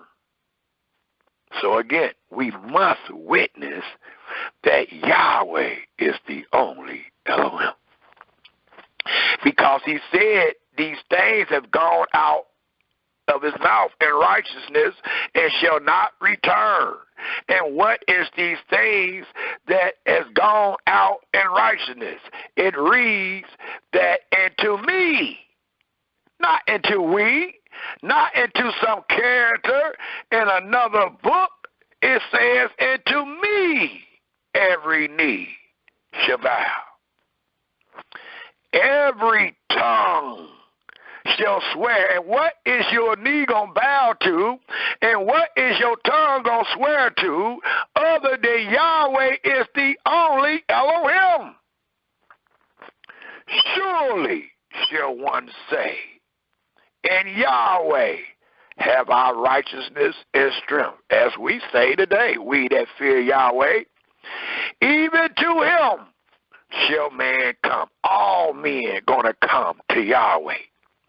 And all that are ascended against him, angry, don't want to believe it, shall be ashamed.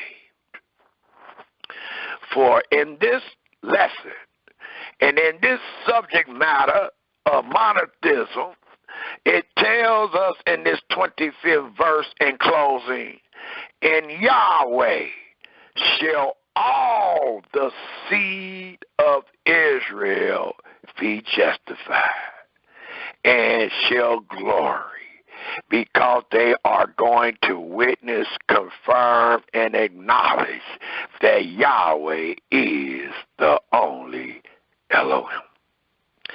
Hallelujah, hallelujah. I will end on that note and open up for comments and questions.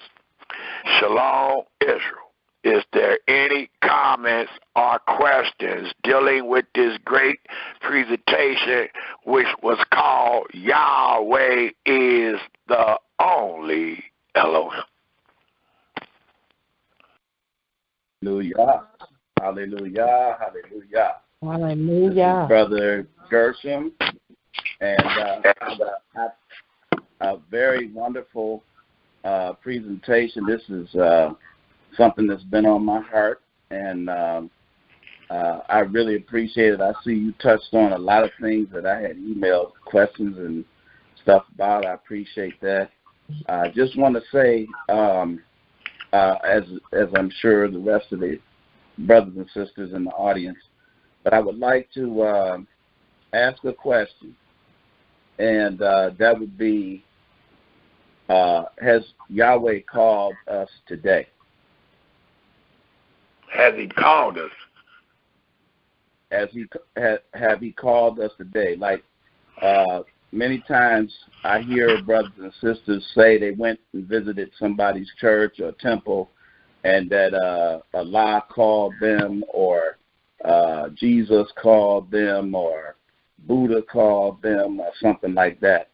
And the reason why I asked this is because the answer came today in your presentation in the book of Isaiah, because I was looking for the answer, and you brought us across it. Yahweh led you to it, led me to it, and it's in where you had us in Isaiah 43, where it says, I have not called thee. But he was talking to Jacob, and that's the answer, really, because it says, I have not called thee, O Jacob, neither have I made thee weary, O Israel. Because what he's saying is, in my understanding, if you got something different, let me know. What he's saying is that while they were doing all those things, and they made him, they blasphemed his name and made him stand before them in their iniquities. While they were yet doing those things, as we read further down, I kind of take that to where we are today. Because in the verse 25 it says, I, even I, am he that blots out thy transgressions for mine own sake, and thy sins, and I will not remember them. So, you know, and because a lot of these people, they be talking about we got to do something and so on and so forth. But for his chosen people, he talks further down about giving them a spirit and so on and so forth, and making them right and fashioning them from their mother's womb, or from the womb is what he calls it. And I just wanted to say, I wanted to add that little bit in the form of a question, because it's the question that's put here from out of the book, and I just appreciate all that you spoke of today. I got in a little late, but I can't wait to go back. I'm going to go right after we get off. I'm going to your, well, it ain't going to be up there yet. It takes how many? I don't know. It depends on our brother Ben Naya, and, you know, he got other things that he got to do, but he's real dedicated, so I see it being up by no later than Monday. It'll be up soon.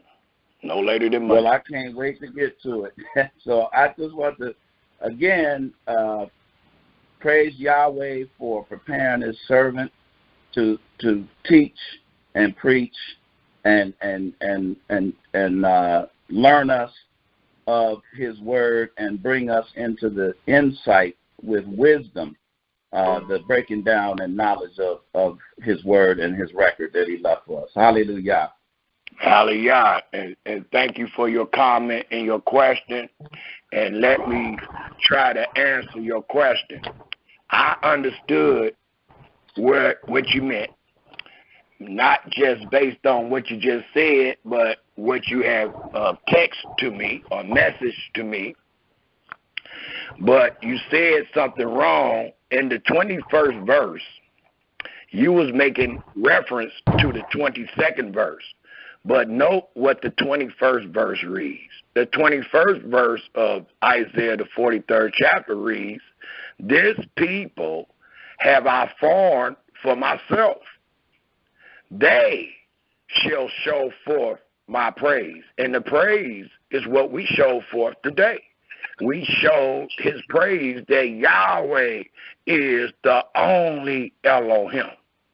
And then it comes to the 22nd verse, but I think you might have read it wrong, because it reads, "But thou hast not called upon me, O Jacob, but thou hast been weary of me." That means you're not calling on me, you're not selecting me, you're not trusting in me, you're not witnessing to the world what I said, that I am Yahweh alone. So that's what that is saying. So it start off talking about how Yahweh have created and how Yahweh is the only creator, and he used us as the witnesses. That's what it starts off with. If you read the first verse all the way up to where we at now, the 22nd verse. And then the Almighty changed the words to be against you, Israel. And that's why it says in the 22nd verse, "But thou hast not called upon me, O Jacob." So when you was in those churches, I said, I know what you're saying, but I need to read it as it is and explain it a little better. So when you find yourself in this mosque, or you find yourself in this church, and you find yourself in all these other places talking about somebody called you and somebody had you to come there, it is a lie. Because Yahweh is saying, if it was true, you will only witness that I am Yahweh, that I am your Savior, and there is no one else besides me. The 22nd verse says, "But thou hast not called upon me." You have not witnessed for me. You have not confirmed every word for me, O Jacob. But thou hast been weary, tired. Not upon your job. You've been tired dealing with me. You got a lot of energy for everybody else, but I'm the only one that made the heaven and the earth. That's what it's talking about. Absolutely. I'm in total agreement. I'm in the Septuagint, and the verse before it just says, the 2 verses before it, it says, the beasts of the field shall bless me, the owls and young ostriches, for I have given water in the wilderness and rivers in the dry land to give, and it says, to give drink to my chosen race, even my people whom I have preserved, to tell forth my praises. And then he says to let them know it's not of their, of their doing. He said, I have not called thee at this point. He said, I have not called thee, O Jacob, neither have I made thee weary, O Israel.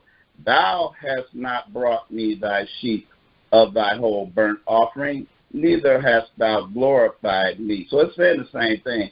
Right. Glorify me with thy sacrifices.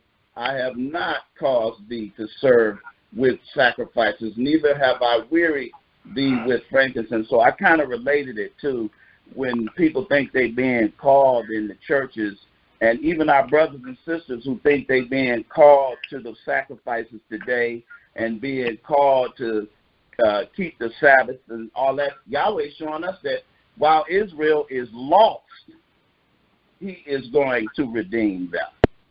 It Yes. ain't of their ability. It's of what we don't do. That's what I was just trying to implement. Well, if that's what you was trying to explain, that's absolutely right, and that's what Yahweh changed the story, and now he's pointing the finger at Israel. At first, he told everybody to bring your witnesses and all that, and he told everybody that he has chosen Israel to be his servant and to be his witness, and he told everybody that there is no one beside him, and then he went straight to Israel and said, but y'all playing. Y'all ain't been calling on me. Y'all ain't been acknowledging me. Y'all ain't been telling the world that I am the only Elohim. Y'all been weary with me. Y'all been doing everything under the sun but except acknowledging and witnessing that I am the Elohim of the earth. And I chose y'all to do so. So we have been weary of him. We have not done what he said, and he talking to our fathers. We just compare it to us today. He is truly talking to our fathers that were under the covenant of the law. Hallelujah. Yes, hallelujah. Great comments, great questions. I want to thank you. One more thing. I just want to. Well, hold up. Just hold that thought. Is there any other comments or questions? We got to keep it set. Is there any other comments or questions?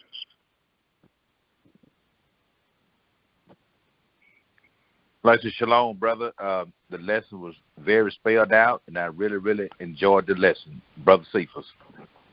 Shalom, our Brother Cephas, and I thank you for the comment. Is there any rebuttals? Do we all understand that Yahweh is the only Elohim? Even though we can find the word Elohim in our Bible over 4,000 times, do anyone believe that there is another God other than Yahweh, even though the word God is found in your Bible over 4,000 times?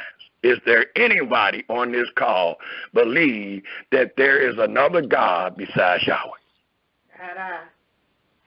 Not at all. Not at all. Hallelujah. Hallelujah. Hallelujah. Hallelujah. Hallelujah. This is Sister Deborah in Virginia. Just want to say shalom to everybody and hallelujah to the Most High for this wonderful class. Enjoyed the lesson today. Oh, so many wonderful points, and I'm in agreement with all of them. And I say that every day. Every day I say that, to the Most High, there's none before you and none after you. And I just, wish I would have heard this. Of course, everybody says that, but we all wish we would have heard this from our forefathers. So just thankful for you bringing this out, and I hope that those who are just hearing it will grab hold on to it because it is nothing but the truth. So all praises to the one and only Elohim. So Hallelujah. Thank you. Hallelujah. All praises. Hallelujah. And that's a great point that you brought out. And what this presentation really brings out to us, dealing with this monotheism, is a oneness. And this oneness that we have taught on today has been so defined that it has allowed us to know that the Hebrew Elohim is the Elohim of the whole earth. Think about what we are saying. We got all type of nationalities on the face of the earth, and Yahweh is the creator of them all. We got, as I stated earlier, over 12,000 different gods that have been worshipped upon this earth. And we have just found out that all of them is fake. That there is only one God, not just for Israel, but for the world, even the heathen, even the enemy that we hate. Yahweh is their creator. Hallelujah. Yes, indeed. It's like a big old family. It's like a big old. It's like Joseph. Put the story of Joseph in your mind, and put you as Joseph. When I say you, I'm talking about the whole nation of Israel. Put the whole nation of Israel as Joseph, and the other 6 brothers, or the other, 11 brothers, denotes the other nations. And then when you remember the story what happened to Joseph, Joseph said, you thought to do this as evil. But Yahweh thought to do it as good, that he may preserve life. And what did he mean by that? He was able to preserve the life of his own family and all of the Egyptians. We are, as a nation, Joseph. The brothers can be resembled as the other nations. But at the end of the day, all of the nations, all of the brothers is going to serve that same God that Joseph served. Hallelujah. Hallelujah. Amazing. Is there any other comments or questions?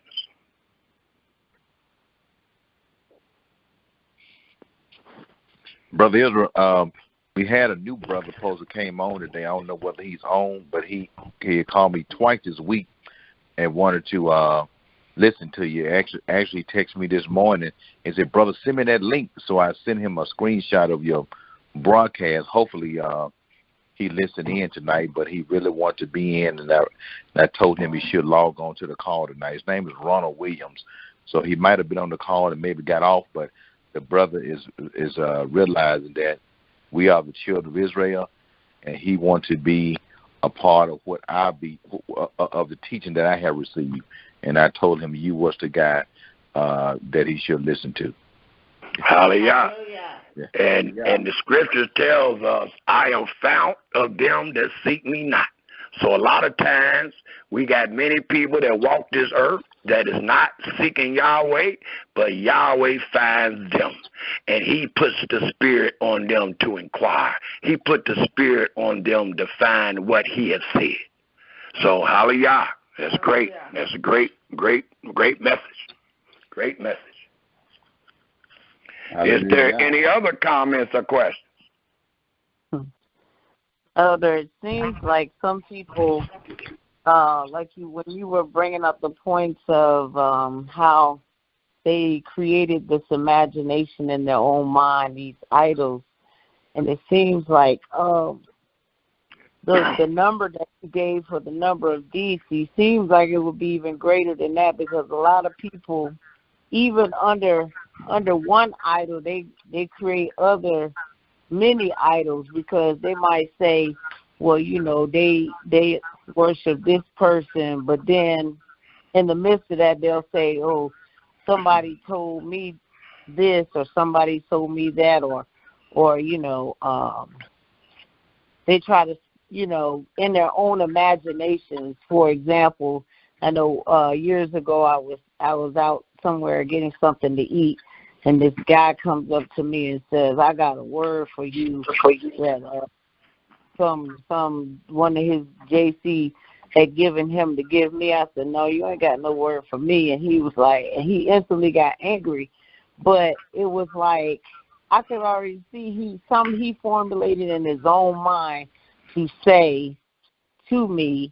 So it's like an idol inside of an idol inside of an idol, because it's all first was created by one man, and then these people that grab hold of that idol, now they're creating more idols in their own mind of what they think this so-called deity is supposed to be. So it just keeps going. Well, it kind of resembles how theology talks about denominations, and there are many denominations like a Christian, for an example. You got a Protestant, you got Baptist, you got you got all these other denominations, and that's what it means. Out of these 12,000 gods that has been worshipped, there are 9 different types, characteristics, and these characteristics denote a denomination. It denotes a denomination. So, according to record, it is only 12,000. But the worshipers, the followers, are way more than that, because, as I stated, there might be a denomination already out. A denomination that's already out, and then, as you just stated, we can be Johnny-come-latelys, and we might add on to that denomination, even though it was called Baptist. We might add on to it, so that's where the differences come from.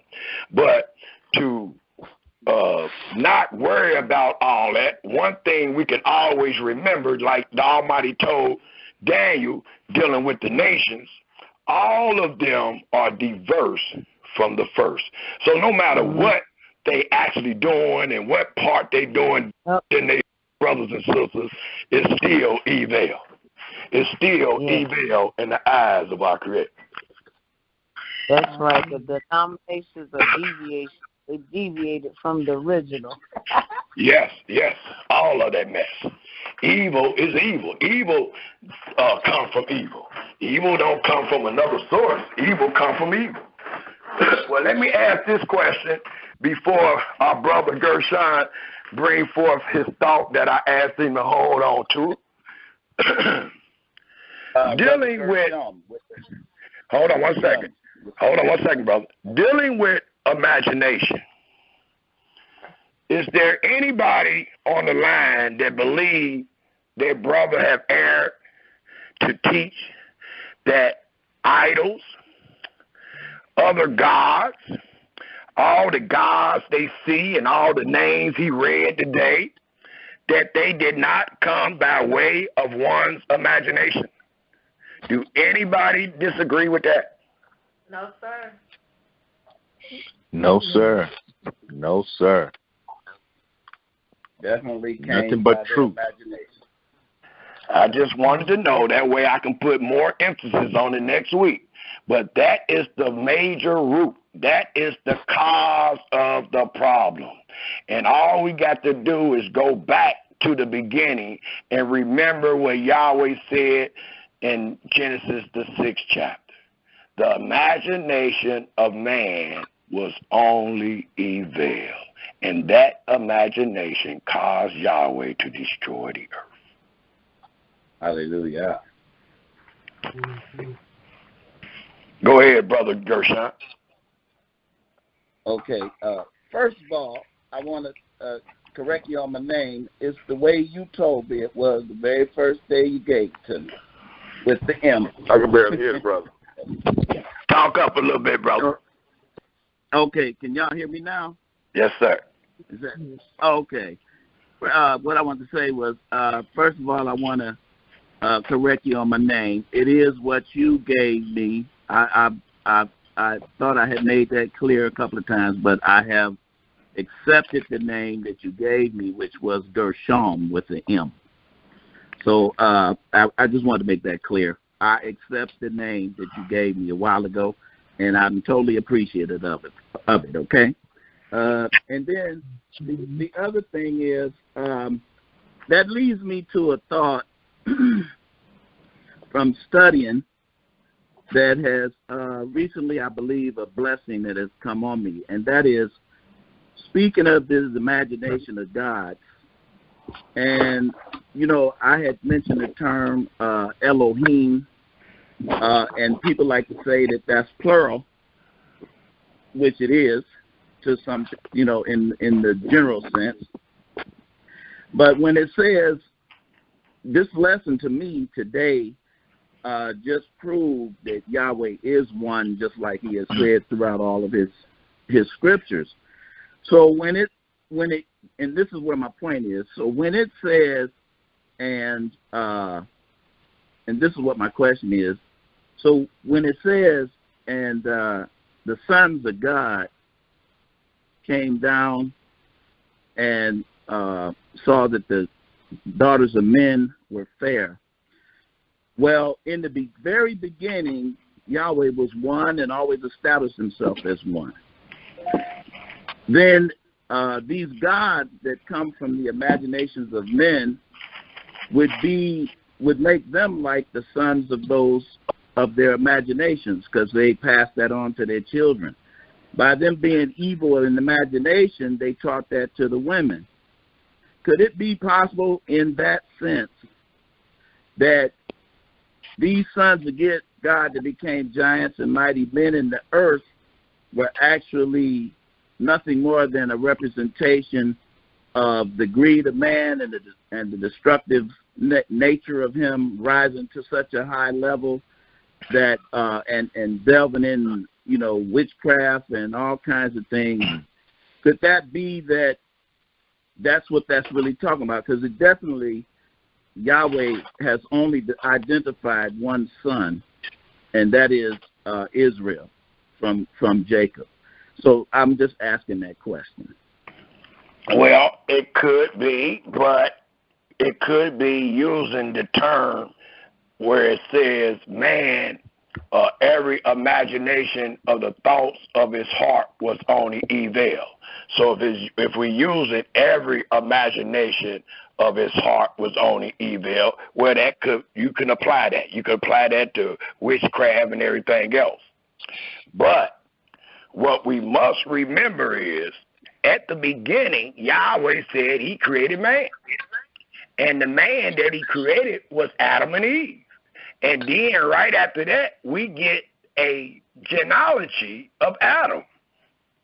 But before we get the genealogy of Adam, note what is said in Genesis, the 4th chapter, the 25th and 26th verse. We got Adam and Eve with 2 sons. One son killed the other son. And then it tells us in the 25th verse, and Adam knew his wife again, and she bare a son and called his name Seth. For Elohim said, look what God said. For God said, she have appointed me another seed instead of Abel, whom Cain slew. And to Seth, to him also there was born a son, and he called his name Enoch. Then began men to call upon the name of Yahweh. And then it gives the list of Adam's family record. And in this record, there is the great men. And we know these men was great based on their longevity that Yahweh gave them. Even in the walk and the longevity that Yahweh gave them, he even bring up Enoch, who walked with Elohim, and he was not. And then it even go farther down to Noah. And it says something very important dealing with Noah found in the 29th verse of the 5th chapter of Genesis. And it reads, and he called his name Noah, saying, this same shall comfort us concerning our work and toil and of our hands because of the ground which Yahweh have cursed.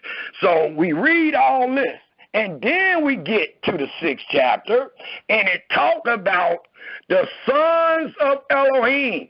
These sons of Elohim are not sons of their own imagination. These sons of Elohim is chosen. This is the chosen seed, all the way up until man, evil imagination came upon the earth. So the Almighty destroyed the earth. But it is already said in the 29th verse about Noah. So we find out in the 6th verse, the last part of the 6th verse, in the 7th verse, that Noah is the only one saved. Noah is the only one saved with his 3 sons, his wife, and their 3 wives, and they were commanded to replenish the earth. So when they replenished the earth, it is told that Noah had 3 sons. And out of the 3 sons, the Almighty is still choosing. He ain't forgot nothing. The chosen is still with Noah. Well, Noah had 3 sons. And out of the 3 sons, there was Shem. There was Shem. And out of Shem was chosen Abraham. So the chosen seed stays there. Out of Abraham came Isaac. Out of Isaac came Jacob. Out of Jacob is the children of Israel. So when it reads the sons of Elohim, that it means what it says. It does not mean that these men used their imagination. They became giants. They became known as gods. They became known as superior beings against Yahweh choosing. No. They became corrupt against Yahweh choosing. And the people that became corrupt was the same people that Yahweh called the sons of Elohim. And how did they come corrupt, Israel? How did the chosen seed become corrupt? By not listening, not obeying. Well, that is somewhat true, but based on what I just said, how did the sons of Elohim become corrupt? By their own imagination. That is true. That is true, but based on the story I just gave and I just used, Genesis 6, look at it if you would like to. How did the sons of Elohim become corrupt? They became evil. What? I didn't hear you. I said they became evil. All right, that is true. How did the sons of Elohim come corrupt? Look at Genesis 6. Don't go nowhere else. Look at Genesis 6 and answer your brother question, please. Because I know y'all know. Genesis 6. Huh?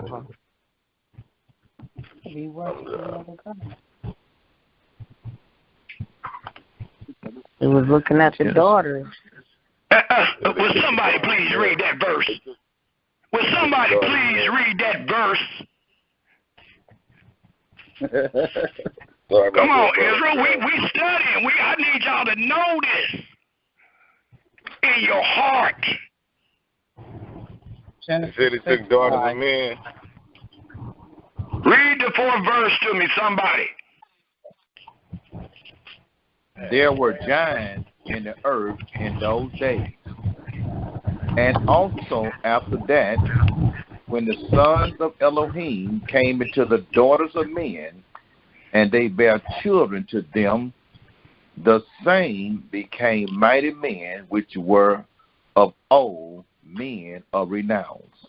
And Elohim saw that the wickedness of man was great in the earth. The way man became evil is because we went into the daughters of Cain. Yes. Thank you. All right, Israel.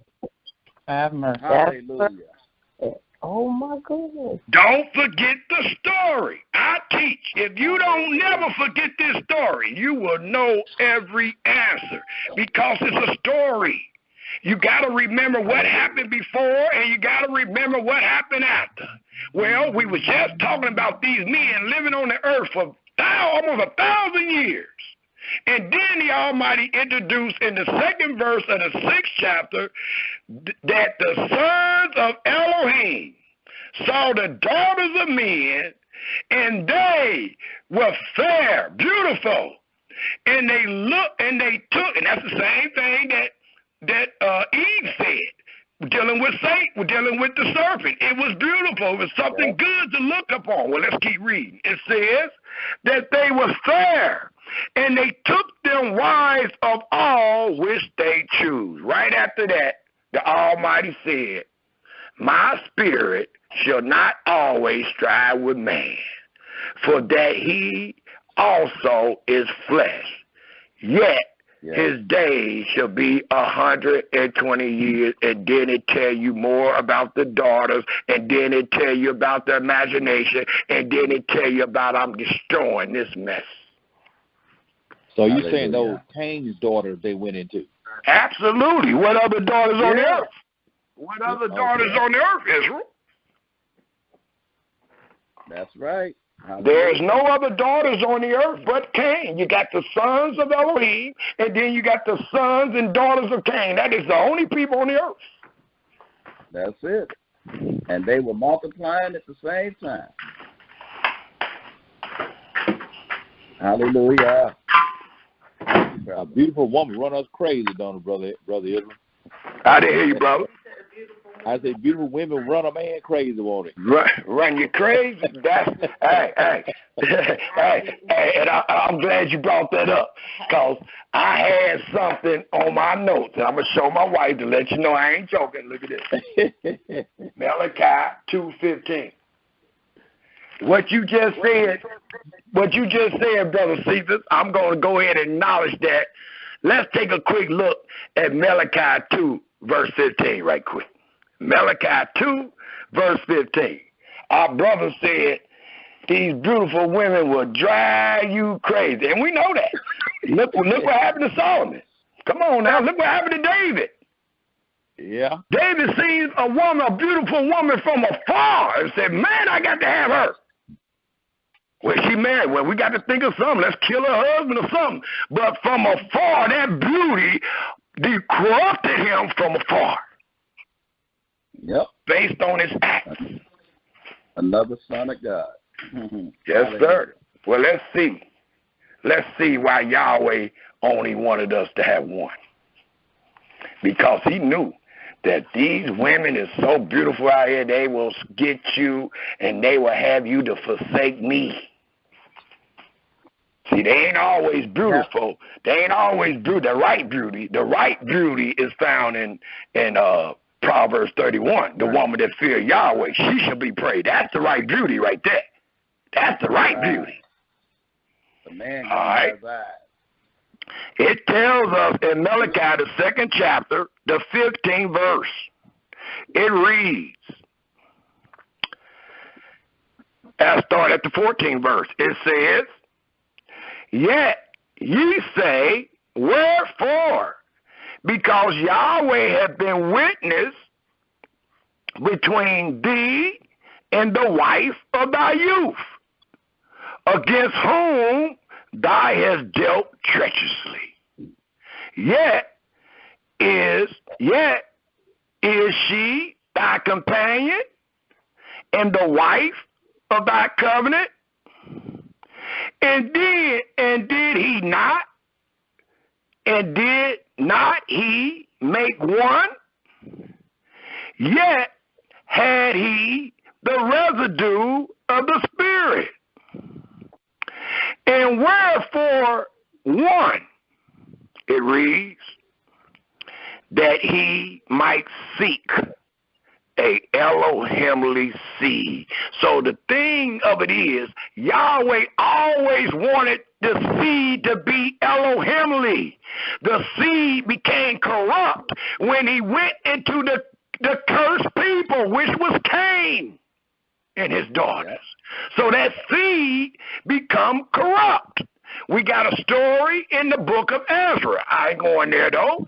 It's in the 9th chapter. In your spare time, look at it. I think our point will start at the 2nd verse.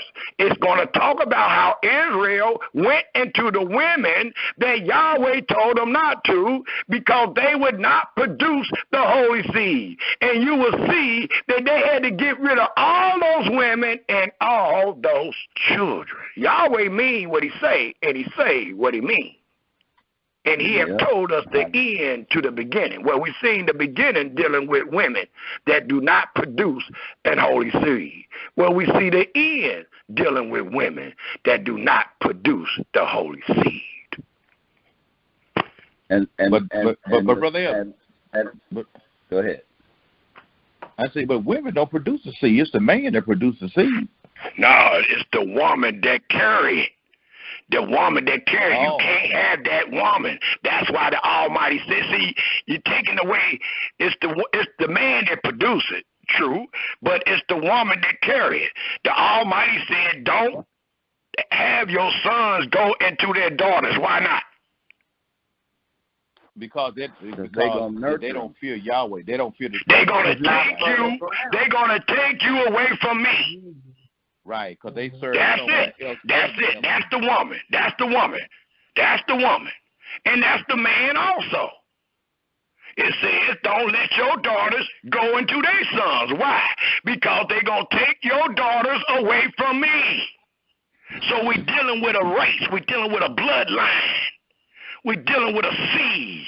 And the Almighty always wanted that seed to stay holy and Elohimly. When it went into man, it became un-Elohimly. And they became spoiled. Yes. And a bunch of other things. The Almighty said evil. The bottom line, they became evil. That's the bottom line. Yes. Right. But not all women. It's just the women that the Creator tells us not to go into. And the reason why I say that, because, Moses married an Egyptian woman. And I don't know whether or not, I can't remember whether the woman feared Yahweh or not, but I know Moses married an Egyptian woman. So did Joseph marry an Egyptian woman. And Yahweh blessed Joseph's seed in the blessing when Jacob got ready to bless all the children. And he blessed Jacob's 2 sons. Joseph's 2 sons. And that is true. But that is what we are speaking about is way before you get to what you just talked about. Okay, gotcha. We're talking about the beginning. We're talking about that beginning getting destroyed and everything. Then we got Abraham and all that. So we're talking about way before that. The Almighty said that the sons of Elohim went into the daughters of man. The daughters of man was really of our own flesh and blood. Don't forget who the daughters of man came by way of Canaan. Canaan was Abel's brother. Canaan was the son of Adam and Eve. It's your wickedness. It's your wickedness that changed it, even though you got the same blood, or you might have the opposite blood. It's your wickedness.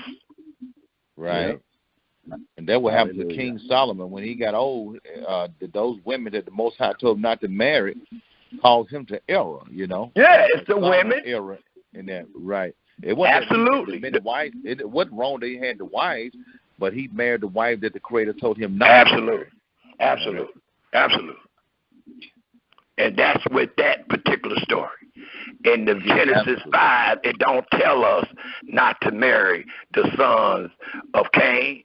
But it allows us to know that we did marry the daughters of Cain. It don't tell us not to marry the daughters of Cain. It allows us to know we did. And their thought only became evil. Hallelujah. That's wisdom. That's wisdom. That's yes, wisdom. sir. That's wisdom, brother. All day. Is there any other comments or questions? Thank you, brother. Hallelujah.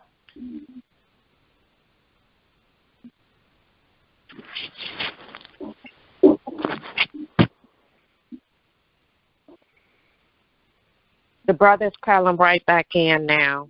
Sorry, we got cut off. Okay.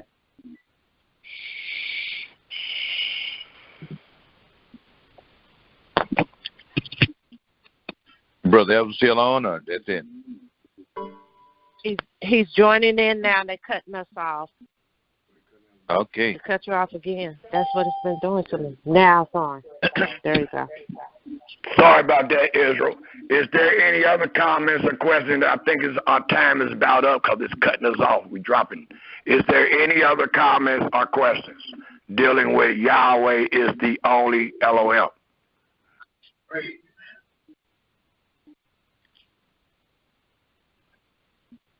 If there isn't any other comments or questions due to time restraint, I'll go ahead and end the presentation by reading Psalms 67 for us all. Psalms 67 in closing. And we will pick up next week on Yahweh is the only Elohim. I might add a little bit to it, or we might go to another subject, but we will pick up next week if Yahweh is willing.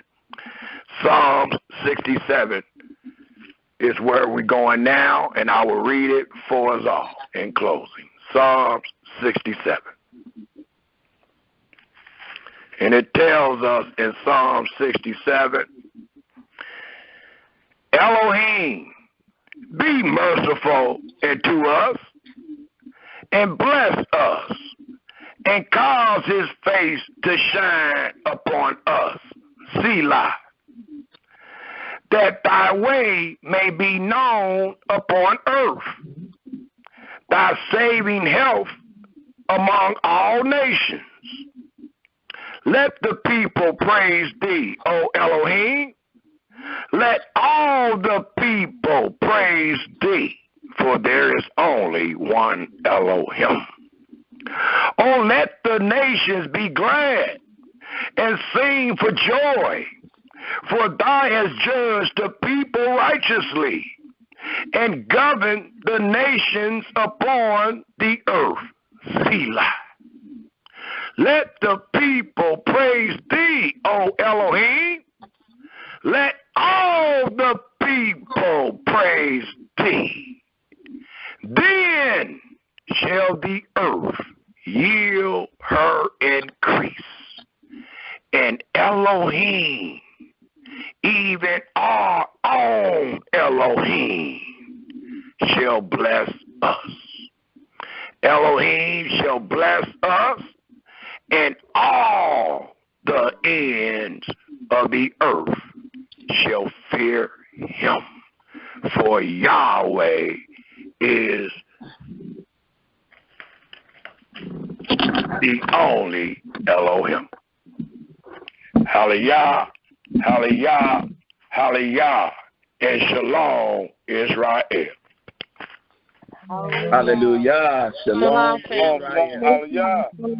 Shalom, Shalom. Yahweh. Oh, family. Take care. Yahweh.